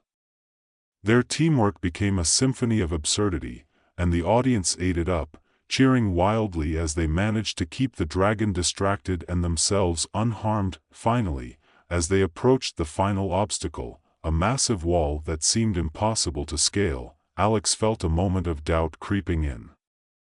"How are we supposed to get over that?" he gasped, panting heavily. Rena looked thoughtful for a moment. "We need to use our friends. Get the dragon to give us a boost." "Brilliant!" Alex exclaimed, adrenaline fueling his excitement. They rushed back to where the dragon was still playfully flapping its wings, responding eagerly to their call. "Hey, big guy! We need your help!" Rena shouted, her voice ringing out above the crowd. The dragon turned its head, the glint of mischief in its eyes. With a few strategic pulls on the levers, they got the dragon to position itself beneath the wall. "This is either genius or insanity," Alex said, laughing as he climbed onto the dragon's back, Rena following closely. "Probably both," she shouted, and together they ascended, the audience erupting in cheers as they soared over the wall. The thrill of the moment coursed through Alex, a blend of exhilaration and disbelief as they landed on the other side. But the finish line was not the end, it was just the beginning. As they crossed it, the committee's cheers quickly turned to stunned silence. Madame Vortex's face twisted in shock, and Alex could almost see the gears turning in her mind. "We did it!" Rena screamed, throwing her arms up in triumph. However, the celebration was short-lived. "This is not how this was supposed to go," Madame Vortex shouted, her voice cracking. "You're supposed to be eliminated, not this." As the crowd began to murmur in confusion, Alex stepped forward. "Maybe it's time for a change," he declared, his voice steady despite the chaos swirling around him. "Maybe we don't have to do this anymore." "Are you insane?" Chip piped up, his eyes wide. "This is how it's always been." "Exactly," Alex shot back, his heart racing. "But maybe it's time to stop entertaining the elite and start living our own lives." He looked at Rena, who nodded in agreement, her expression fierce. The contestants, emboldened by their unlikely victory, began to rally behind them, voicing their agreement. "We won't let this continue," one contestant yelled, and soon the air was filled with a chorus of determination. Madame Vortex's face turned pale, her facade cracking. "You're all making a grave mistake. You'll regret this." "Or maybe," Alex said, his voice rising above the clamor, "we'll finally start living without fear." With that, the contestants turned their backs on the committee, banding together in solidarity. The atmosphere transformed from one of competition to community, laughter echoing through the arena as they embraced the absurdity of their newfound freedom. As they marched out of the arena, Alex felt an overwhelming sense of relief wash over him. The world beyond the selection was waiting, and it was up to them to reshape it. With Rena at his side and a motley crew of survivors behind him, he was ready to turn the tide in a society built on fear and elimination. they stepped into the blinding light of a new dawn, leaving behind the shadows of the selection. Together, they would forge a path where humor and unity could reign, transforming a bloody competition into a movement of change. Laughter bubbled in their throats, echoing like a promise of brighter days ahead, and in that moment, Alex knew, this was only the beginning. The sprawling estate loomed ahead, a glittering fortress nestled in a forest of oak and pine, where the sounds of the wild were drowned out by the whir of drones buzzing overhead. Leah adjusted her sunglasses, surveying the manicured lawns and pristine fountains that danced with shimmering lights, all under a golden sun that seemed to mock the imminent chaos. She had arrived expecting a weekend of luxury, not realizing that she was stepping into a twisted game where she'd be the prey. "Welcome to the ultimate survival experience," a voice boomed from the towering balcony. It was Brad, the overzealous host, who had the kind of smile that could sell ice to an Eskimo. He gestured grandly, arms wide as if he were about to reveal a hidden treasure. "Tonight, we dine and mingle, and tomorrow, well, you'll have a chance to escape." "Escape?" Leah mumbled, tilting her head in confusion. She shot a glance at the other guests, who were just as bewildered. A few chuckled nervously, a sign of the growing tension. Brad chuckled, clearly enjoying the rising discomfort. "You're all here to participate in the most exclusive event of the year. The hunt. You'll be the stars, and we'll see just how well you can run from our elite team of hunters." A light bulb flickered in Leah's head, illuminating the absurdity of the situation. "Wait, so we're like, dear? Are we expected to run and hide while you all play dress-up as hunters? Do I get a stylish orange vest at least?" The crowd erupted in laughter, breaking the tension. Leah had a knack for turning panic into punchlines, and her humor danced in the air like confetti. She could see a few of the other prey warming up to the idea that maybe, just maybe, they could find a way out of this ridiculous situation, but the laughter was short-lived. Brad continued with his spiel, outlining the rules. The hunters would have high-tech gadgets, and the prey would need to rely on their wits. "You have until sundown tomorrow. Good luck," he concluded with a wink, and the crowd dispersed, murmurs buzzing like bees in a hive. As guests dispersed, Leah found herself at the bar, pouring a generous amount of whiskey into a glass. To survival, she toasted to herself, taking a hefty gulp. This was going to be one hell of a story, and she wasn't about to let it end without a fight. "Did he just say we're the prey?" A man beside her blinked in disbelief. His name tag read Mark. He had a slightly disheveled look, like someone who had just rolled out of bed and into this absurd party. "Yeah, it seems we're going to be hunted. So what's the plan, dear?" Leah quipped, raising an eyebrow. Mark cracked a smile.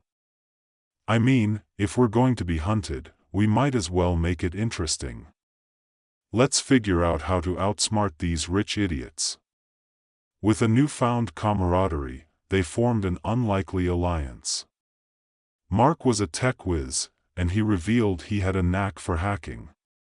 "I can get us access to their security systems. Maybe we can turn the tables on them," he said, excitement lighting up his eyes. "Great. But first, let's grab a few supplies." Leah's mind raced with possibilities as they began strategizing.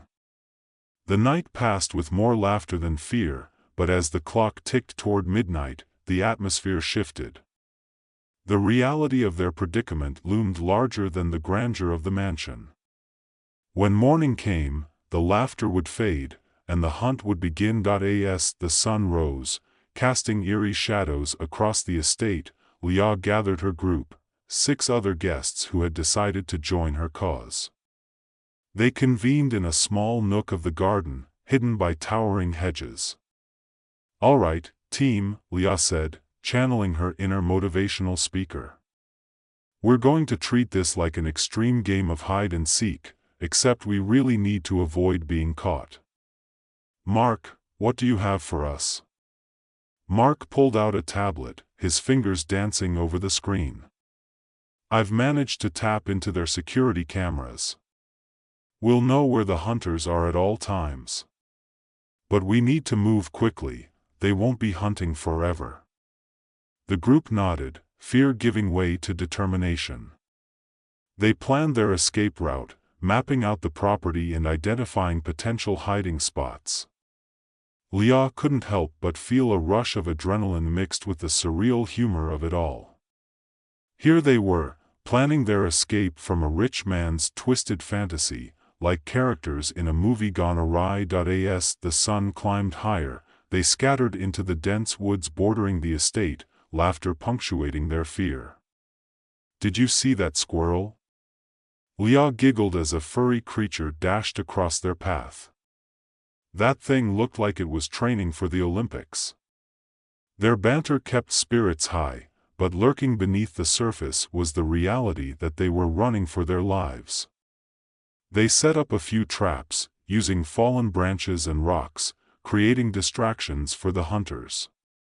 Leah led the charge, her humor disarming her companions and fueling their resolve. Then it happened, a rustle in the underbrush. They froze, eyes wide, as a hunter strolled into view.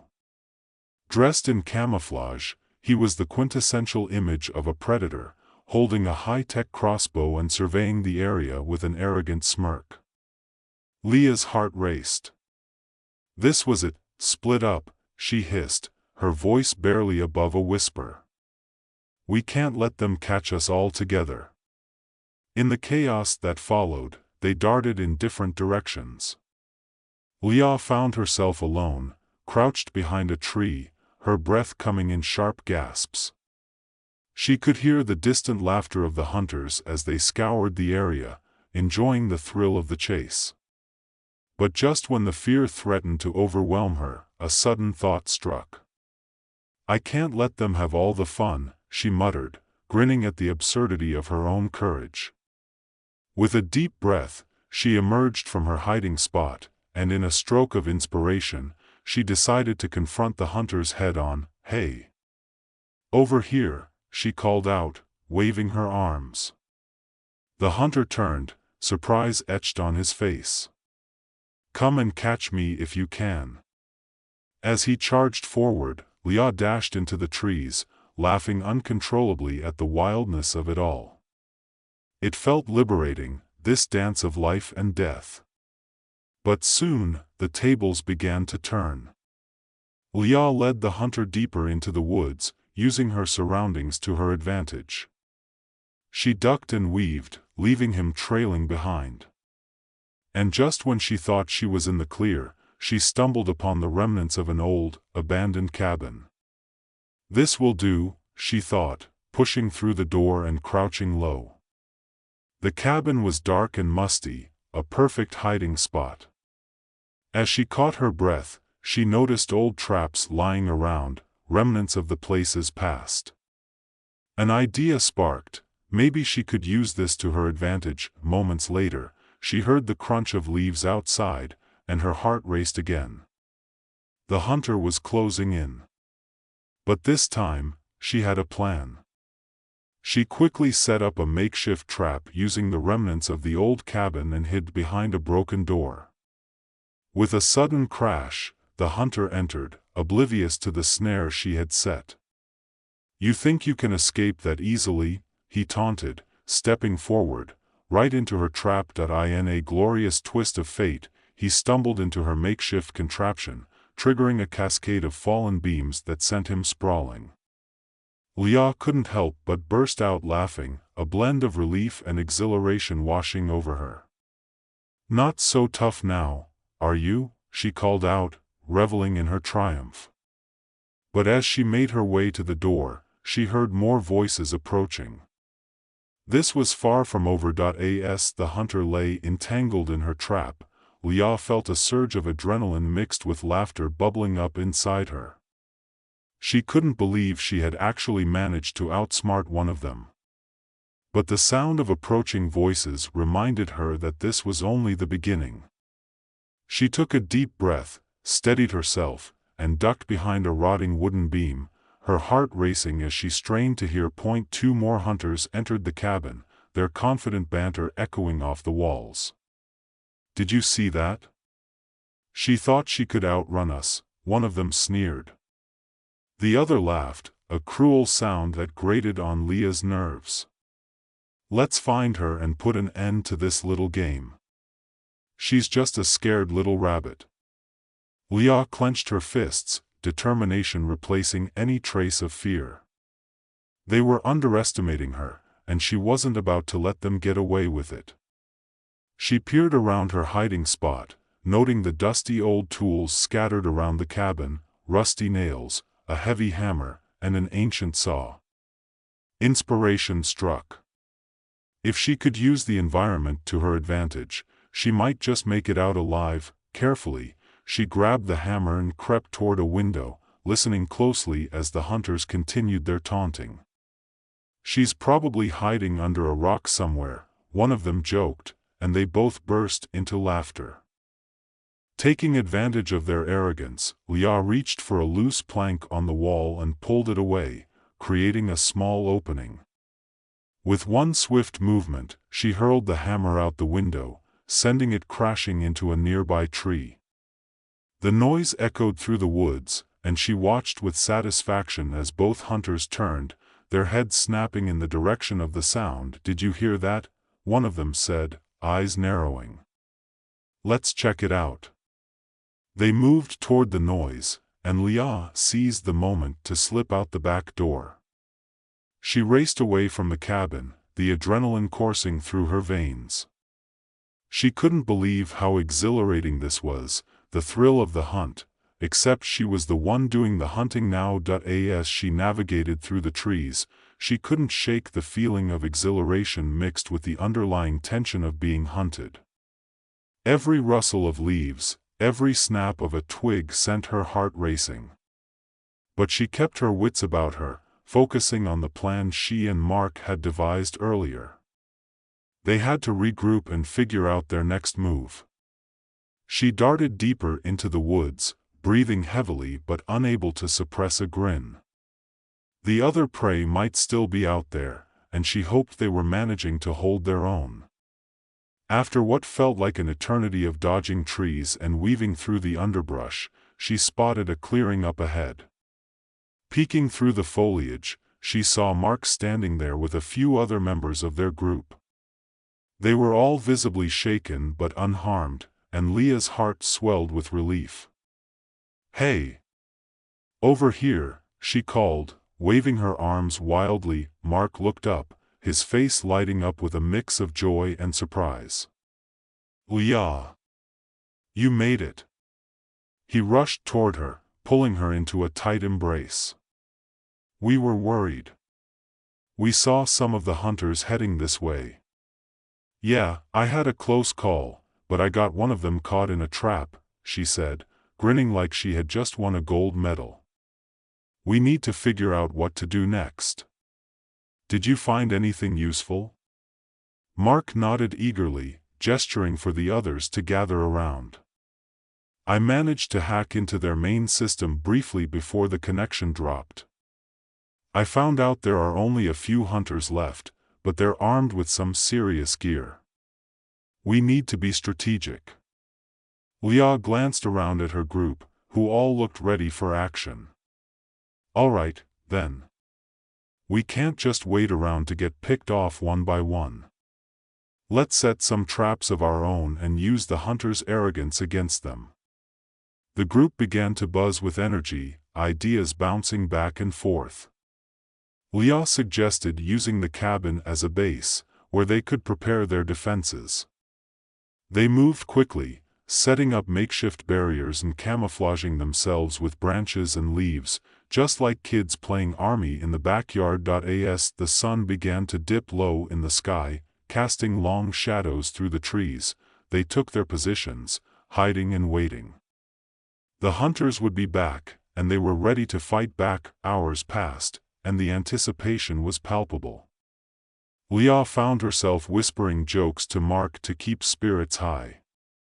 I feel like we're in one of those horror movies where the teenagers are always making stupid decisions. You know, the ones who hear a noise and decide to investigate? Mark chuckled softly. Just as long as we don't split up, we should be fine. Just as the darkness settled in, they heard the unmistakable sound of footsteps approaching. "They're here," Mark whispered, eyes wide with excitement. Leah's heart raced. "Remember the plan. Let them come to us." The hunters entered the clearing, their flashlights bobbing like fireflies. "This is getting boring," one of them complained. "Where are those losers hiding?" Leah exchanged glances with her group, and they stifled giggles, adrenaline fueling their nerves. As the hunters moved closer, Leah whispered, "Now." They sprang into action, launching their traps and using the element of surprise to their advantage. Leah had rigged a net trap, and as one of the hunters stumbled into it, they let out a startled yell, flailing as he was ensnared. The others shouted in confusion, and Leah couldn't help but laugh at the sight. "Looks like the rabbit's got some teeth," she called out, her voice ringing with delight. The others joined in, their confidence surging as they watched their plan unfold. As the chaos ensued, one of the hunters turned and charged toward Leah, but she was ready. Remembering the heavy hammer she had used earlier, she grabbed a nearby branch and swung it with all her might, catching him off guard. He stumbled back, falling into the makeshift barriers they had set up, crashing to the ground. "Who's the prey now?" she shouted, adrenaline and laughter mixing into a heady cocktail. The others cheered, their spirits high as they realized they were gaining the upper hand. But just as they began to believe they could win this bizarre game, they heard a loud crack followed by an ominous silence. The remaining hunters, now aware of the trap they'd walked into, regrouped. "Let's retreat and regroup," one shouted. "They're actually fighting back." As they retreated, Leah's heart sank for a moment. "They're running away," she muttered incredulously. "Did we actually scare them off?" Mark laughed, shaking his head. "Looks like we've turned the tables. But let's not get complacent. They'll be back with reinforcements."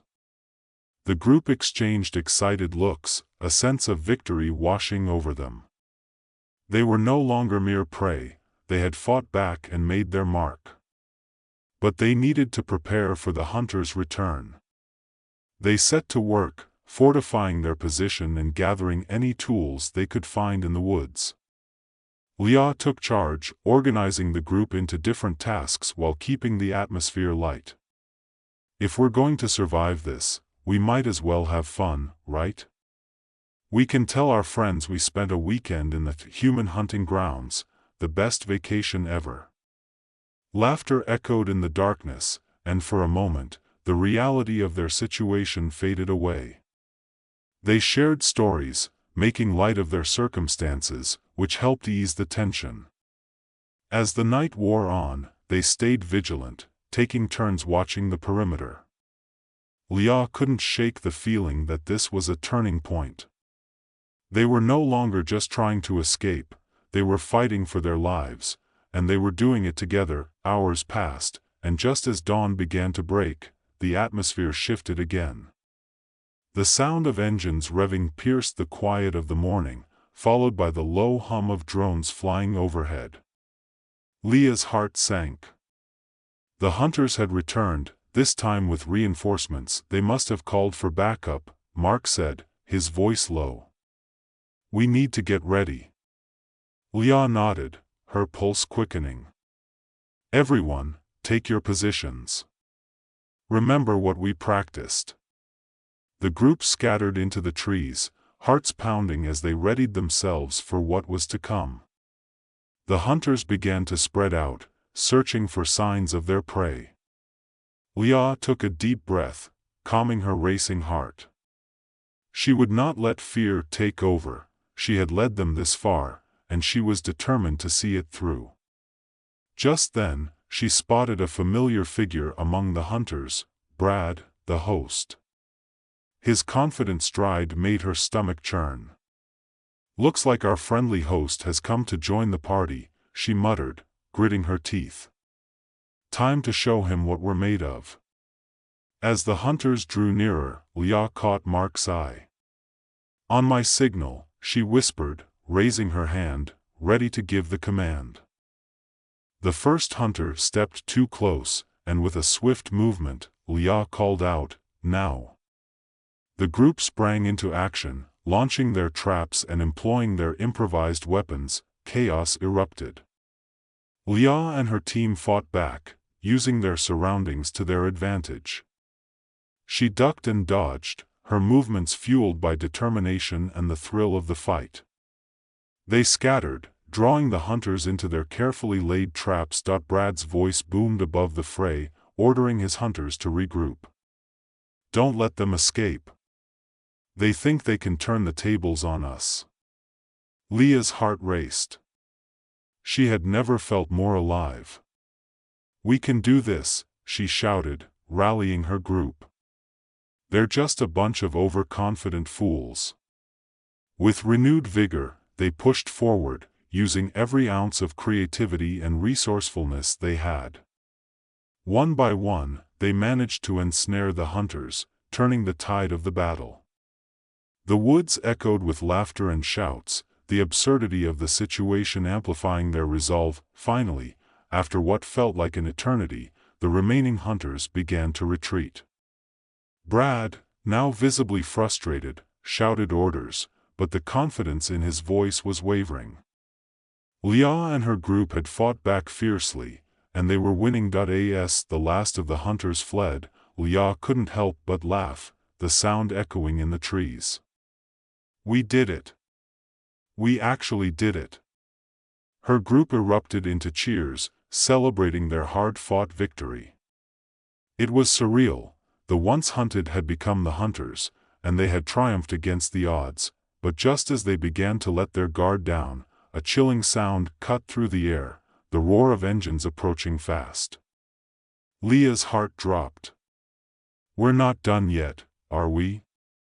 Mark grimaced, scanning the horizon. "I think they've brought in more than just backup." Leah's mind raced.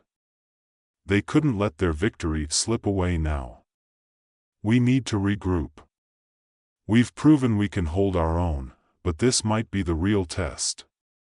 As the sounds of the vehicles grew closer, they hurried back to the cover of the trees, hearts pounding with a mix of excitement and dread. Leah knew they couldn't give up now. They had come too far to back down. The hunters would soon realize their numbers had dwindled, and they would be back, angrier and more determined than ever. Gathering the group, Leah took a deep breath, looking each of them in the eyes. "All right, listen up. We've shown we can outsmart them once. Now, we need to be smarter and faster. We need to outwit them for real. If they want a game, we'll give them a game they won't forget." They nodded, fear mingling with resolve. They weren't just playing a game anymore, they were fighting for their freedom. As the sounds of the approaching vehicles echoed in the distance, Leah felt a fierce determination rise within her. They would make their stand here, and they would not go quietly. Together, they could take on anything, even a horde of arrogant hunters who thought they held all the cards. With newfound purpose, they prepared for the next round, ready to turn the tables once again. Leah couldn't help but smile, even as her heart raced with anticipation.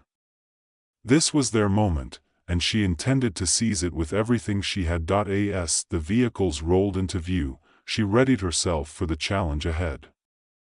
Whatever happened next, they would face it together, as a team. The stakes were high, but they were more than just prey now. They were a force to be reckoned with, and with that thought echoing in her mind, Leah charged into the fray, ready to fight for her freedom, her laughter mingling with the adrenaline that coursed through her veins. The battle was far from over.